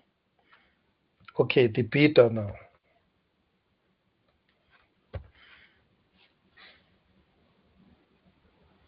The bidder is the last one. Deadline, datum.new deadline. I have done the deadline here. So now I need the highest bidder. Always, if this is going to be true, then it means this guy becomes the highest bidder. The highest bidder will always come with a high bid. So we can do the same thing and say the seller can be the highest bidder, can be that one. It's the same. If this highest bidder pub key hash is there,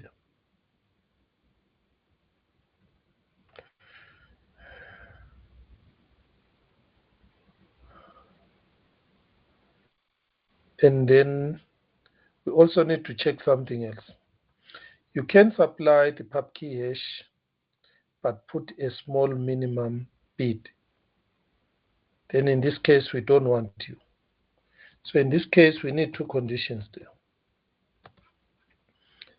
If this one is there, and this is true, because this is important. Here we are going to put it the other way around to say, if the highest bidder, which is this one, is greater than this minimum bid, it is then that we take this beta, pub key hash.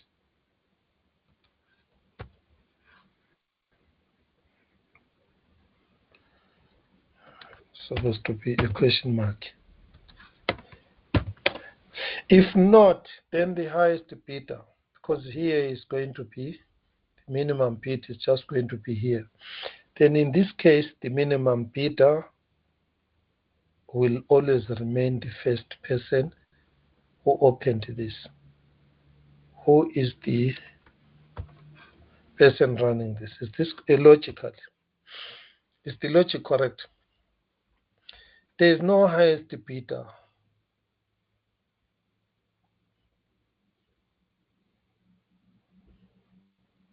Then the person who started the auction is the highest bidder. So that one is correct. The moment a second person comes with an amount bigger than the minimum bid, immediately that person becomes the highest bidder. So that person's pub key hash is the one that is going to be set here, because this amount will be greater than this. Yeah, that is the logic for this datum. Now, we have this data now. We have to convert it to UPLC, if I'm right. Let's check what type of data is needed by this TX output. On the datum side, how should the datum be formatted? And then let's go to that class. Right, let's go to type datum. Nalo UPLC. Right, a datum. Datum. Okay, datum. What type is datum?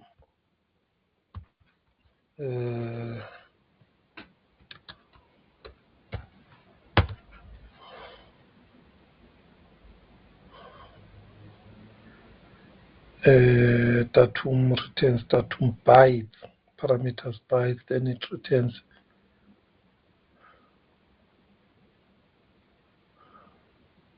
The reason, if you run it, it will fail. If you don't pay attention to. All right, we have got this one where we say inline. Yes, we said inline. Then we give it this data. And this data must be of a UPLC data. This one is important. Data instance of Helios data. Instead of Helios, return inline dot this to UPLC data. Else return inline, you use this UPLC value dot unwrap data. So this thing here, it will do the rest for you. All what you just need to do is to call this function inline. So here we are going to get the new datum. Right, let's write it down. So const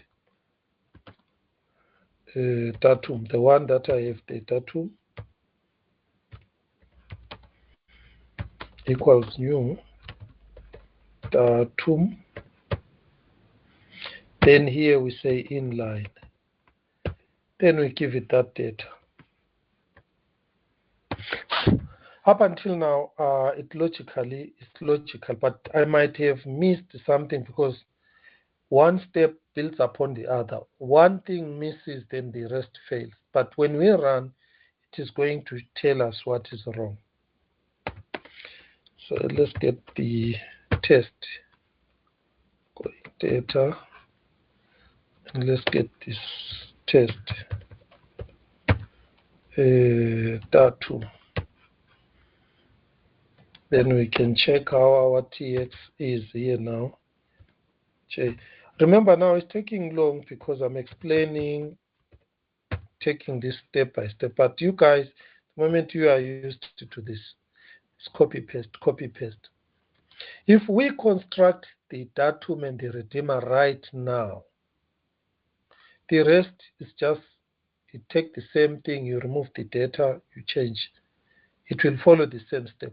Another way to check that your steps are correct or they are wrong, use Lawrence's examples, these ones. Open any Lawrence's examples and check how is he constructing the redeemer. How is he constructing the datum? Just come here, search. Here I'm using this one, put datum. Okay. Look at how he constructed datum here. He said he used this program type datum. Yeah. You see, this is where now I realize we have made a mistake.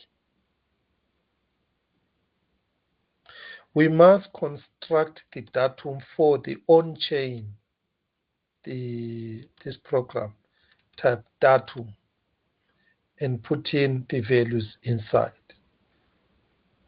See, and then it is this that we put it under inline.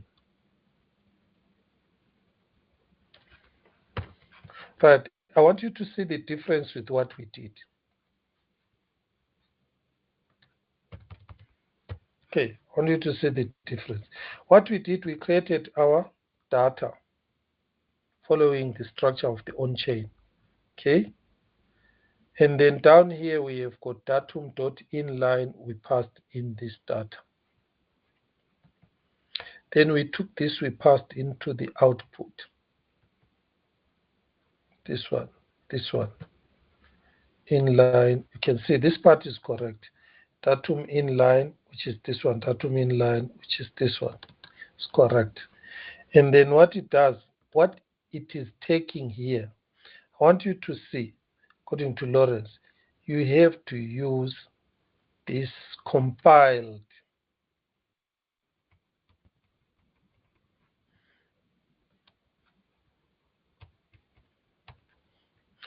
Right, you have to use this new compiled. So in our case, what is the script? We take the script here. Before we compile it, this one, which has got types, this one.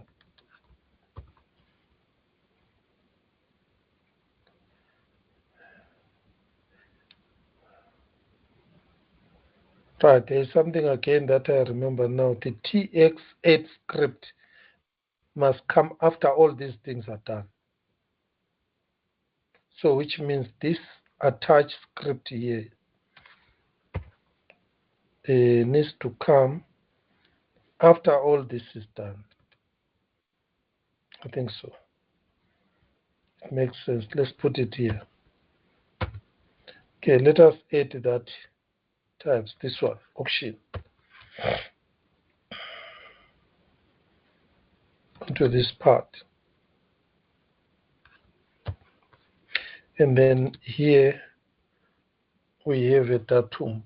In this case, this datum is only taking one pub key hash, which is a hex. But ours has got this.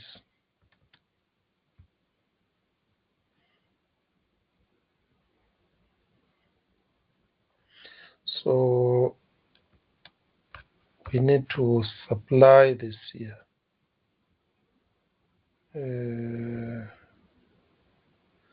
It's a little bit tricky now.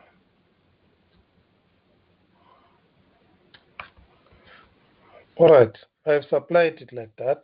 I will check other examples, how they have done it. So this new way of doing it is this.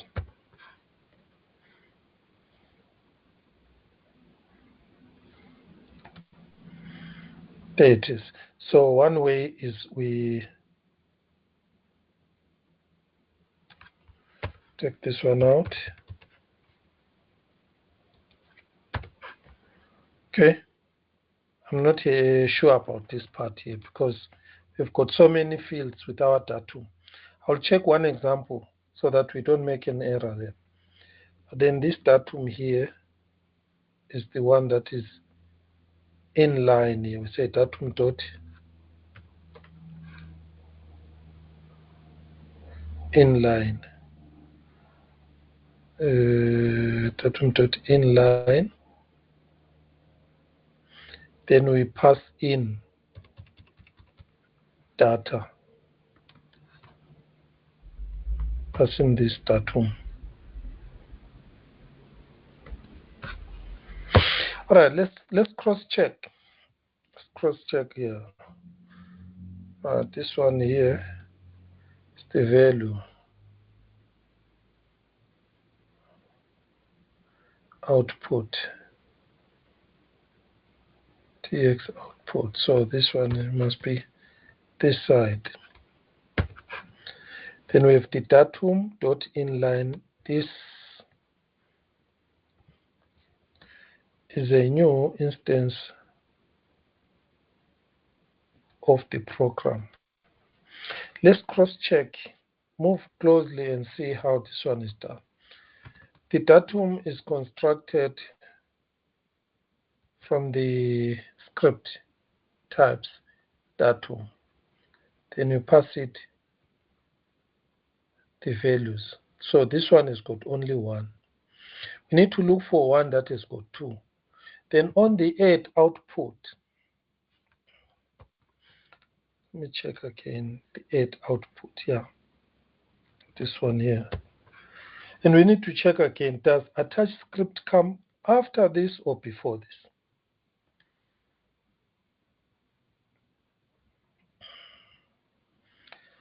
It's logical that it must come after. But I don't see the script here. Touch script. There it is, but I don't know. I don't see the attached script. There it comes before. It doesn't matter. All right. User token program. Yes, user token policy compiled program. No, it doesn't matter. Doesn't matter. So this part doesn't matter. The order doesn't matter.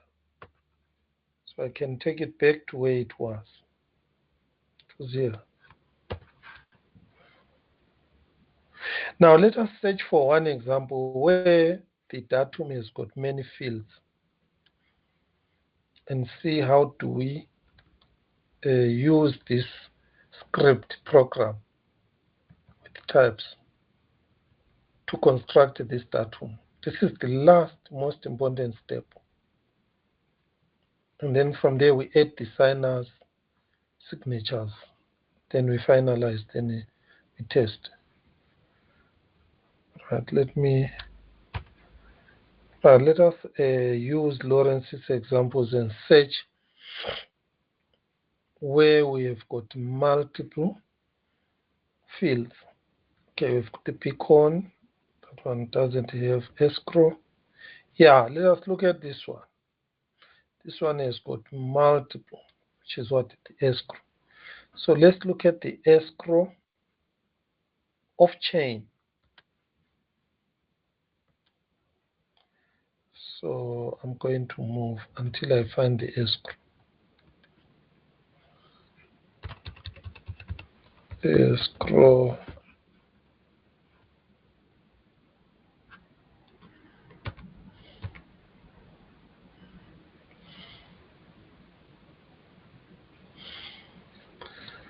Right, where is the... Okay, right, I can find it. Open swap, date swap, asset swap, close swap.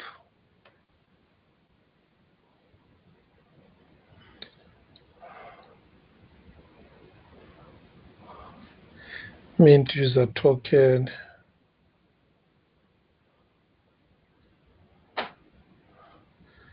All right, where are we now? Open swap, update swap.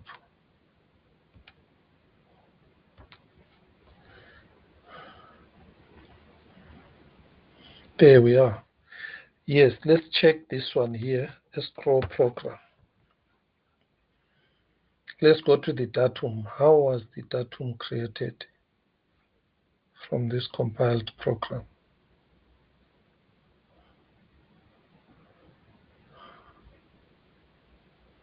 Let's go down.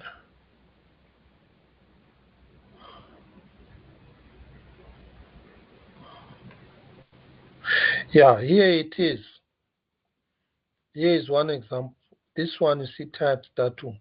He has listed them in their order.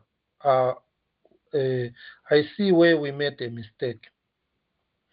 We were just supposed to line them up with commas. We are not supposed to give the fields. Are you with me? Can you see the difference here? We can go and look at another example. But this example is enough for me to see where we made a mistake. I want you to see this. You are lucky because at least you are seeing things. For me, I have to figure it out on my own. And I'm doing millions of things. All right, you can see on the swap datum, there are two fields. Let's look at those two fields. Let's go to swap here, swap. Let's look at the part. You see here, the datum. Do you see how it is? It has got two fields. Now, the off-chain part is swap program dot types dot datum. You repeat in this. The new must be outside. Then the next bracket, round bracket, you list it like that. First field, second field, value like that.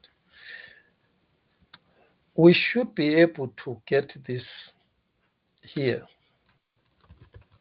Program.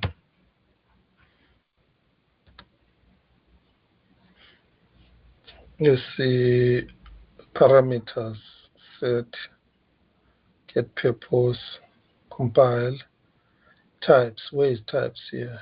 Eval, return to string, create a new program, config,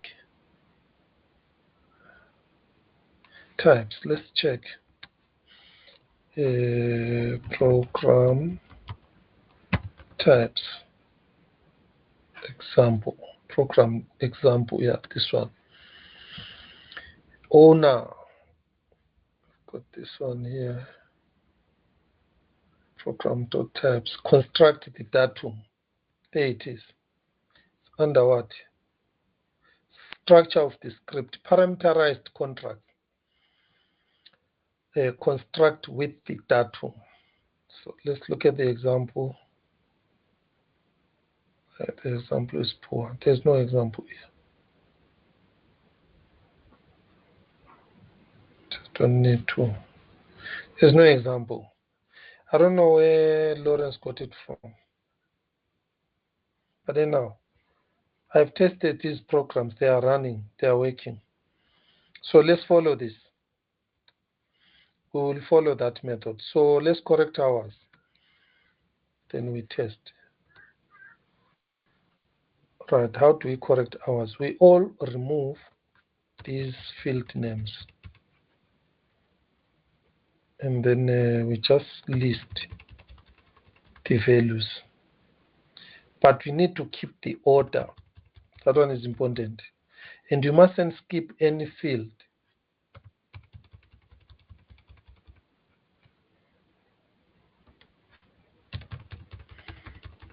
If you have got any question here, you can ask. Believe me, when you try it on your own, it's not going to be easy. But this is what life is all about. You need to figure it out and make it work. That is how you will become skilled. Okay. So here, we need to, it mustn't be this. This is wrong, okay. The best thing to do here is to do this. take out this whole data, come to this program here, build up a list of values in their order. Yes, I think even if I list it like this, it's gonna work. It's going to work. Okay, there we go. Then in this case, that is the datum in line. And then let us check how many of these fields do we have. 1, 2, 3, 4, 5, 6, 7. There are 7. How many have we given? Actually, the best thing is to copy them there and align. For 2 reasons. The first one, you need to make sure that the correct number of fields is given. Second one, you have to make sure that the correct data type, this must be pub key number 1, asset number 2, amount int number 3, time value POC6 number 4, value, that under value. See. Next. And then the bit amount, which is this one. And the last one is this one. Yeah, I think it's a pub key-ish. So far, we still have no guarantee that it's going to run. But let's test it. Let's test this datum. Let's test our TX. Expect some things to crash. Argument list. There is a missing clause on the argument list. Yeah. Yes, the last round bracket. Let's test again.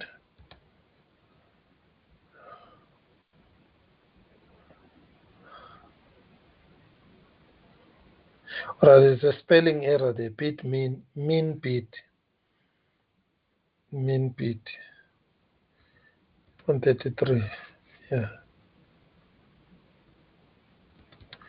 There's an error there.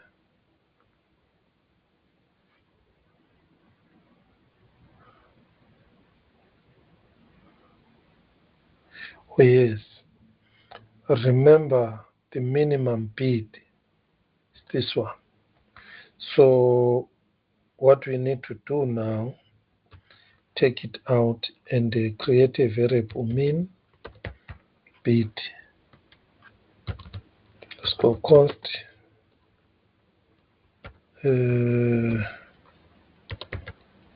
mean bit. Let's give it that amount. Then we can use this here.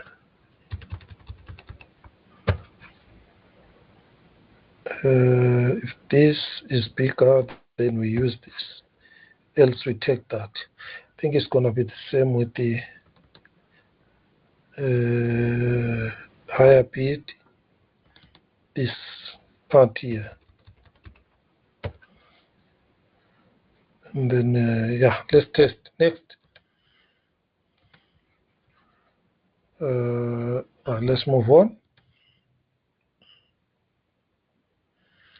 Alright, that one is okay now. Now we are on another one, 141. Unexpected, undefined value. See, that one is another, doesn't even tell us. Unexpected, undefined value, where?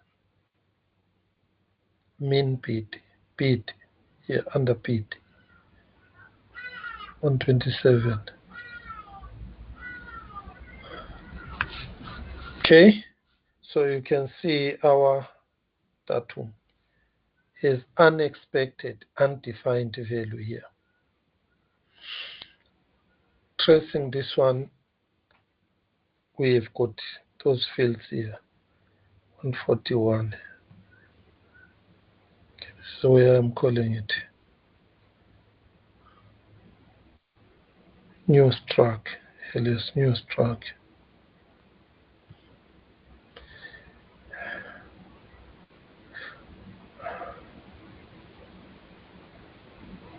Auction program type status.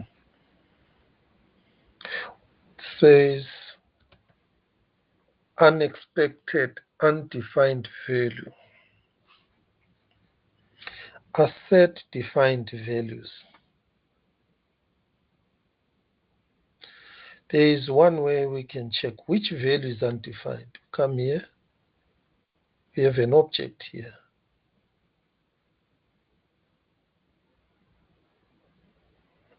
That is too high. Let's go down one step. Asset, clean constructors here. Props, minting policy hash. Let's check from here. 4 o'clock, let's stop. We are not going to finish this. Asset, let's look at the assets we have.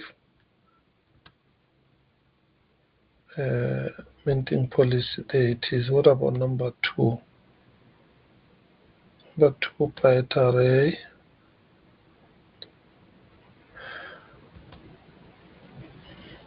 Value 10.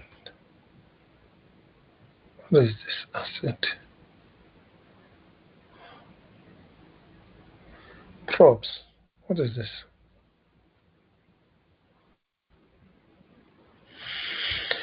Asset defined props. Token name, props token name. Undefined. Okay? Yes, token name, props dot token name is undefined.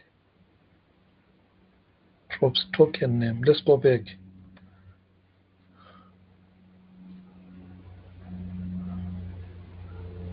I think here.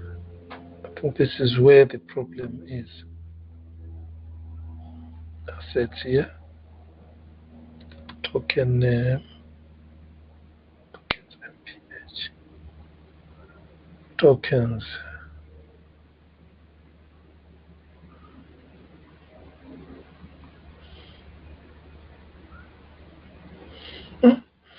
All right. This one I think is going to take a long time for us to go through this. Props.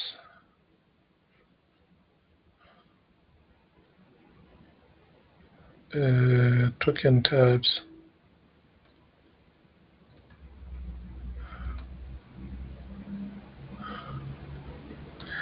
Token name.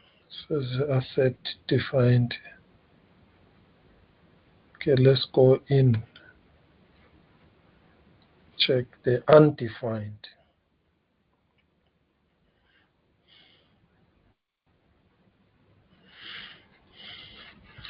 Okay, let's test it one more time. I can say, you people, you can go for now. I think it has been too long. I will try to finish this and take a rest. Then the moment it is running and working, I'm going to share the code with you. If I share this code with you, believe me, it is going to even give you bigger headaches. The only thing I can say is, the moment this is running and I give it to you, you work on it twice, 3 times, 4 times. By the time you reach 10 times, you are going to realize a lot of things are copy paste, copy paste.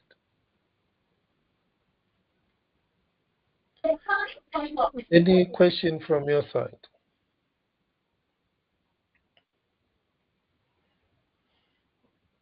Nothing for now, sir. Yeah.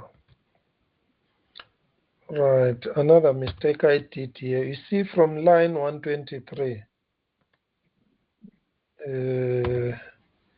I didn't add this j.log. I don't know why. Sometimes you get tired, you see. Didn't check that these things are fine. You get tired sometimes. Tokens, ph.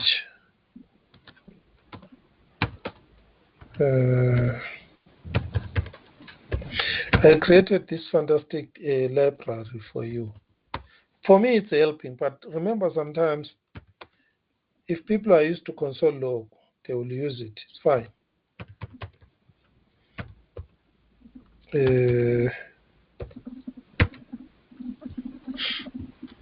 Value. So using this JLog now,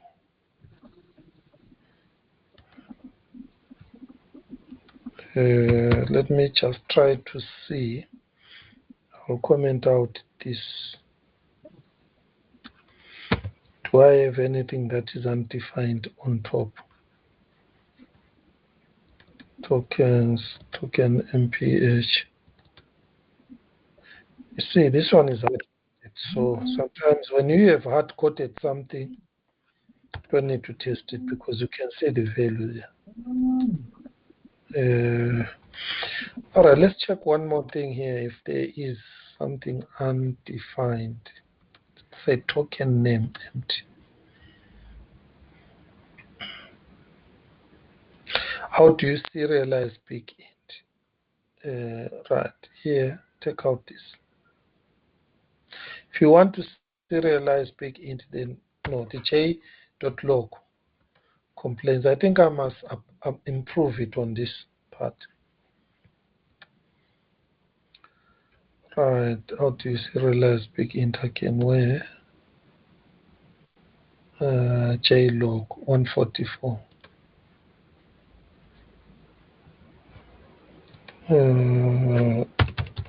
So bringing a number.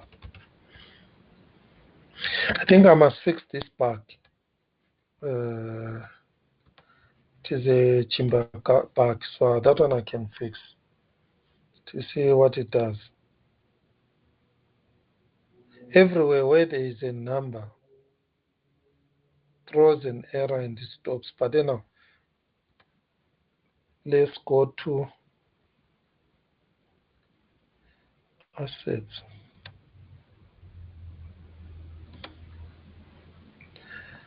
Right, assets, policy. See now it cuts out before, and I can't see immediately where the problem is because of that part. Minimum bid.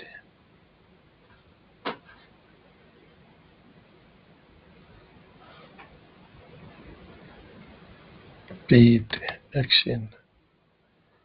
Where is number gain?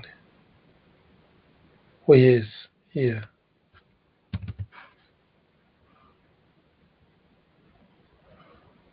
But I wanted to check. You see here it said empty, but the token is here. Then it's gonna make an error there. I think token policy failure. All right, let's call it a day. I'll try to check it. If I can't find it, then we'll call it a day. Anything from your side, send it as WhatsApp messages. I'll try to get the buy and the sell running, those two. Same way I got the lock and the unlock running. I'll check again on the unlock what is making it not run. Once the lock unlock is running, buy sell is running, the auction is running, then I have to polish up this coxie lip. See this coxie lip? It's in a mess now. I need to clean it, remove everything that is redundant or unnecessary. And then from there, then I will send it to you guys to use. It's going to be very easy. All what you'll be doing, you just call a function, you give it the values, then it will do everything for you. Then in the beginning, we are going to have some problems, bugs, left and right. We'll run through, repeat, what we call is minimizing those bugs up until 100% is working. Then from there, you'll be able to build with it production apps. Any question?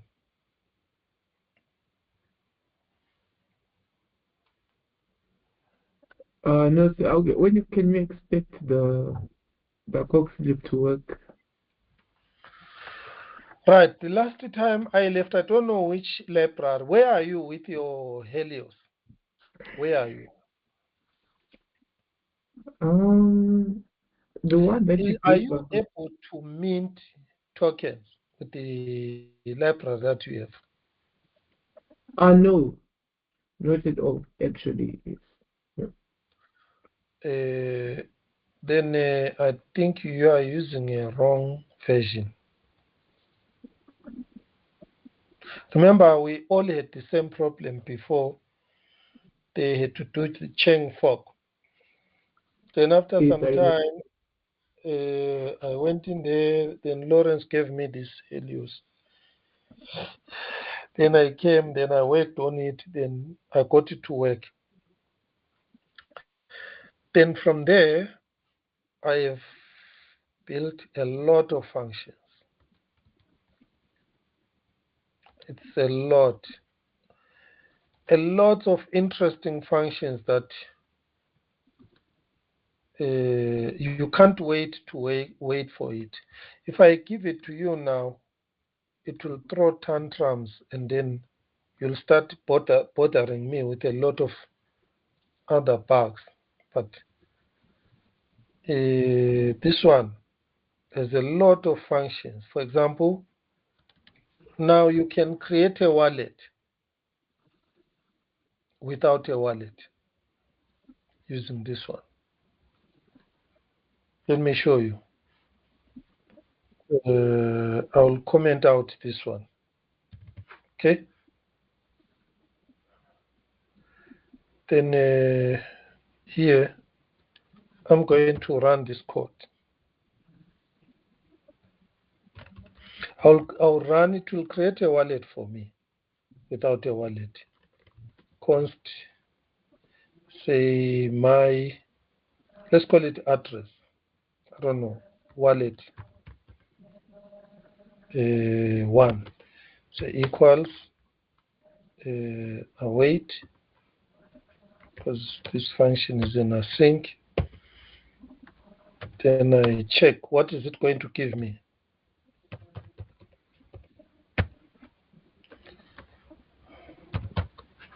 Let's run it.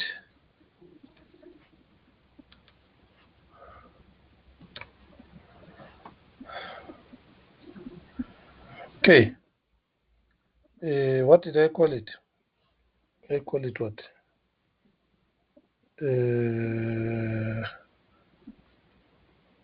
I called it wallet 1. Let's check wallet 1.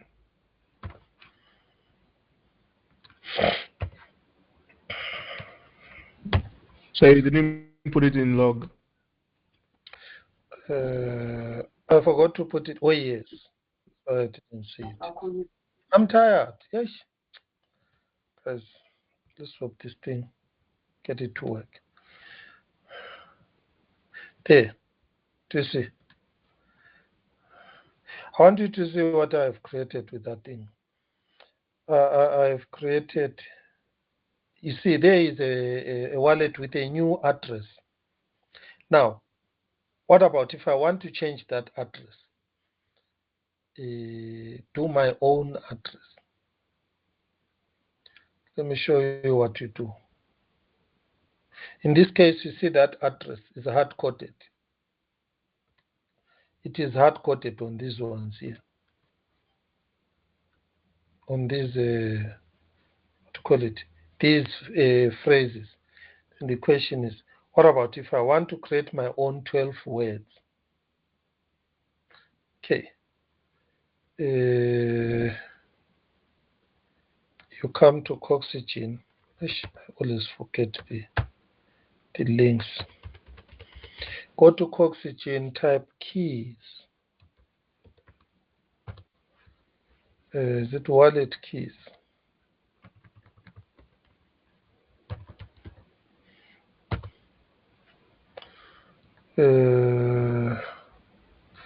Let me check with you here where I saved that. We have got keys now. Where did I save those keys? I'm very sure it is under. Is it CoxyLib? API. All these, some of these I've given you. Spend, investing. If you see keys there, just let me know. Must be keys. I don't know now. Live. Yeah, there it is.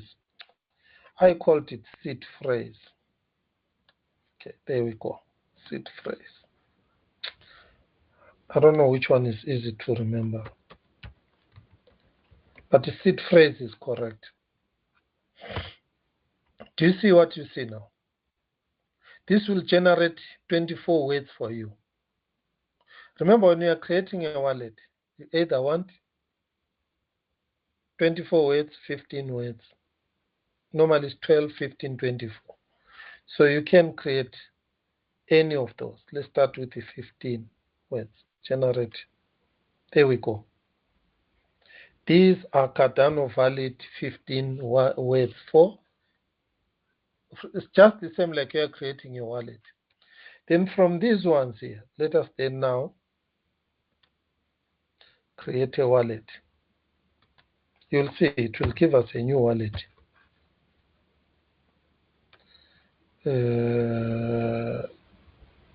Tested it with 24. Let's test it with 15. Invalid checksum. So the 24, that one failed. Okay, let's generate another one.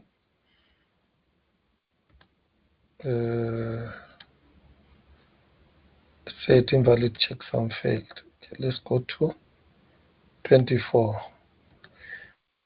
All right, let's check. Which one are we going to take? Let's take this one. Let's go and replace it with this one.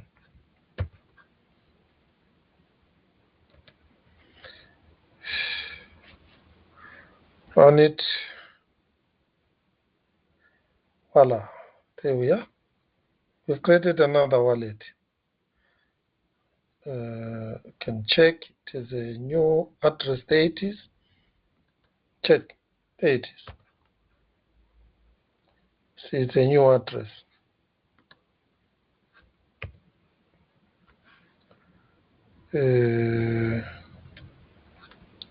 Okay, there is the address. So I'll give you all these things. Then you'll be able now. A beautiful thing that I'll be happy to have. This one, I don't know if there is an API here for it. This one is not important because we always use it once in a blue moon, this one. I'll be very happy if you can, where is this? This one here. We can integrate this straight with our Helios. At the moment, you see it is running separately. Wallet seed phrase. It will be very easy. We only, every CoxyLib that moves. Because remember, the CoxyLib, you can use it for pre-production testing. So I recommend you use this for testing. Or you use it for things that do not need money. This wallet. I have no idea how safe it is, but the same Cardano wallet, when you are creating keys, the 24 words, it uses the same cryptographic function. So there are some other security measures that are needed. Because the moment you give this to people and they create a wallet from here, without inspecting the source code, it might create a wallet and save the keys on the database. And you take this, because it really generates a wallet. Let me show you. See, I created that wallet. Now I'm going to generate another one because the 24 words are different now. It will give a new different address. Perfect. So that. So you can see this is it generates the private keys for recovering your wallet in case you lose the public address. It gives you another payment address. Then you have got the pub key hash. There it is. Your own pub key hash. The nice part with this is you have generated a wallet. And then if you really want to see that this works, then you can go to, what do you call it? You can send some money there. If you really want to see it, okay. It's for sure this a wallet address. You see, I've generated two. Then I can take this, go to your real wallet and say, send some funds there. So here I've got this one. Let us send some little ADA onto this one. Before I send ADA, I'll send one ADA because I'll never use that. Right, there we are. Before I sign for this one to go, let's go to pre-prod. Let's check that is it really a true Cardano wallet. See, there it is. It is an address wallet recognized in Cardano. But at the moment you can see it has never been used.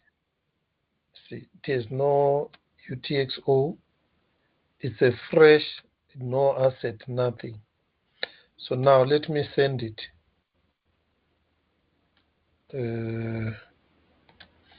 Going to send it one ADA.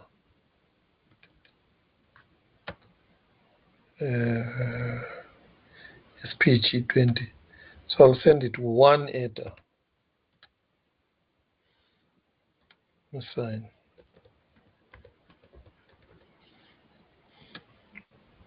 Hey, see, didn't reject it. Then let's check. Shouldn't take long. So what I'm telling you is the CoxiLib, it is coming with some very interesting things. Like, see, this is now a wallet. You can generate your own wallet. You don't even need a wallet. See now, there it's working. So let us reload here. There it is. So the problem of new people, go and create a Cardano wallet. Now, where do I find? Go to Firefox, now you have to go and learn how to install it. Now you have to learn how to put it on pre-production when we are testing. It's gone. Developers just use that. You have a wallet, you get some ADA, and then from there, you develop your application. Because you see, this one already is what? Has ADA. It has a pub key hash. It has private keys. The next thing, you can code. For simple things, then I think this is going to be great. Great. All right. So that is what I was telling you, that this CoxiLib is coming to you with some very nice, cool things. It will come to you with some very, very, very, very, very nice. There is a lot of other functions that I've created and added there. That makes your life more easy. I don't know. If there are some other functionalities you need, you can give me as a list. I need a function that does 1, 2, 3, 4. Then I see if it is on the list. If it is not on the list, like for example, this one for creating a wallet, I had to search for it because every time a new person comes, he wants to mint tokens. Then you are sending the person to other platforms to look for creating this, do this, do this, do this. See. So because we can transfer, you can see the capabilities are very interesting. We can transfer ADA to a wallet, isn't it? Good. So now you guys, you can integrate this, because this all the source code is there. You integrate in such a way that from the app here, I write create a wallet. When this runs, remember the first thing when this thing runs, it looks for a Cardano wallet. Okay, I think that one will still need it, but I need to find a way for it to use that wallet that we have with the UTXOs, because that one has got UTXOs. The only thing is the Cardano window. I don't know, we have to find a way so that on the app, the person presses a button, it checks NAMI wallet, no Cardano window. Then it creates a Cardano window. It injects the Cardano window. With that, public address creates those public and private keys. And then after creating the keys, it creates the page 32 address. After creating the page 32 address, then it sends some test data from another wallet. There must be a way, because we see now, to receive test data, someone must manually send it from their wallet, which is NAMI, whatever, to that one. You can bypass that one. Maybe go to this. Hey, let me stop here. There are too many things in my head. Go to that faucet, look for API. Then we inject the API. Then here is a new wallet address. Then on the API, we request for it some test data, maybe 100. Then so that it's automated from a person is new, immediately is a wallet and address with a test data. And from there, you build up the app, and then you call functions. You mean token transfer, you create smart contracts. There's money for this. I can pay for this. The only thing is, people promise me, yeah, we can do it, pay us. I won't pay you in cash. I won't pay you upfront. But if you do it and come to me and say, there it is, I've done it, this one, then definitely, I'll say you have worked. You have worked, either you researched, you found it, you brought it. Then it really advances everything and makes things simpler. So go and think about it, because it will. The other thing that I really badly need. Right, I've got an interface here, but you saw it. I'm putting the script here. Okay. I'm putting the script here. Is there a way you guys, or anything is possible, guys? I just come to this, I run it. Then there is a box here. On this box, we must have this playground. Because the source code for the playground, we have it. We have the source code for the playground. So it gives us an advantage. We just go and grab this whole code that debugs this. When you click compile, you can even check it using the source code here. There it is. React DOM development, React style, index. There it is. So there it is. Is this the only code they are using? Interesting. Launch. Where are they testing? Let's share. There is another where there are some other JavaScript here, utilities. You see? Playground. You can carry all this. Why? Because we can take this whole, like the compile. See, what does the compile, which function does it use? I decompile. So we search it there. We then integrate this playground with the app in such a way that from this, I create my wallet very quickly, get it with a test editor. Now I want to create a smart contract. And then on the smart contract, I click create. Then it gives me a box, that editor. Then I say example. I just click example, Helios. Then it produces something like this.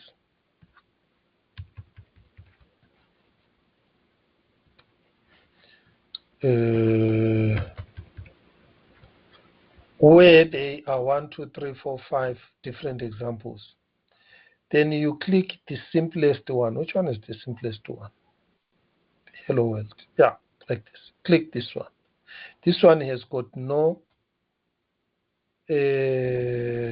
datum. It has no redeemer. It is just running plain. Then this must produce a front end immediately with only one button, where if you click that one button, it says hello world. Underneath, it must take this on chain, move it to a script. Remember that file where there are scripts. Create a script there, hello world. In this case, have a button that is going to connect, create the HTML for it, and then have the Cardano window, have the on-chain script, compile it, then from there, run hello world. Then the next thing you say, all right, I need a market. Click this one. Then what it must do, you click that button, market. Then it must produce for you the front end with the input for the datum. You see how we did the datum today. You see how we did this datum today. That code that we did for creating the datum. This one. That I commented it out there. But it must just come up there by reading this on chain. It must create a UI where you are going to enter this information from the outside. And then here it knows it has got one buy, sell, approve, refund, process. So it must create 5 buttons: buy, sell, approve, refund, process. Then all what you simply do, you click, and then it brings out, when it needs an input from a user, buy. So on, or let's say sell. What are you selling? NFT. Then it must produce, pull out your NFTs. Which one do you want to sell? You select this one. Then it takes it to the marketplace. Then it gives you another button, buy. Then when you buy, and then you sign, that will be one of the things. This can be integrated to on-chain. At the moment, the on-chain, I'm putting it away here on the scripts. We integrate this on-chain, we integrate the wallet, integrate the faucet, so the on-chain, the off-chain, the creation of the wallet, the faucets. What is the other thing? We have got the chamber for testing, the coxie lip. What else do we have? That will be perfect. Any questions from you guys? That one will be a perfect solution. At the moment, if you see what problem I have solved with the coxie lip, take out the coxie lip. All these things, classes, automation, you will have to do them on your own using the Helios, which is a big structure. It's very big. So That is why I'm telling you there is a really work, and then you'll be paid very well, because you would be working on really something that really solves a problem. All right, thank you very much. Go and think about it. Work hard and get those things that I've shown you working. Then from there, come and show me service. Yes, Israel, want to talk? No, it's okay. Okay, thank you very much. Let's call it a day today. I'm going to be working on this. Your question, when are you expecting to have this? I'll try to be fast. Thank you. Thank you, sir.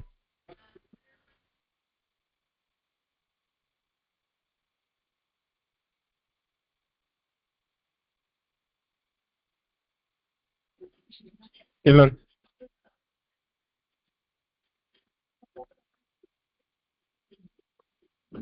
Dylan.